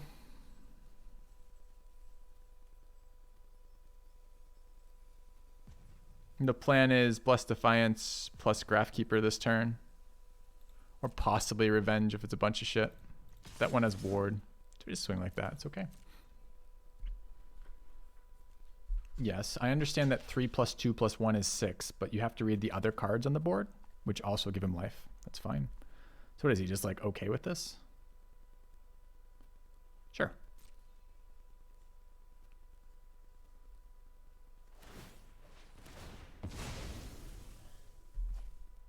What's the flip side do? Okay. Resolves.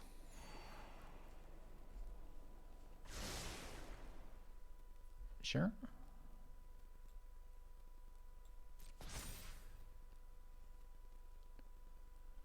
I think we now go do we Blessed Defiance this or I just bounce it? I kind of want him to eat the other thing.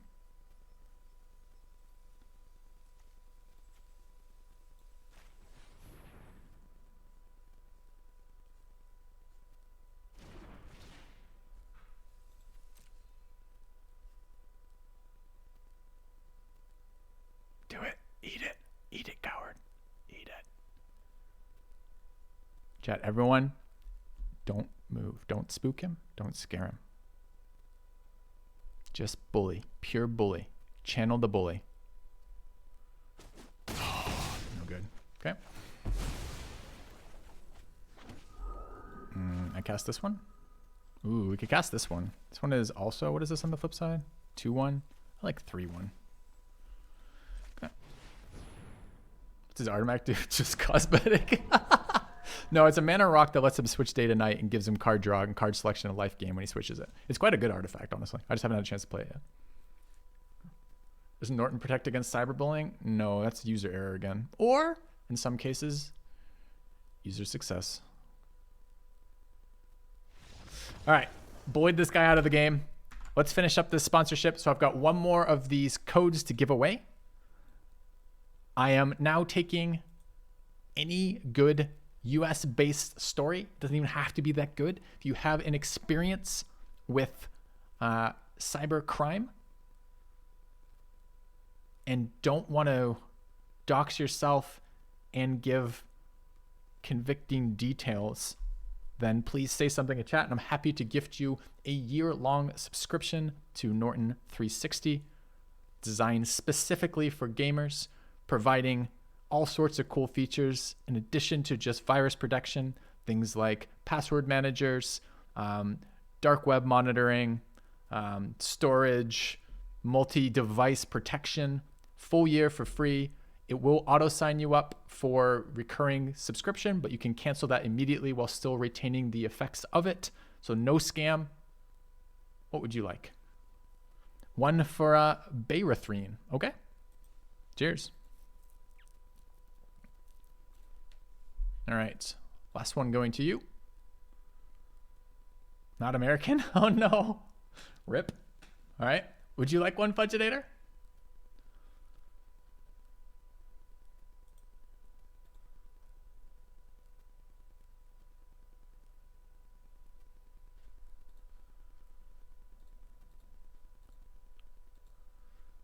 And by the way, chat, this is why I rarely do giveaways. Not quite this restriction, but because it just is, it ends up being a really time consuming process for sure.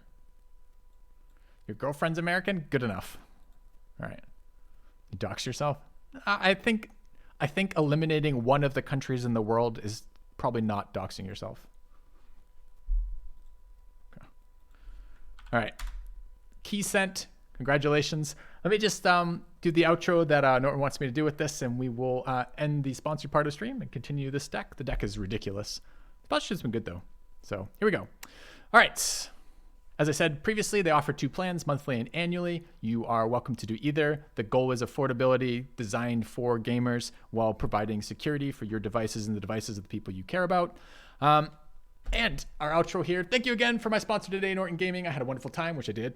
And playing for all of you and knowing that my data is being protected, make sure to check out Norton 360 for gamers. That's !Norton in chat if you guys are interested. So you can set yourself up with the same protection that I've been gifted. And as I said, you can follow the link below the stream, type !Norton in chat. You get a 2-week free trial just from using my code, which is auto-submitted when you basically go through the links in this channel. Anyways, cheers, guys. Appreciate you guys sticking with me for the sponsored part of it. Thank you, Norton, for the sponsorship for this. It went really well. And let's continue playing our deck. Can you send a review of my advertising anywhere? I have no idea. Okay. It's top notch. Thanks. I thought it went well. Thought it was a nice interactive one. All right.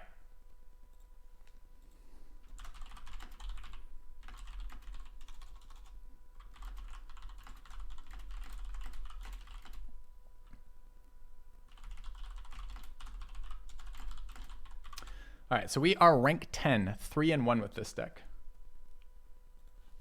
I have no idea if Morton's still watching. And okay.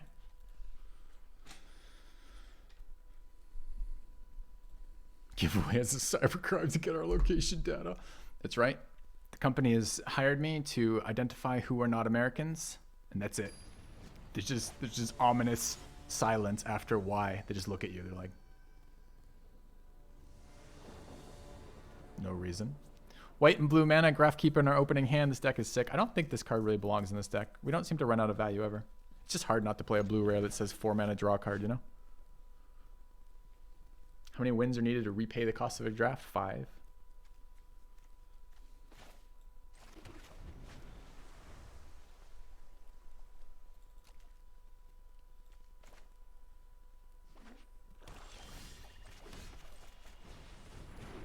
All right, second Graphkeeper secured. Double mill our islands. I wish I had drawn the island and milled the Graphkeeper, but small dreams. Okay. Good enough. Let's get in for damage. Let's run out another Graphkeeper. Can we mill a halfway reasonable card? We need more spirits. We need more Disturb in this deck. All right, opponent has chosen not to play cards. It is very tempting to run out Silversmith here, but 3 open black mana is removal. So I think instead, actually I'm gonna anyways, because it is removal, we'll just bounce the Silversmith next turn. It's too good to have this in play right now, right? So we'll do this. We're probably getting defense rated here, but I don't really care that much. We'll get in for 6. If he stumbles, he's going to have some trouble. We just went 2-drop Graphkeeper into 3-drop Graphkeeper into Silversmith on the play. Nothing to see here. Just move along.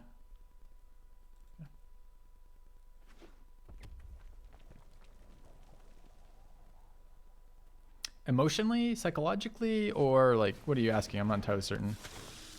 That is a 3/2 first striker.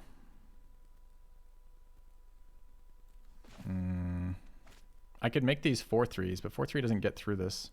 If I got one more mana, I could double cast it. Which would be, oh, it's +1. Yeah, I could pump the whole fucking team. I think first we bounce it.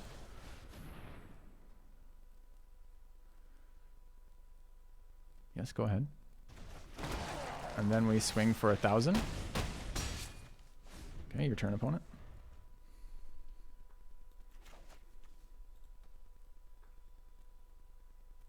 This feels like the most face roll deck I've ever played.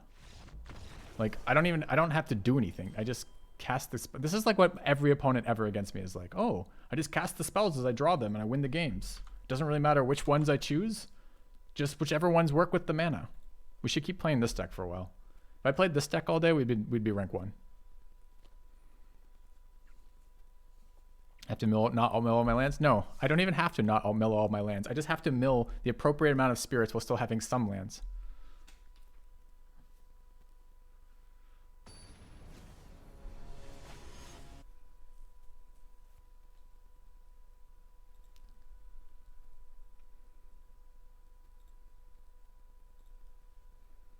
All right, what's this hand? Oh, Grafkeep in our opening hand. Turns out having 4 of these really improves the quality of a deck. Who knew? All right, we'll do this.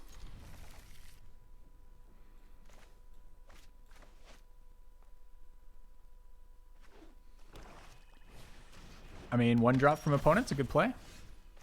Mask our trick by not playing the white mana.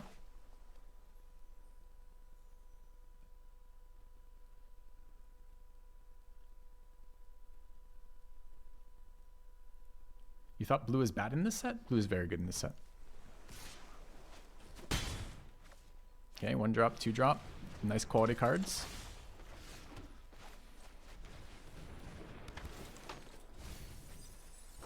Milled 2 lands. Questionable. 1 drop, 2 drop, 3 drop that generates a body for the Awakener to eat. Taps my guy and gets in. Alright, we may not be handling this curve as nicely as we'd like.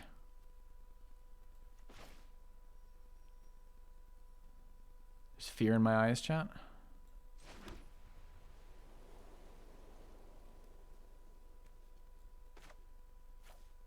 I think this is a take the Hallowed Respite, draw another card here.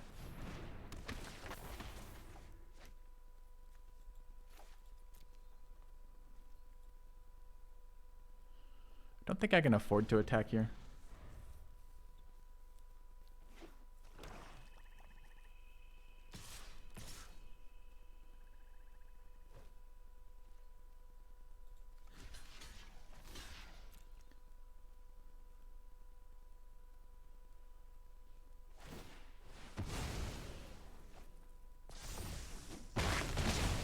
All right.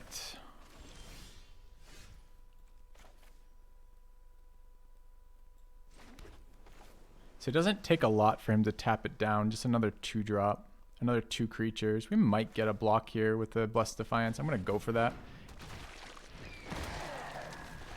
It's 2 bodies on the board, not super exciting.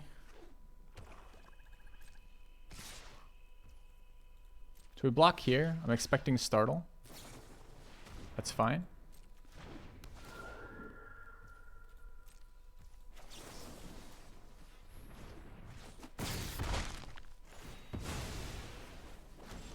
Okay.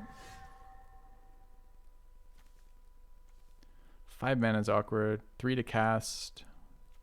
4 to cast there. It's a 2/1 flyer. It's probably fine. I need a flyer on this board.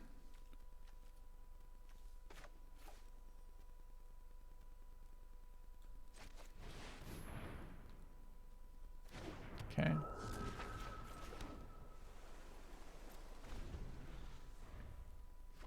Geist discounts. I keep forgetting that. Dude, that card is not okay. That is not an okay card. This card is literally a fucking stone cold bomb that disrupts everything.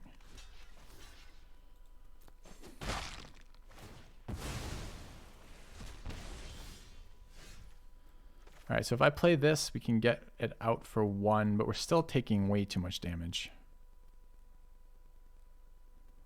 I could start looking for...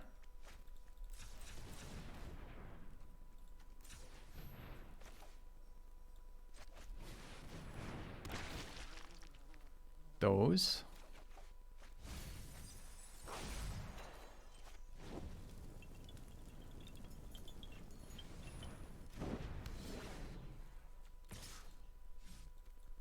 Okay.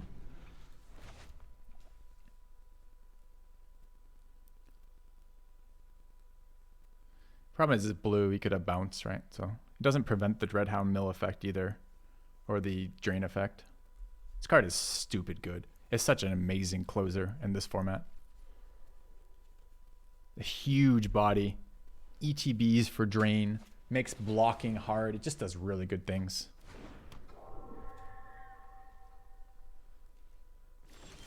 So that's 4 mana open, by the way.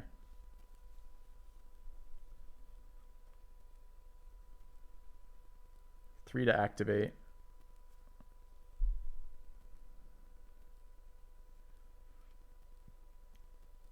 You might give them a threat they can't ignore. So I need a flyer here, right? I have a 1/1. They don't want to give the 1/1 up. Cost me 3 to cast this, which I don't want to cast. So I want to cast something for 2 here. I guess this is okay. They're going to bounce, right? That's what that spell is for. So I don't want to spend the mana. So I think I cast this and pass.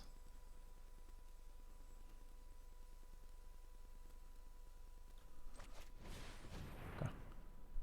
How'd the tournament go last night? Not well. We got knocked out in second round.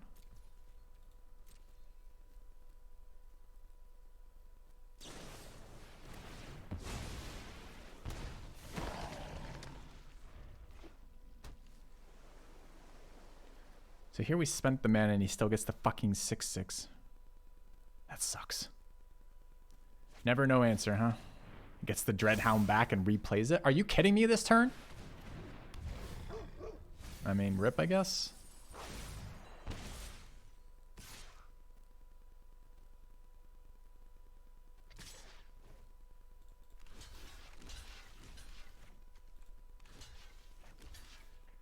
That's so bad. We take 4, 5.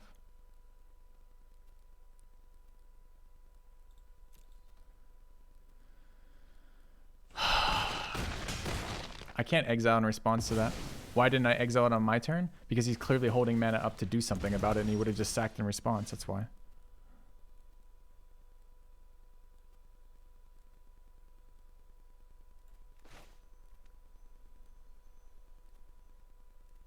So the problem is I can't beat both of these, right?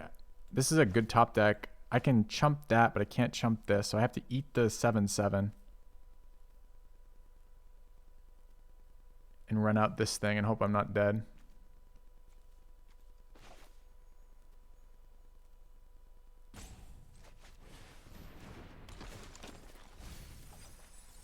-1 health.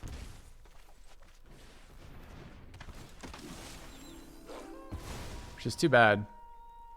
Because I'd really like to revenge the token instead of revenging the fucking Dreadhound. But this was too strong.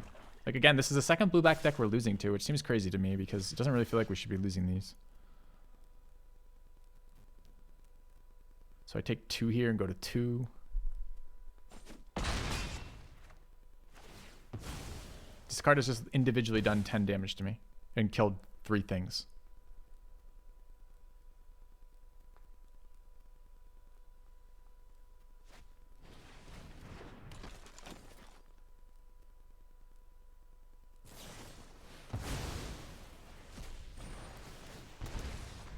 That's what I'm saying. That card is fucking bonkers, Dreadhound. I mean, what did it do to me? Like, literally, how many damage? If I counted that, what was the amount of damage it did?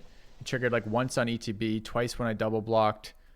We traded Spirits is another 2. That's 5. It triggered 3 times there for 8. It triggered twice on the second round for 10. I think it did 10 damage to me.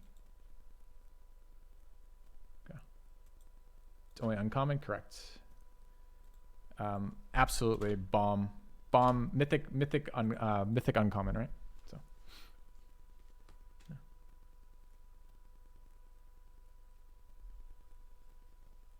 yeah, it's so good. It's just so good on the top end. It's expensive at 6, but our opponent had no problem getting to 6 mana, casting that along the way while putting out sick amounts of pressure. I think we stabilize versus pretty much any other final card there. Mythic uncommon's a thing? Yeah, it's an uncommon that has mythic level impacts on the game, like that one.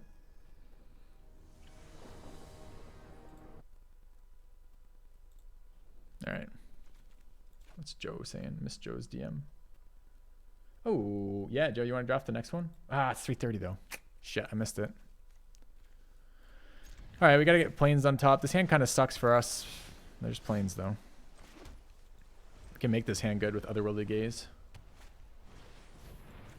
So he's blue-white spirits as well.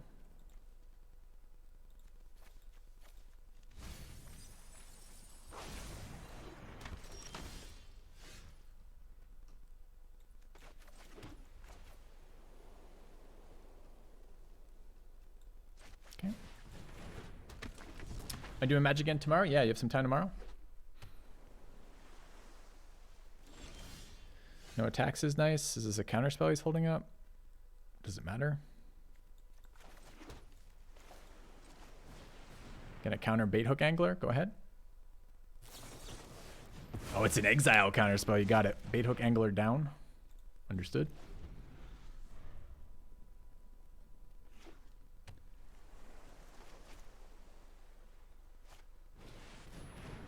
It's annoying here for sure.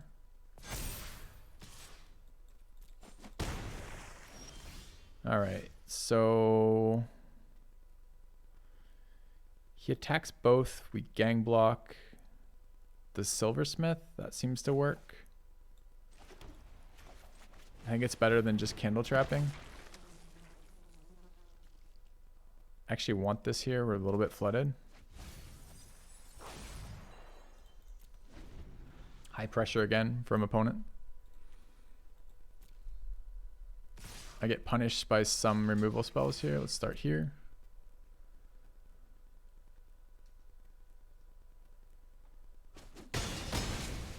Yeah, people are scared of the draw cards on that, but I'm fine with that. All right, so here we're expecting another counter here. I guess I'd rather have this card get countered. It wants to leave up white mana, which is reasonable. Unless I want to cycle. If I want to play a land, it's Otherworldly Gaze and I want blue mana. If I want to just lock the creature in, that's okay too. We'll just run this, that's okay. Dude, opponent with the 2-drop counterspell, 4-drop counterspell is pretty ridiculous. Sure. Doesn't want to counter it because it's the pay 4 mana one. So he doesn't want to put it in the graveyard.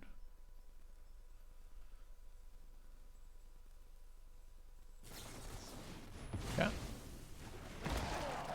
Here I get him for 3. Unless I'm trading with the Angler. I don't think I am. I'm okay candle trapping. I think Otherworldly Gaze is fine here as well.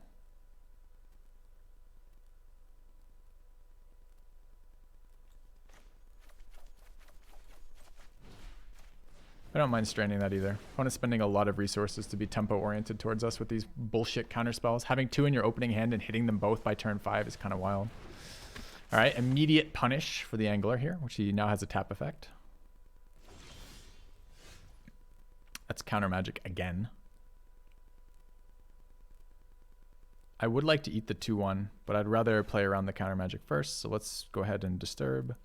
I guess I play Island here.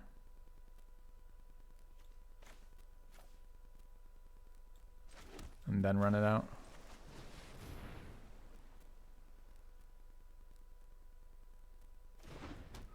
Okay.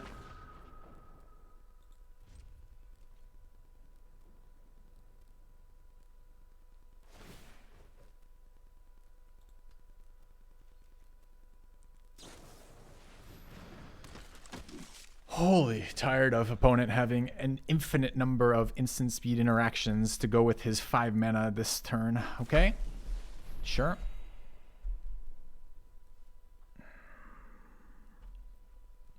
So Commando can kill the Candle Trap if he wants to. Just bin alms, okay. At least he's out of fucking cards. He's got 2 cards in the graveyard, which is annoying. It's not that annoying.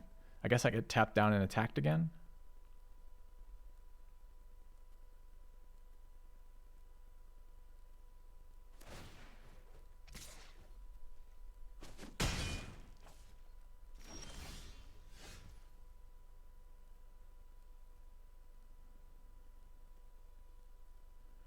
All right, so here we grab the Scab Wrangler.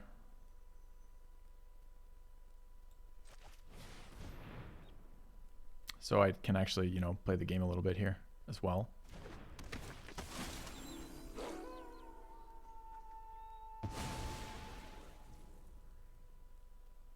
This is still stranded. This can attack. That can attack. I've got good blocks here. I think this is just an Otherworldly Gaze turn. So we go ahead and pass. It's a little tempting to attack with the Haunt, but what am I binning? I don't want to bin Candle Trap. I think Revenge still has value here. I think this is just pass. Is this free to play? No, Arena is quite expensive to play in general. I don't really think that does anything, but sure. Lets me cast my other Candle Trap, which is nice.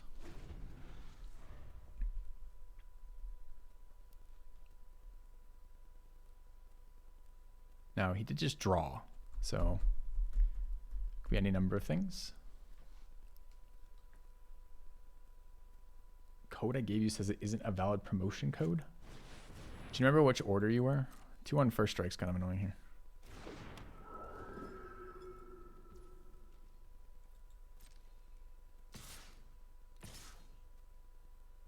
So he gets a 1-2 back here. It's okay.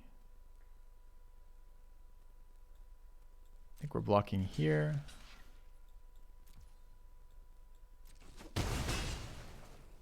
I will sort it out after, Dan. If you can hang on for the end of this draft, I don't know if you're around for a little bit here. I'll make sure. I don't know if I can check message history or not. Presumably I can.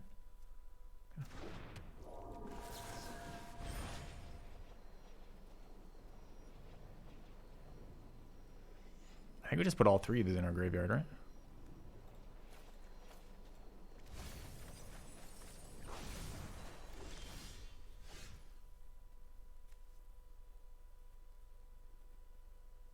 Two on first strike, kind of annoying.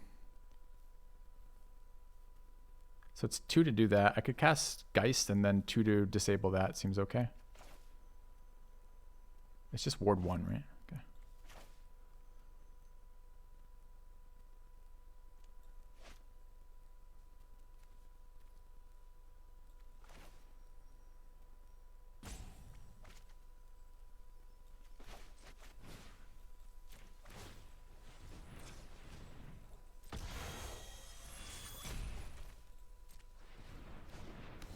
And then run out the Geist as a blocker. This thing can't do any damage, so I can also swing with this guy, right? 1-2, 2-1 that can't do any damage, tapped out. This isn't blocking. It could block a zombie, but it's not going to. So I guess this is just swing.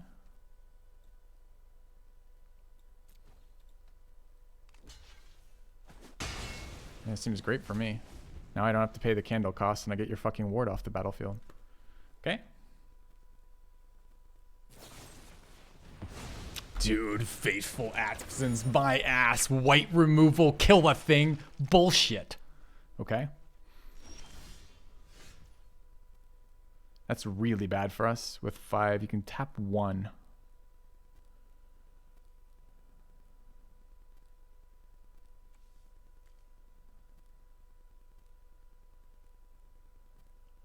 I think it's Graphkeeper, draw, right?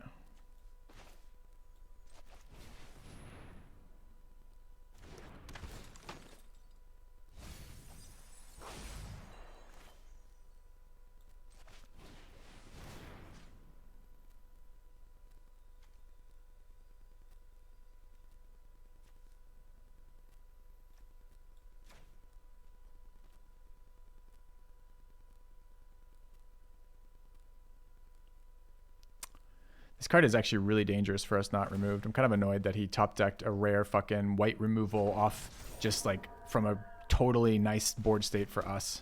It's pretty irritating. I have 3 flying blockers at the moment, which is okay.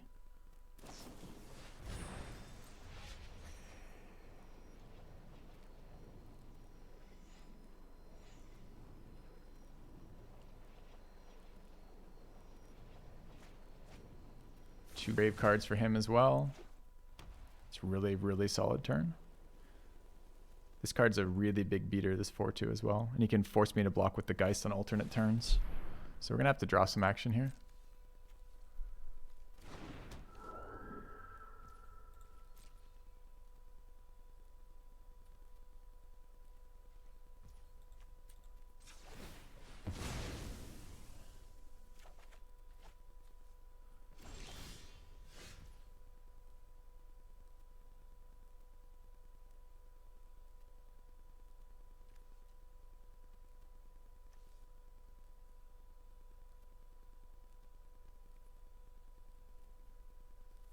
It's a good one. It doesn't really let me do what I need to do here. 10 is low enough. I mean, he taps 2 end steps, so I lose 2 of my blockers, and then he taps again and gets him for 5, potentially.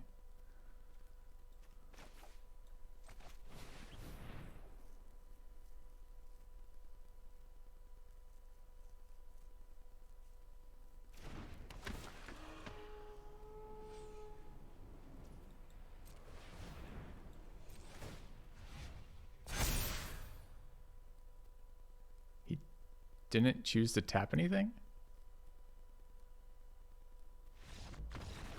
I don't think I concede in that position. I think I go, what the fuck is this bullshit? And then I desperately figure out how I kill the guy. Okay, it's a good one. That game was like locked up until he drew the white removal there. Yeah, he probably clicked through the combat phase accidentally and then couldn't tap anything. I don't think I had an alpha strike there. I think I die if I alpha there. Or maybe I'm wrong.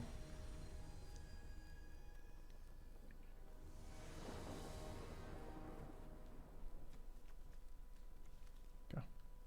We take those? I agree. We take those. All right, going second versus red. I think red's a good matchup for us here. Most of our cards outvalue red.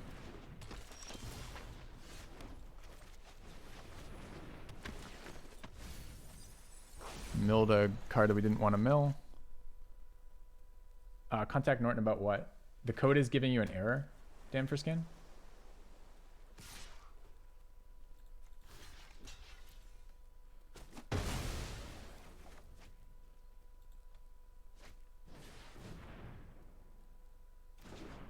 Non-creature spells can't be countered. Okay, it's just a 2/2. It's fine.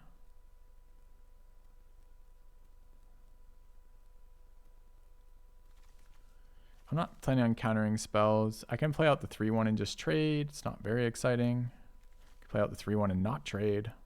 Could run out Angler and a Candle Trap.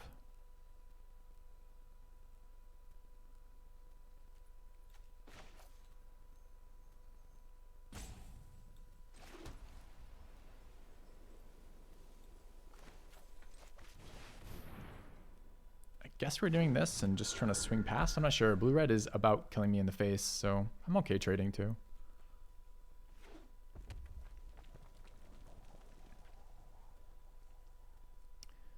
Card I'm worried about is not that. It's Neonates. Why is that all glowy? Because it can't be countered. I see.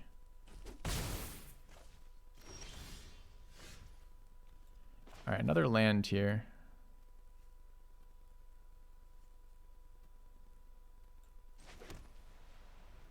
I think it's just Organ Hoarder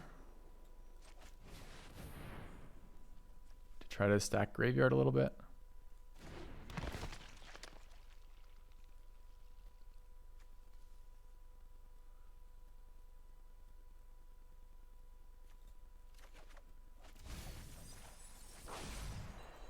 Okay. Looks like opponent has more red burn.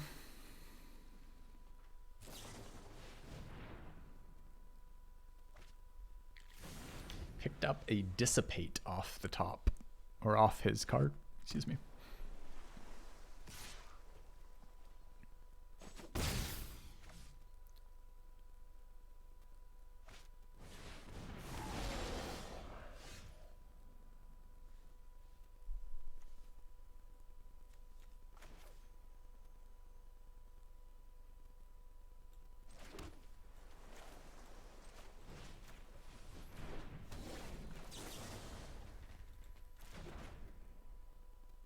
No way he blocks this, right?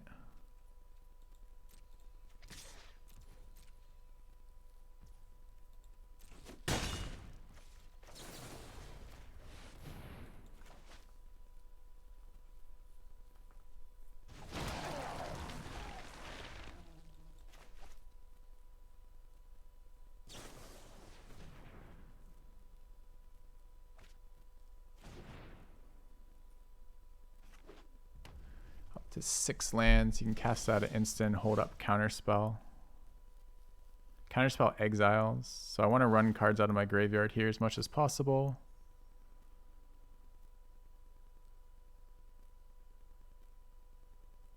So it's attack with the 3/2.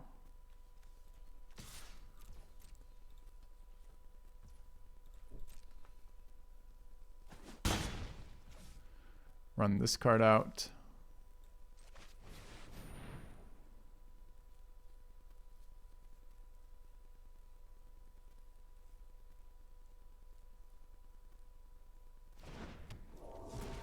And run that card out.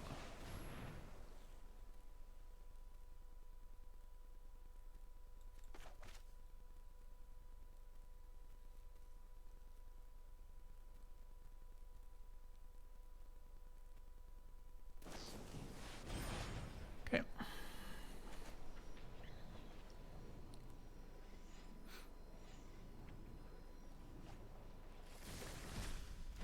Good one for him.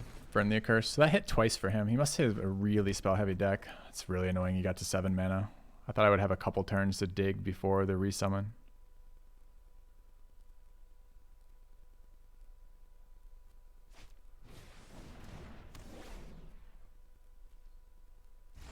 Open mana, open counter spell.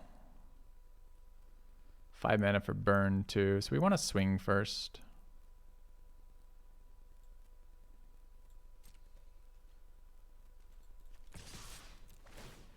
We will bin the land.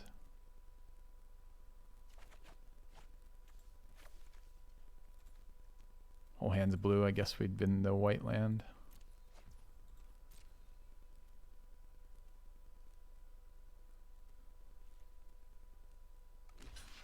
Sure.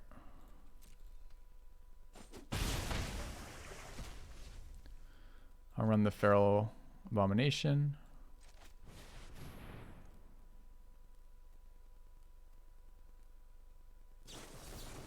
Surely it's better just to kill it. That's fine. We'll run out the draw card.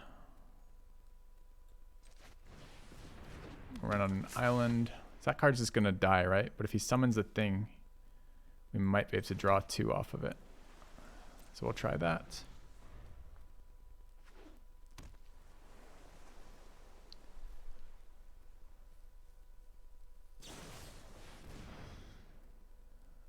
Sure.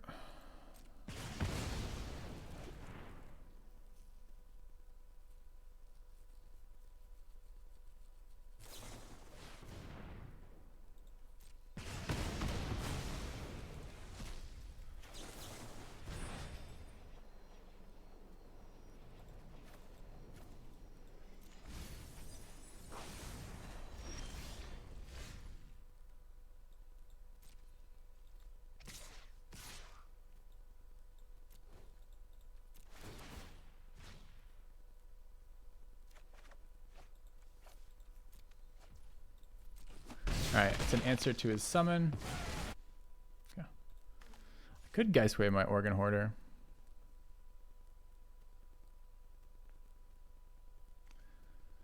It's an interesting question. Is it worth it here? It's full mana saturation, and it is... We have 3 more answers to that thing. I guess it's probably right, honestly.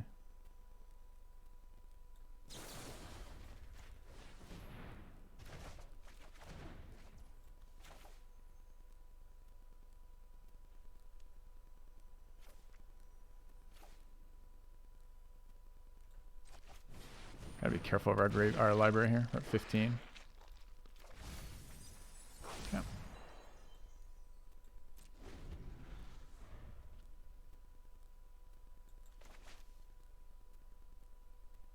So let's just tap creatures. Let's just remove shit. Kinda. We did start at, we didn't start at Mythic Day 2. We started at like Mythic like 11 or something. Interesting.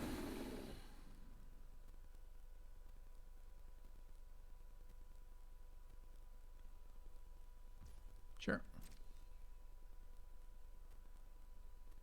So I guess he's killing the flyer. This doesn't die, right?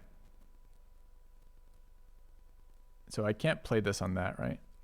So I think that just happens. Okay. It's annoying that his draw was draw 2. We can convert to a spirit token and gain some life. Getting a little worried about my number of cards in my library. This is a mill effect. Okay, 2 spells to recast. I guess we tap his blocker.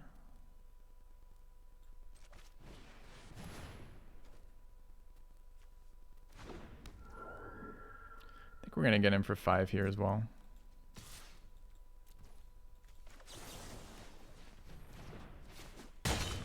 All right.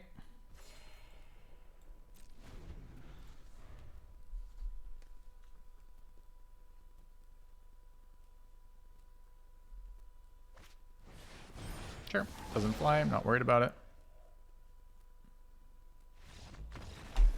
All right. Took our whole deck to do it, but we got there. That card has been really bad for us at +2/+1. Or +2/+0 and convert to a spirit. We've had exactly 1 spirit out of it thus far.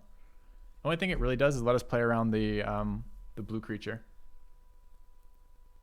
I've answered you 3 times already, Dan. If you can hang on until I finish this draft, I can try to help you resolve it directly, or you can contact Norton. And do you remember which code you were given? Was it number 4 or number 3 or number 5? All right, where's my actual game? Wait, what? Okay. So I'd love to help you resolve it, Dan. But after this last match for this deck, we'll end the stream at 4 anyway. So that's where we're at. What was our rank, chat? I just missed it. Oh, sorry. After draft, yeah, because I'm just I'll end stream and then we can DM on Discord. Do you have are you on my Discord, Dan? It's probably easier.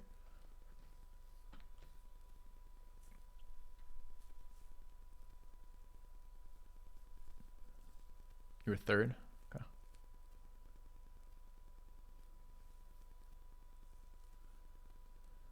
We're 10 now 7. Got it.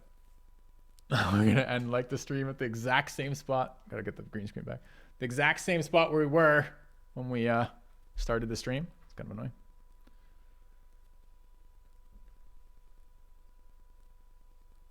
Any of the other guys who received codes still in channel? Anyone who actually redeemed the code? Can you tell me the process you went through? Because I haven't had to redeem. I think I did actually maybe redeem one of these. I might have gone through that process. I think they gave me a code for part of the sponsorship. So I might actually know how to do that. Thank you, Wow. I would like to do that at some point. Check that out. All right. All right. We have Otherworldly Gaze in hand, so this is just a keep. The rest of this hand kind of sucks.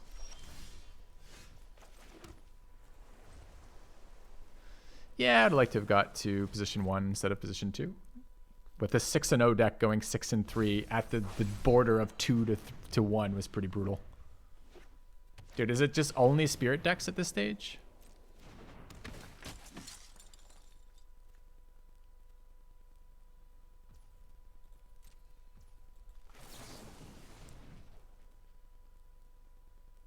No planes. Fuck.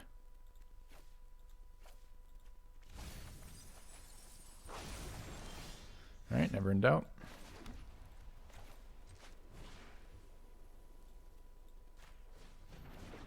Yeah.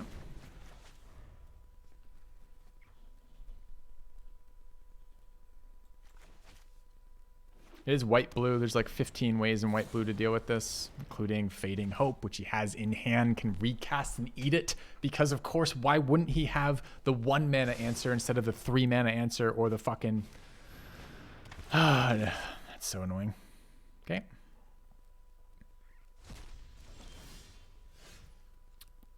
He can make his creature unblockable every time it attacks, it eats my shit, which sucks.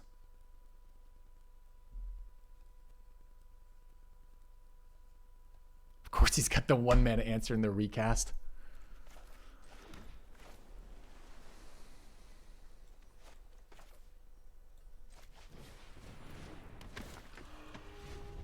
Okay. So that thing 3'd for 1 me. And if he's got like Startle here as well, it's even worse.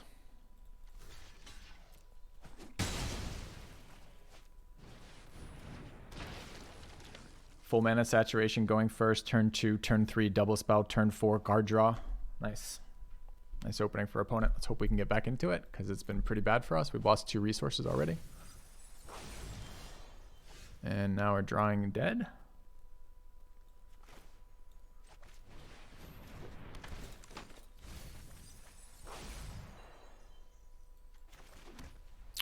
That's the way to do it though. If you're going to run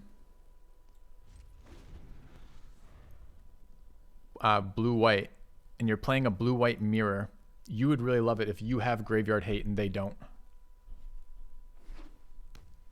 Because that's the way to do it. Am I going to eat a Griffin here, the fucking 3/4? No, it's good.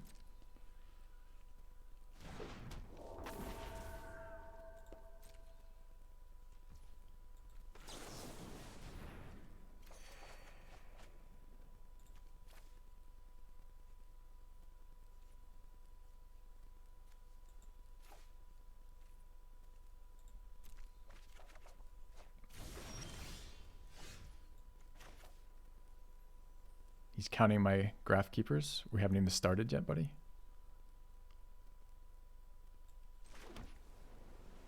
So I can force it through, but I'm okay with him trading the Haunt right now. So I'm just going to play this one out first. How many Graph Keepers do I have? Enough. The appropriate number. How many do you have?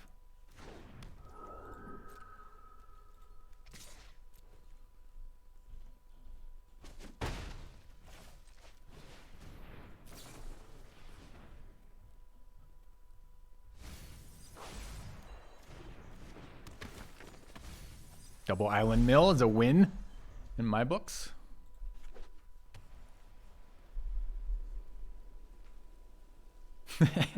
Wait, when you guys play blue white, you don't draft 4? Seems like a noob mistake. I think we're gonna kill him if he plays this way. No blocks.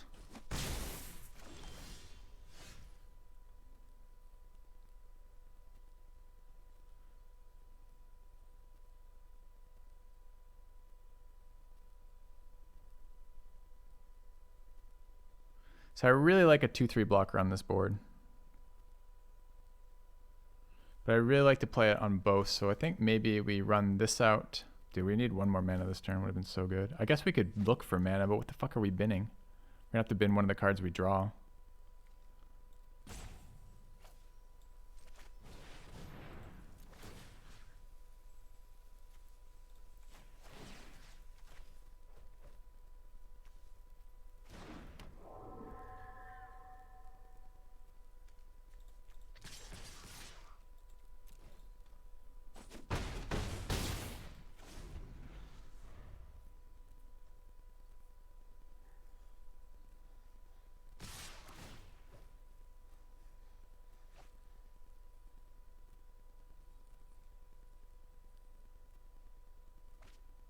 Not enjoying the card selection. I'm also not blocking this, so.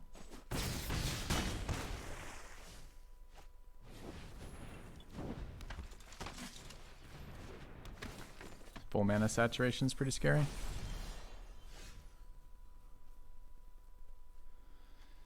Three, 6, 7, 8, 9, 10. 3, 6, 8, 10. We're 1 off. We can tap both his creatures. Can we get 1 damage anywhere?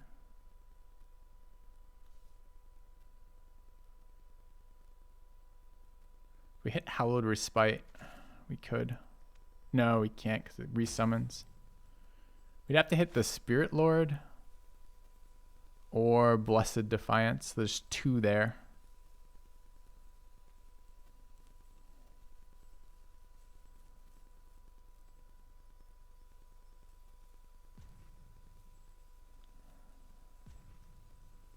I think we're just getting in for 8.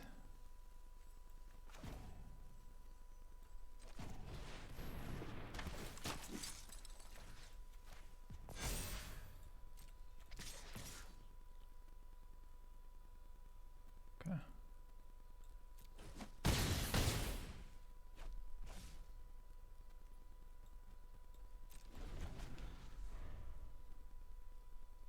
With 3 blockers, should probably be okay here.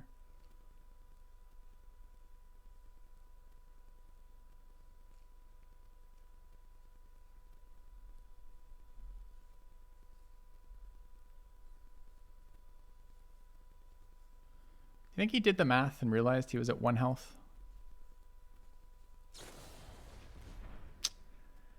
This is the second Fading Hope this little piece of shit has played. It's pretty annoying. Why do that on your upkeep?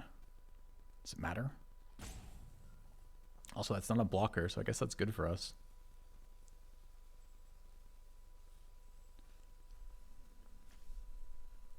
I guess he wasn't. I see. He hadn't. He didn't have 1 blue at the end of my turn. I see.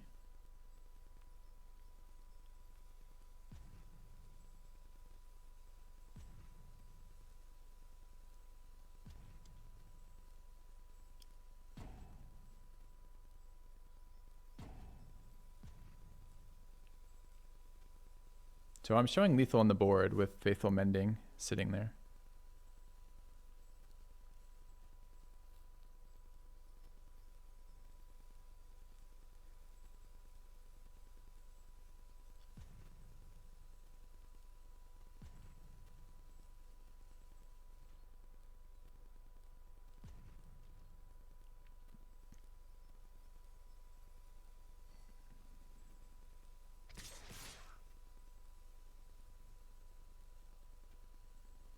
So the first is to let him bin a land.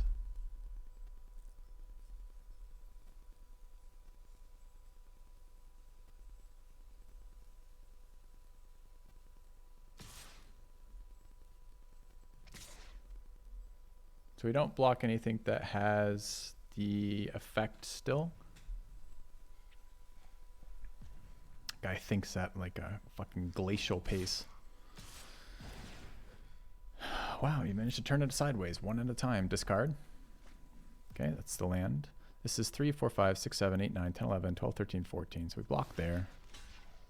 Probably block there. This is 3, 4, 5, 6, 7, 8, 9. We're 5 off. 3, 4, 5, 6, 7, 8, 9. That seems fine.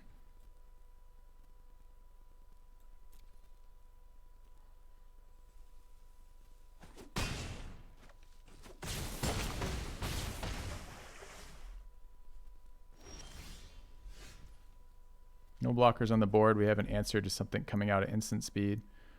We have 3 lethal. 1 unsummon doesn't do it. They're all lethal attackers. He has no blockers. So this seems fine. We'll go to combat.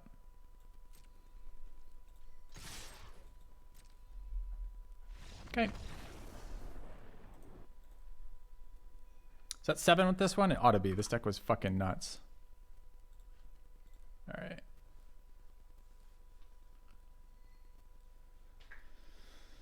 Deck was nuts. I don't think we're going to see a better Spirit deck than that, honestly. Yeah. So looking at this right now, everything was good in this deck. Silversmith did what we wanted to do. Everything was good in this deck. This was a kind of semi-weak card in this deck, but not bad. I don't think we resolved it more than once. Angler is always a weak one, but not bad, not good. Much better with Spirit Lord. Spirit Lord was way better than I thought it was going to be. I thought this effect is like kind of medium good, especially in a spirit-oriented deck, but the -1 to cast from your graveyard is disgusting. Like, absolutely disgusting. This card was nothing. I don't think we ever played it. I remembered it could remove a blocker, like, once, and that was the most useful effect of it, was removing a blocker, but I wouldn't go out of my way for this card. Mending was fine. It's just fixing. It's just, like, if you get flooded. This card was garbage. We won 1 game with it, but if it had been another card in our hand prior to that, we probably would have won that same game earlier. Candle Traps were good with this deck. Gaze is amazing in the Spirits decks. Honestly, and this card was a bomb too, but this card was just like a less impactful bomb that probably plays in more things than just Spirits. It was still really good. Guys saw it was whatever. I mean, 4 Graph Keepers, just nuts. Candle Traps, Geist Lord. This is my first time using Geist Lord. Really good. Archivist, good. Cathart is always amazing. This is a sick draft. Sick draft, quite honestly. Probably not going to get another deck this strong.